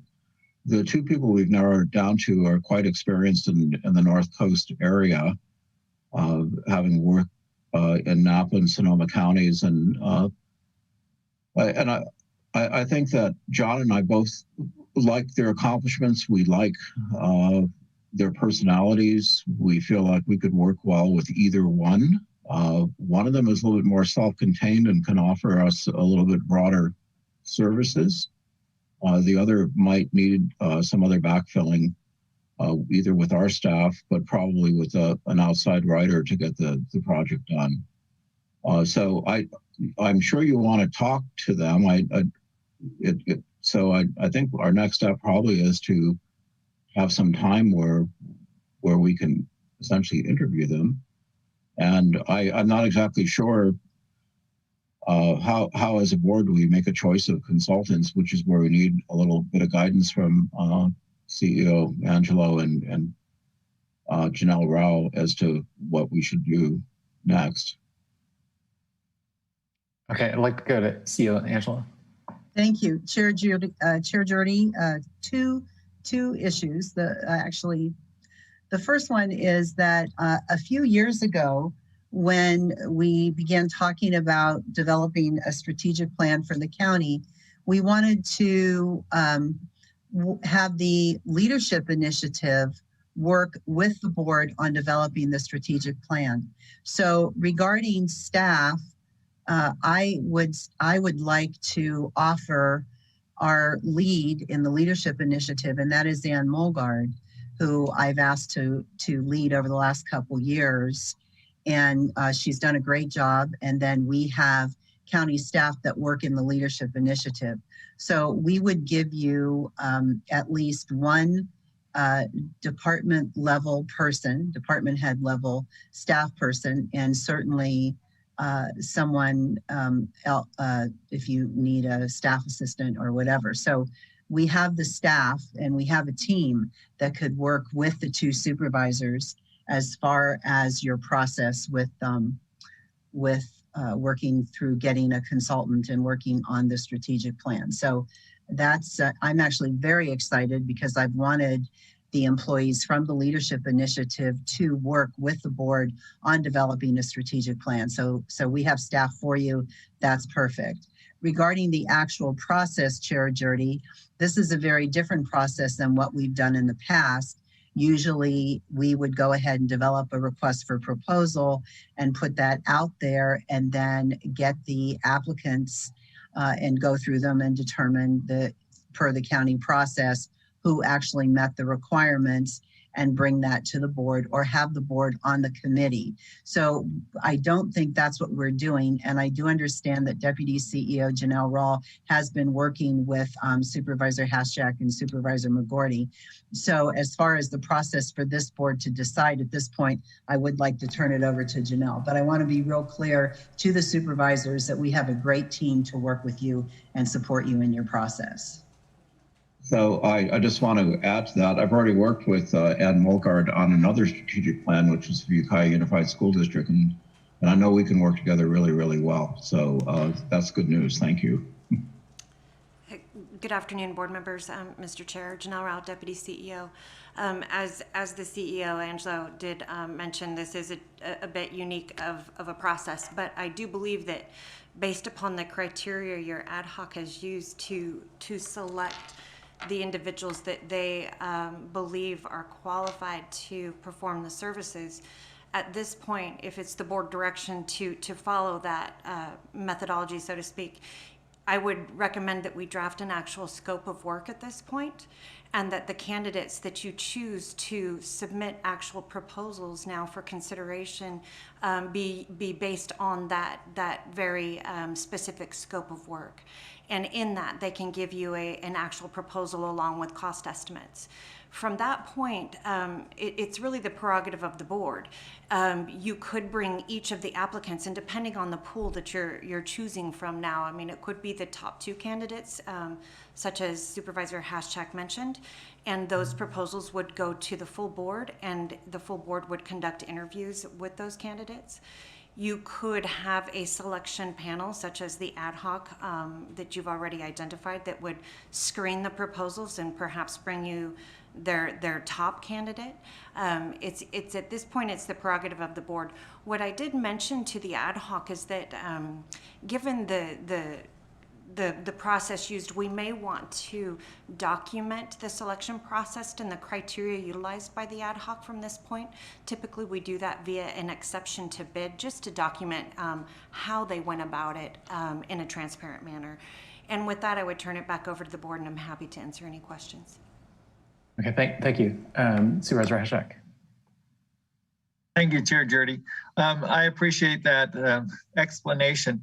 And what I see happening is whatever we do is I would like the full board to be the ones who really pick the consultant, because we're all going to have to deal with these people, the consultant, in, for kind of a long term, and it's going to be an intense process. So I would like everyone to be involved in that selection process, not just Supervisor McGorty and myself. I agree. Okay. So Supervisor Williams or Mulhern, do you have a question or comment? Yeah, I just wonder what does that process look like, and maybe that's something County Council needs to answer for the full board to make a selection. Would they have an interview process like we just had earlier today, or what would that look like? Yes, I believe it would, and I think that they would talk about the proposal that they put forward. They, we have some flexibility. We can define what it is we want done, or we can let them make suggestions based on how they perceive our capacity to do a strategic plan. So it's in some respects it's a little bit of personality, but I think we can also provide samples of their work for the board members well in advance so that you can read through what they've created and have a sense of what their work product is. Okay, thank you. Supervisor Williams? Yeah, I would like to see work samples from each, milestones that they created, and the outcomes. Okay. And is it possible to have the ad hoc give its take? I mean, I think it's appropriate for the full board to be involved in the interview process, but I would also like to understand, given the two of you have spent the most time with them, what do you recommend? Well, at the moment, I recommend them both. Either one of them would be wonderful to work with, and their work product looks really, really good. And so I think that's partially why we want you involved, because we can't make up our minds either in some respects, because we can see their strengths and differences. But I think we need a few more eyes on the candidates so that we make a selection of someone that really appeals to all five of us, or most of us, majority of us. Supervisor Hashak? Yeah, I totally agree with what Supervisor McGorty just said, is that, we're kind of split on both of it. We can see both of them as being very capable. All the people we've talked to have been very capable. We just felt like for Mendocino County, these two might be the best fit. And so we certainly wanted everyone to be involved in this process, because otherwise it's Supervisor McGorty and I flipping coins. And they've dealt with North Coast issues, so they kind of get all the things that affect the North Coast. They got cannabis, contentious land use planning. They understand county governments. They've worked inside of both Napa and Sonoma County as consultants, so they have a good background in our kind of organizations. So that's why we were drawn to them. Okay, thank you. CEO Angela? Thank you, Chair Jordy. I would just ask Supervisor McGorty and Supervisor Hashak if you could clarify one point of the strategic plan. And I know we've talked about this before, and you may have already clarified this, or this is a full board decision, I don't know. But is this strategic plan for the county operations, to move the county operations forward based on board policy? Or is this strategic plan an overall 90,000 people, 3,510 square miles strategic plan to move the full county forward? Thank you. It's focused on county government, in my opinion, with input from key stakeholders who use our services and work with us on a regular basis. I think. Do you concur, Don? Yeah, and certainly, we're trying to focus it more on what we do as county government, and certainly there'll be stakeholder input, but we need to limit it somewhat because we don't have the capacity and the time. We want to do it right, but we don't think we have the resources to expand it too far. So I think that we're looking at a few thematic areas. One is the governance, one's the safety net services, economic development, and the public safety. And so I think that we've agreed that that's what we should be focusing on. And some of these topics already have had a lot of input, such as economic development. You know, it might not take that much to tweak what we've done with the Plan 2030 or Mendo 2030. So I think that's an excellent point. I agree. I think if we could, as we discussed earlier, if we could take some of our existing plans, you know, we have a regional transportation planning agency that, along with the county DOT, does transportation planning for our transportation system, MTA, et cetera. So we've got a lot of plans on specific areas that move 2030 for the economy. I think really what we need to do is move ahead as quickly as we can on, you know, priorities for this organization called the County of Mendocino. So actually, my main thought is I don't want to slow you guys down. What can we do to move this as fast as possible in terms of the selection process? Can you bring forward, you know, information, you know, from both your top two candidates with an interview process that we can do? You know, we could wrap this up in May. Yes, I think that's a reasonable timeline. And I would also request that everyone think about what existing strategic plans have been done kind of like on individual components. So we've had kind of the review done by Kitchen Table Consulting and, you know, Move 2030. Dan, you just brought up another one I hadn't heard about before. So if there's any existing strategic plans that we have or any information, then we should bring those out on the table, and the Kemper report for that matter, if we're talking about health. So these are all things that we at least want to make our consultants aware of what we've done already, what's our background work, because here's a chance for someone to kind of meld it together. Supervisor Hashak. Thank you, Chair Jurdy. So I think that if Deputy CEO Janelle Rao is available, and if the timeline works for her, I think that we can bring this back in May with hopefully the candidates with their work products that we can review, and we can make a decision at probably the second meeting in May. Okay, that sounds good to me. Okay. Okay. Do we have any public comment on this item? No, we do not. Okay. All right. Well, is that clear enough feedback? I believe so. Yeah, we're ready to go. Okay. All right. Well, thank you.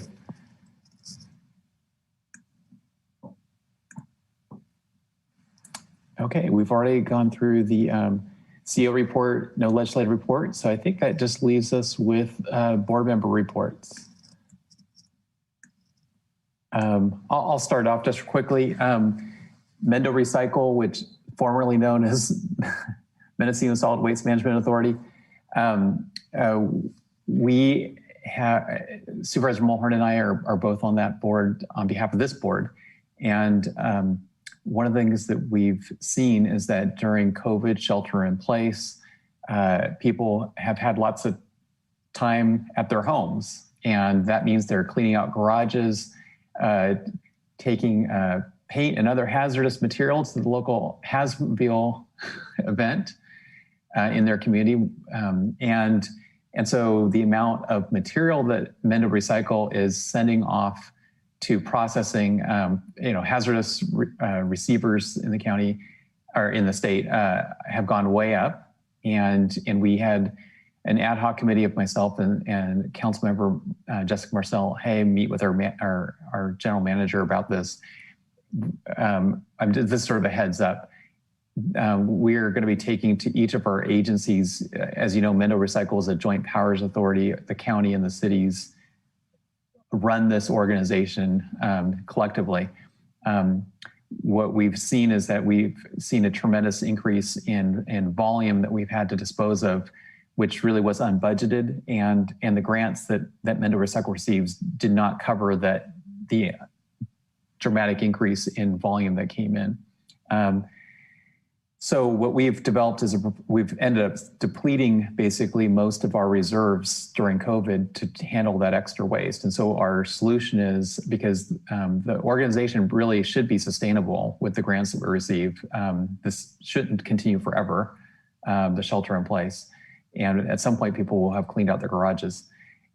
So we're proposing to take a fair and proportionate request to each agency to replenish the reserves. It's a one-time request, and it really is related to COVID, because we can show that the volume has gone way up during COVID, during shelter in place of these materials.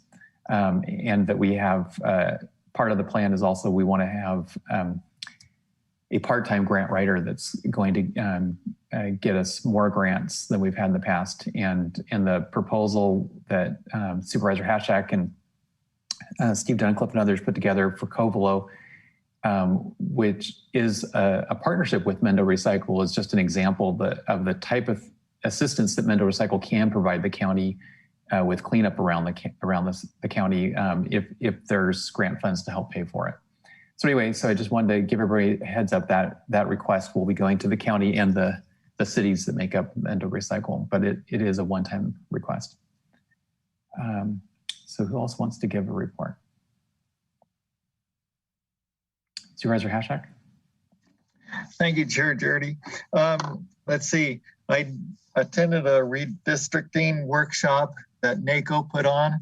And so I guess I had a question for the CEO, if we have a plan for redistricting and how that's going to play out. I think we need to be thinking about that, because it takes there's quite a few steps along the way. So CEO Angelo, have you any thoughts about the redistricting? Chair Hashak, Chair Jurdy, Supervisor Hashak. Yes, actually, I have been working with Chief Counsel Christian Curtis, and we're developing a team that will be working on the redistricting. When the county did redistricting 10 years ago, it was with County Counsel's office, and this year we will be working the Executive Office and County Counsel's office. We have a team of our staff, and as far as timing and the process, County Counsel Curtis is putting together a process for us based on the timeline, just as you have gone through the NACO redistricting seminar. CSAC and RCRC have put together 2 parts of one as well. And so I believe that we can come back to this board at a later date with that. If you would like more information right now, I don't want to put County Counsel Curtis on the spot here, but I'm sure he's got some very brief thoughts he could share with the board as well. But yes, we are working on this. We have a time frame that's a little pushed out, more so than what certainly I originally thought a few months ago. So Chair Jurdy, if I could ask County Counsel Curtis if he wanted to make any comments or add to this. Thank you. So if I may respond to the chair, yes, the process is going to be a little bit different this time around than previously. And one of the things that we're dealing with is that while the information has to be based on the census data, the federal government is behind in their processing of the census data. And additionally, the state has added a requirement that they essentially have to adjust the census data in order to reflect incarcerated populations effectively. So we are going to have, currently is anticipated that I believe the date that we're going to have the federal data is end of October, and the date for end of September, and then the date for the state adjusted data is the end of October. These are estimates, but then we have to have the process done by December 15th. So it's a very truncated timeline. There are some steps that can be taken before we get to that point, but some of the meat of it is going to have to be done, including, I believe, multiple public hearings. I don't have it in front of me, but I think it's 3. Within a very short span of time there, assuming that we do get the data at the time that it is currently projected to get to us. My understanding is there has been some discussion at the state among the state legislature about possibly adjusting things to give the local jurisdictions a little bit more time given the delay in the census data.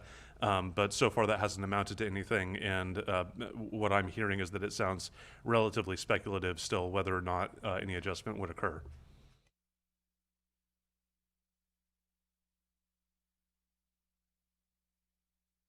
Thank you for that. I've certainly heard that, you know, the truncated timeline is going to be a problem for everyone to get the public input. And there's they were talking about some apps that you could use for people to draw their own district lines and some things like that that sounded ways to facilitate it in this day and age. I'm going to be attending for the next 3 days the CSAC Legislative Conference virtually. And the board of directors meeting. And then I wanted to appreciate Senator McGuire for his work, continued efforts to get the cell service coverage in Covelo. And the county has been fantastic in working with the tribe up there too. And so it's a real collaboration from many parties. And we're looking at probably the end of July to get the coverage up there, and it will be just in time. As we say, you know, we're not going to have any emergencies before then up there because the cell service has been so shaky. And then, you know, I just appreciate working with Supervisor McGordy on the strategic planning. I'm glad we got that going. And also Steve Dunicliffe for that CDBG grant that we approved this morning. So thank you to all. Okay, that's it.